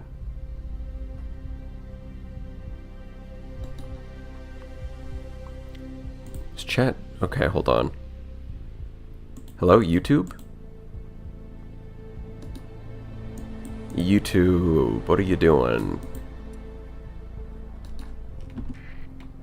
Come on, YouTube. You know better than this. Don't give me this kind of attitude. I gotta click on some things. Yeah. There we go. Let's pop that out. Okay, now I can read chat again.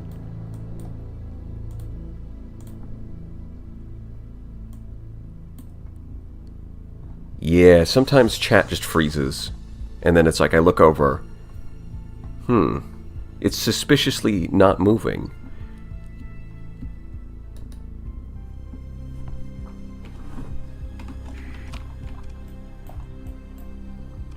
And the only solution is to open up another tab and go into you just have to open up another tab and go into the live stream menu again.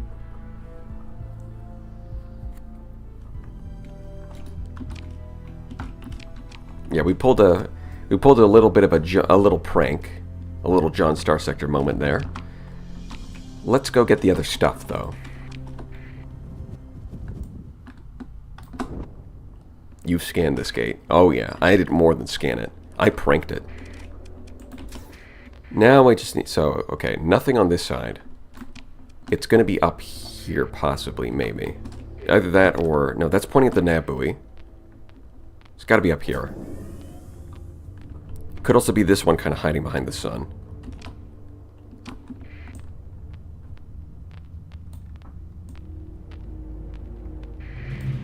Oh, it was right here the whole time. Awesome.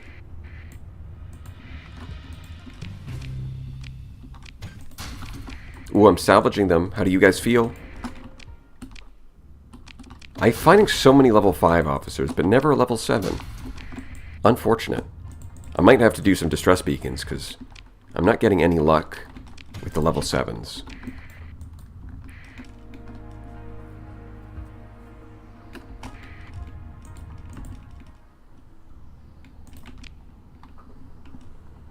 Medusa?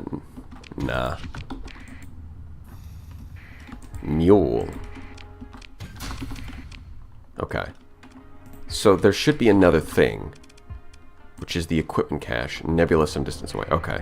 Let's fly out to the nebula. I am going to go get this now. I know there were some nebula in this system, but apparently they're very sparse.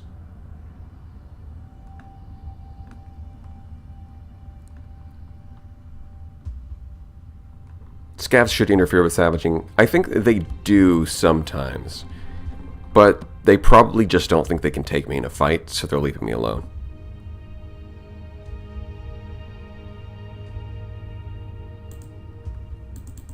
Bingus man, you're telling me you found 3 level 7 officers in the same system. Now that's some RNG. Alright, you know, I'm deleting this note. Useless.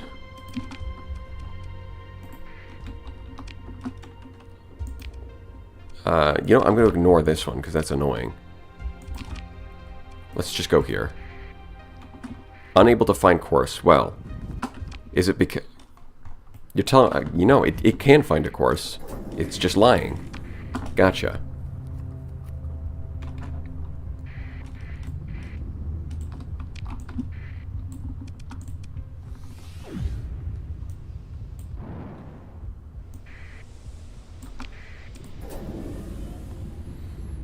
It was a small sector. That would increase the odds, yeah. It's still pretty crazy, though. Okay, why does pathing automatically take me to the far reaches of this solar system instead of something more reasonable, like this one? Why it does that is beyond me. I guess the gate is right next to it, huh? This is a big system. And the target is orbiting the gate. Okay. Of course it is. Somehow this was the correct choice.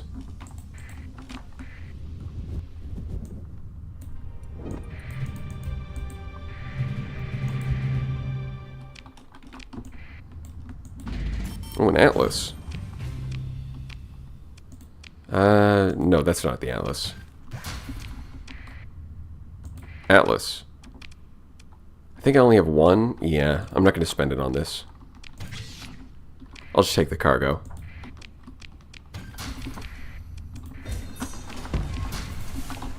Gotta salvage all this crap. Hopefully we get an officer. Because the loot we're getting is pretty mediocre. These things are not worth a lot. One crew. There was one guy. 5 organs. Come on now. There's got to be more in this system, though. There has to be. Inside a ring system. Well, there's a couple of those. You're drowning in money anyways, just buy an Atlas at Syndria. Yeah, that's what I'm going to have to do. I can easily afford it.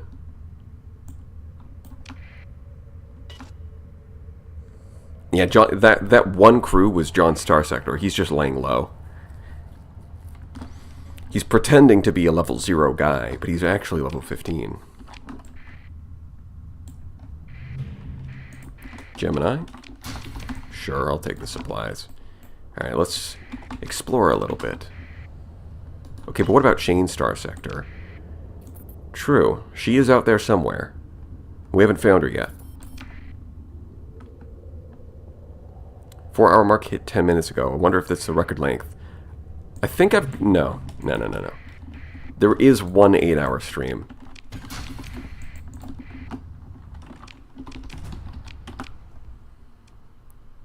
Which, of course, was Star Control 2.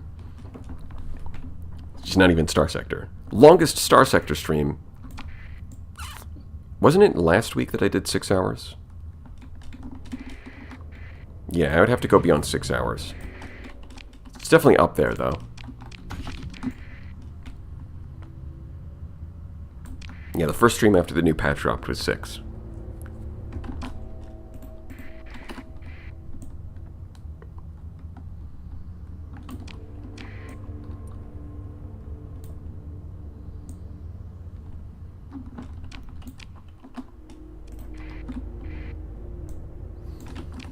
Okay. What are we missing? Now, the ring system, I'm not going to check this bigger ring system. I'm going to go to the inner one. Because I do want to hit this before it runs out.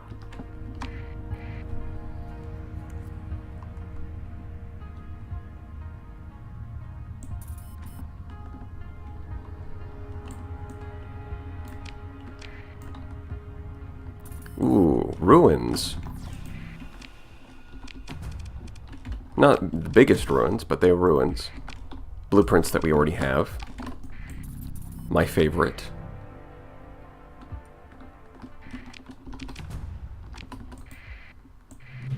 Mining station, there we go. Oh, apparently I don't actually have enough crew because I downsized my fleet. Nice. Lamp. Lamp oil, rope, bombs.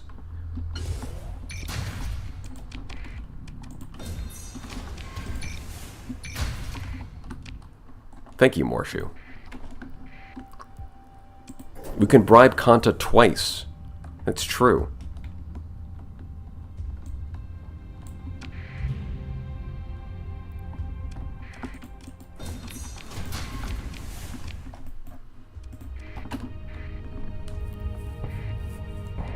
I don't know, maybe I can find a planet where I can use the lamp, but generally speaking, not super useful. Actually, can I get to 10?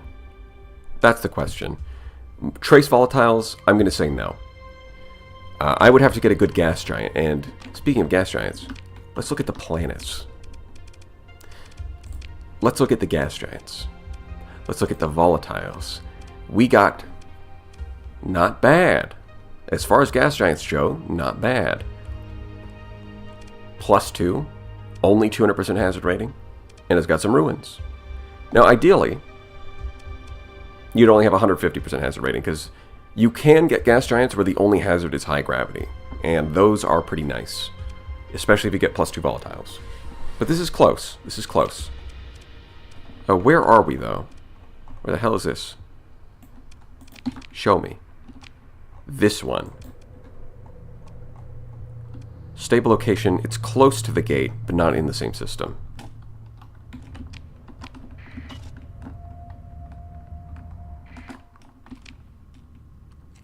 Cryovolcanic can also has +2. Yeah, but cryovolcanic cannot get the plasma dynamo. That's the difference. Plasma dynamo only goes on gas giants. Although, to be fair, the plasma dynamo is like the only thing that makes gas giants worth colonizing in any situation ever, because outside of that, they're kind of terrible. Once again, not enough crew.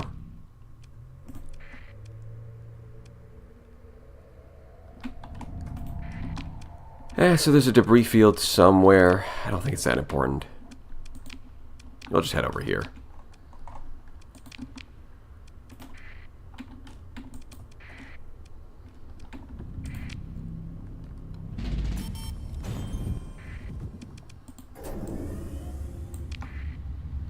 Well, mantle bore doesn't boost volatile production. It boosts every other kind of mining, except for volatiles.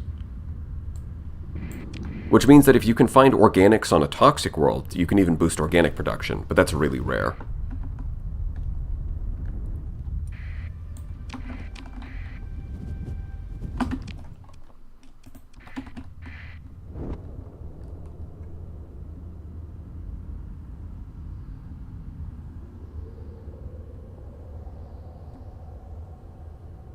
Alpha core the tech mine. Do you also spend a story point, Malcolm?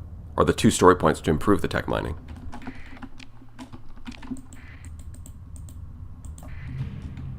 Hey, there it is. Immediately found it. And of course there's a lasher for some reason.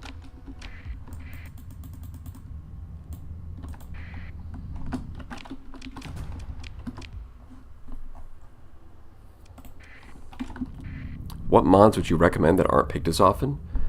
I don't even know which ones are picked less often. I'm really not a mod expert. Apparently I've already learned the Luddic Church's secrets. Excellent. No, I still get rare item from them every time. Interesting. Because in my testing, I was finding that you needed to spend the story point to make it consistent. And then it has to be, you have to do it right away. If you miss the timing window, you just don't get the item. That has been my experience. So I think this is an Ion Storm, right? Hold on, let me scan this. Yeah, plus 50. Is this 2 debris fields? Why is it so much? No, I don't need a buffalo.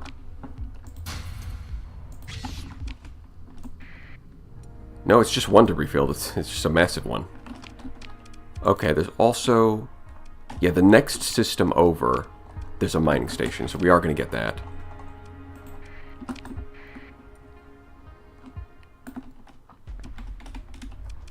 Oh, they're attacking me. Be my guest.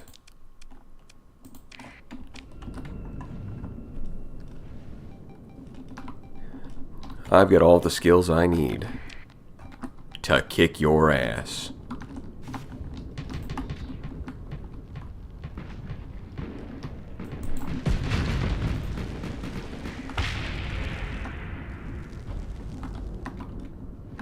Yeah, these uppity scavs in here.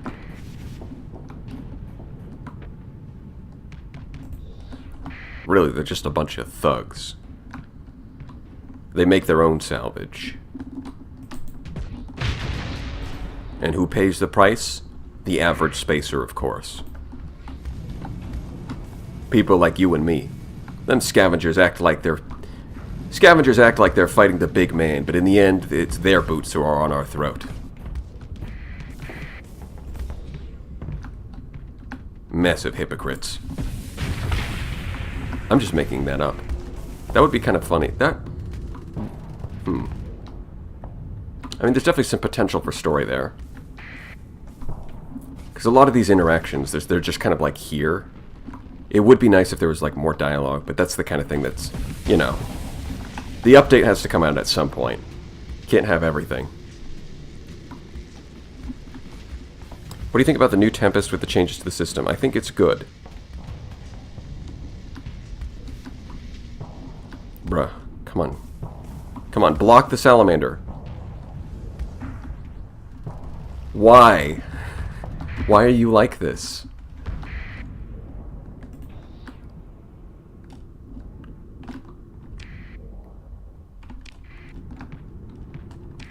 In settings.json, I enable the option to remotely manage industry items. Interesting.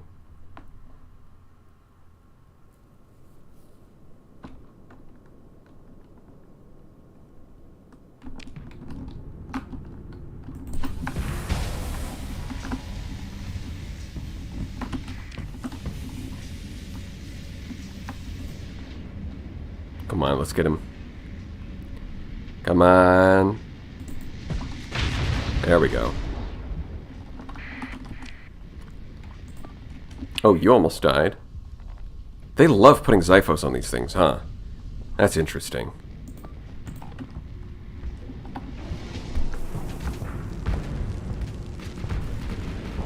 Did they not see the enemy? Why did they not shoot their sabos? That was weird. Maybe I need to take off defensive targeting array.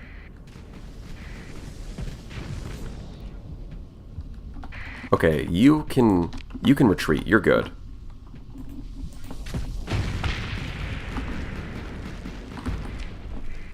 How much hull is that? What the hell? Look at this. Look at this guy. Hull 0. Unbelievable. It's not even a 1 HP, it's 0 HP. He's got less than 0.5, so it rounds down to 0. He's got fractional HP. Absolutely unhinged behavior.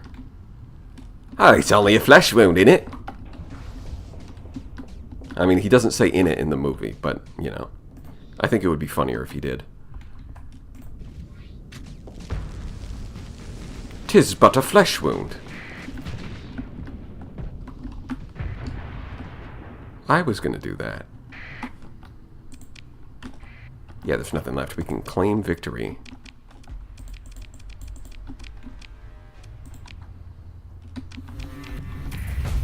Yeah, that's good enough.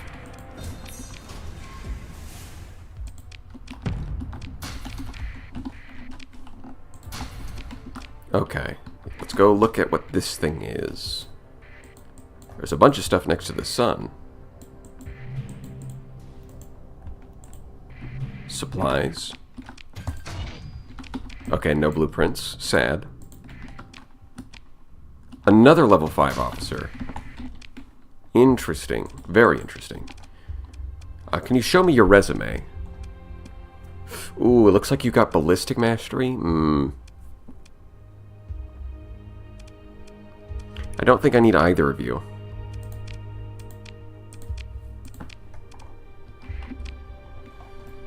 Okay. Is there anything else I need to do in this system?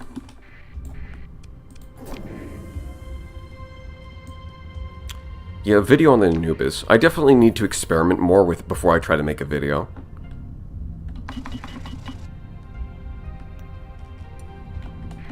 Because I have not used the Anubis too much myself. It's kind of a weird ship.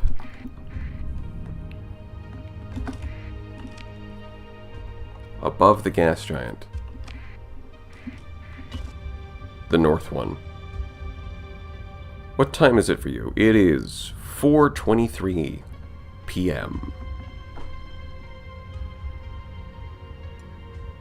If only 2 paladins manifested themselves. That would be pretty cool.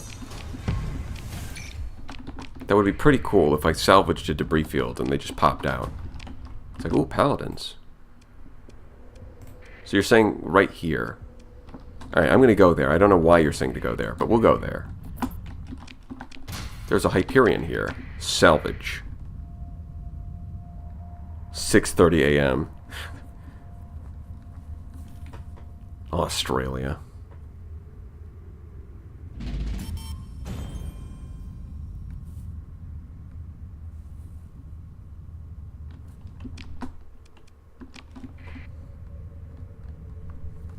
Anubis is a high-tech ship with a low-tech vibe.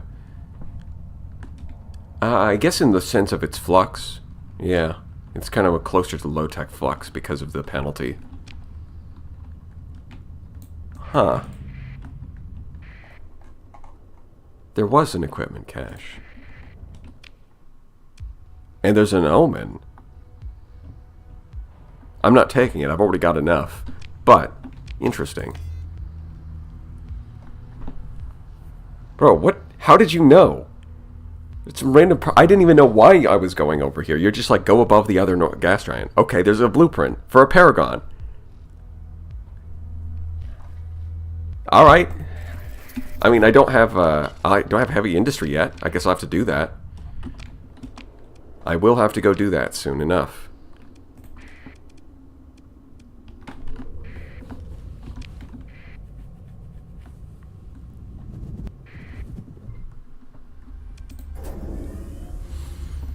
We're sitting on 2 mil as well. Excellent. A whopping 1,200. Excellent. And this is about to grow? Bro's clairvoyant. Well, I mean, people were predicting paladins, but they didn't pop out paladins. But they did pop out something I was looking for. Oh, is this mining station just resources? 4,000 metal. Unbelievable. Have I surveyed all of these? Yeah, it looks like it.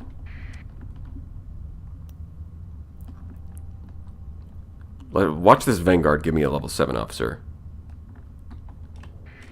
720p is so bad, the name of the blueprint was distorted for me when I zoomed in. Oh god. That is the way that it is. And it is what it do.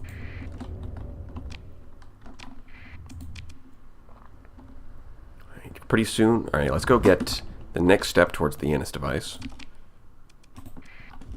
We can sell a bunch of crap we don't need. Our colony will grow, and we can start building commerce, which is going to make us $1 million billion. Excellent. Alright, we slow down right here. Slip surge, go.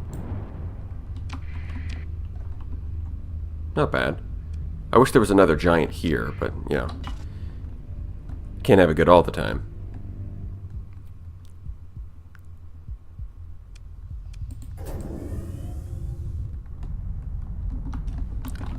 Wait, you found a mining station with 2 soil nanites.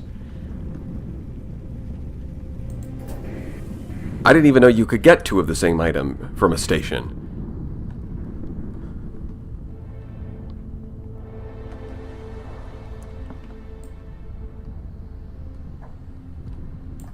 I quit this game because of no autosave. What do you mean you quit it again? They just added autosave. Let's go to the save files. Auto. Let's go to the settings. Autosave. The new patch that came out like a week ago just added autosave to the game, noob. So, guess what? You can play the game now. Autosave has been solved. It is finally part of the game.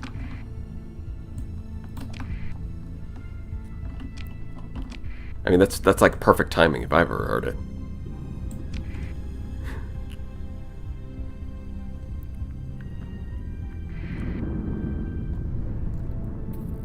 I mean, yeah, there was a mod for it, but, you know, not everyone's going to go do that. Alright. Commerce. I mean, look at that. We're already making 110,000 just off the mining and farming. Look at this. Look at this money. If we throw down a commerce, this is going to be up at like 250,000. This is going crazy. Noob, you might just not... Did you download the latest version? That's my question. Because I think it turns on autosave by default. So if you can't, if it didn't turn on by default, you might still be on an older version. Do you have a holodeck? I do.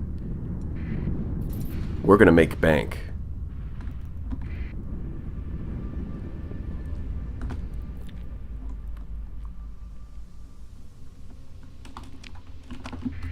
Yeah, there's definitely room to experiment with the Anubis. Going all in on beams could be one way of doing it. Autosave is on by default. Oh, yeah, that's another thing. If you're playing Iron Man, you don't get autosave.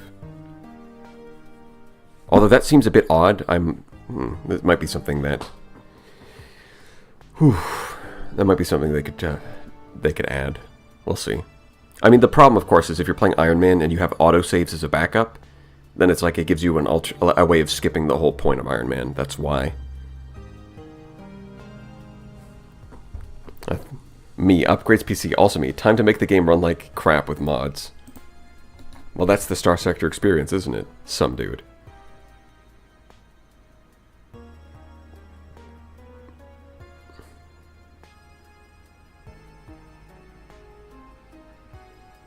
I mean, you can just Alt F4 Iron Man, but like, you know, you're going through extra effort, right? That's kind of the point. At the end of the day, you can, if you want to, you can go into the save files and just copy paste it and create an entire backup folder for your Iron Man playthrough, and completely defeating the purpose. You can do that. The point is that it takes a lot of effort, so you're probably not going to.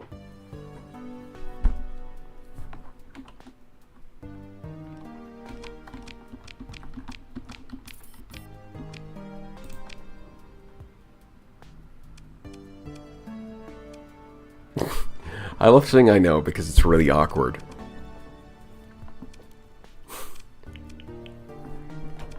It's funny, but we're just going to click 1. We're going to click 1. We're going to click 1. We click 1. And then we click 1. And look at that, the gates are going.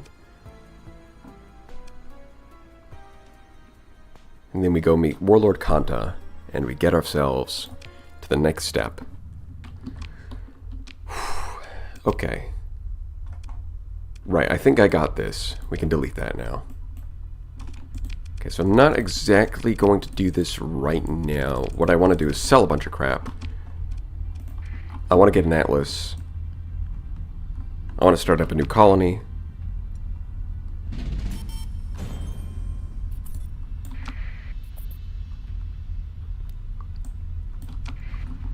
Oh, it looks like the pirates actually took the relay for a little bit. Interesting.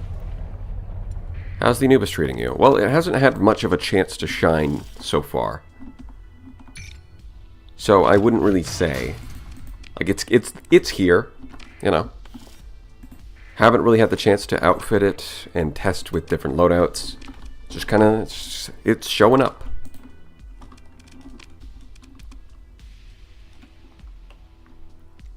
So yeah, I think we want to look for an atlas, which means let's go over to Syndria. Go visit Phil. Yes, scan. Yeah. Yoink. Dude, your build videos are really helpful for me. Game enjoyment went up. Thank you. Love from Russia. Well, I'm glad you found them useful.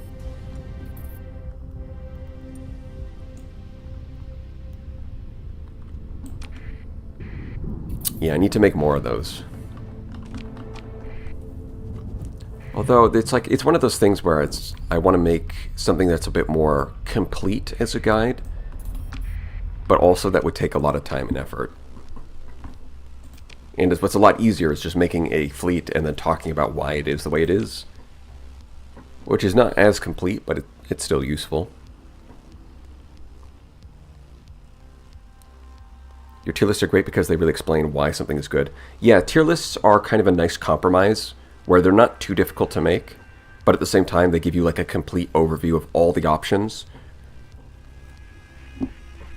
They're kind of like a nice middle ground where it's not like a total, like, here's a guide on how to do ships, which would take a lot of effort, but it's a little more, offers a little more of a broad perspective than a single fleet.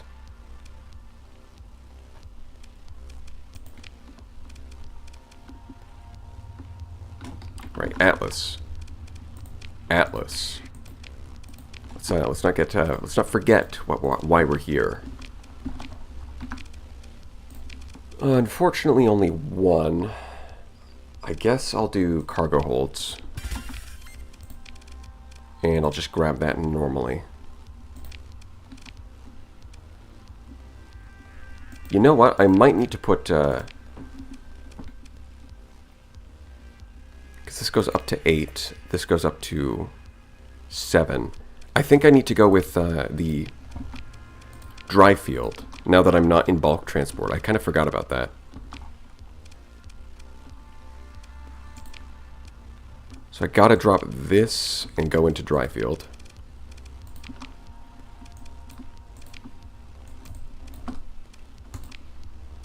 And same here. Gotta go into dry field.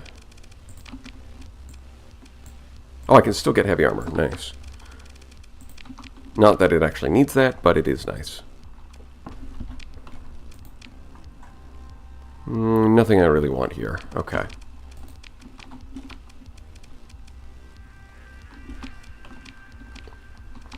Okay, so the next step is I could continue the quest line, but I don't think I'm going to do that right now.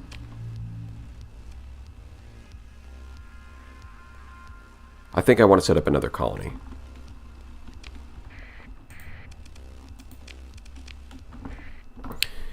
Alright, it's a real catch-22 because tiers in a vacuum are different from ships in a vacuum, which are different from fleets. Yeah, I think that's... Well, the thing with the tier list is I do explain, like, even like lower tier weapons, why you might want to use them in some situations.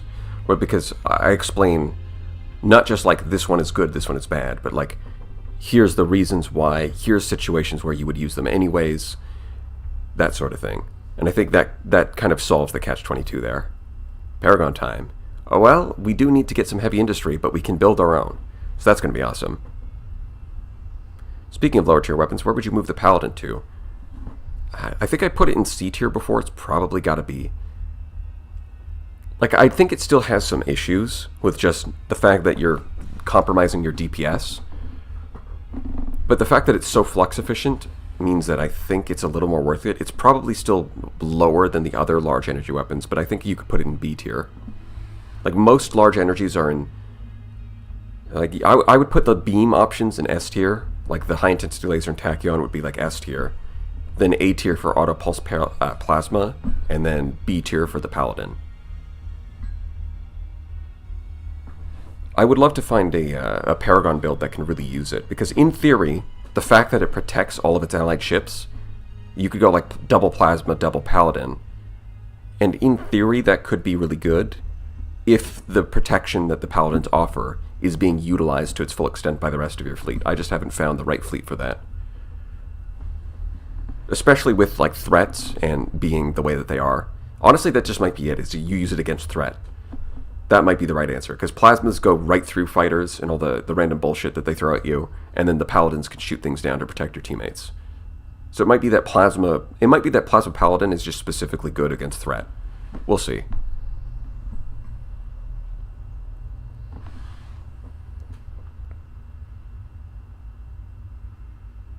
Though now that Anubis exists, Paladin Paragon is kind of moot. Yeah, if you're looking for that specific purpose, the Anubis is going to be like a really solid option, because you get 3 for just 18 deployment points.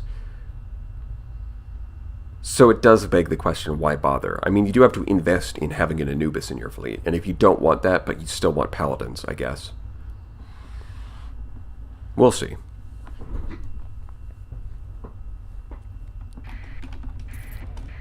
Codex entry, Syndria.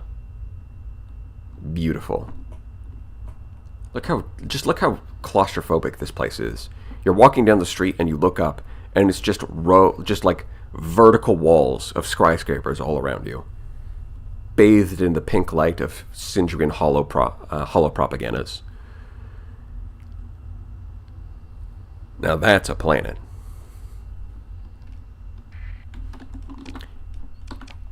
Yes, the Anubis does have very good efficiency and top speed. All right, 4 hours, 40 minutes. I think that's good. I think we've done enough for today. I think I'm going to cut the stream here. So thank you everyone for showing up. Hope you all had a good time. Or fell asleep, either one.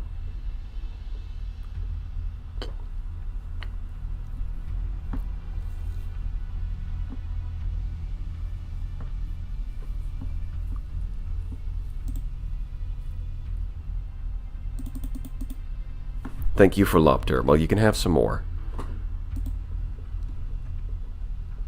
And I'll catch you all tomorrow. But until then, I'll see you gamers later.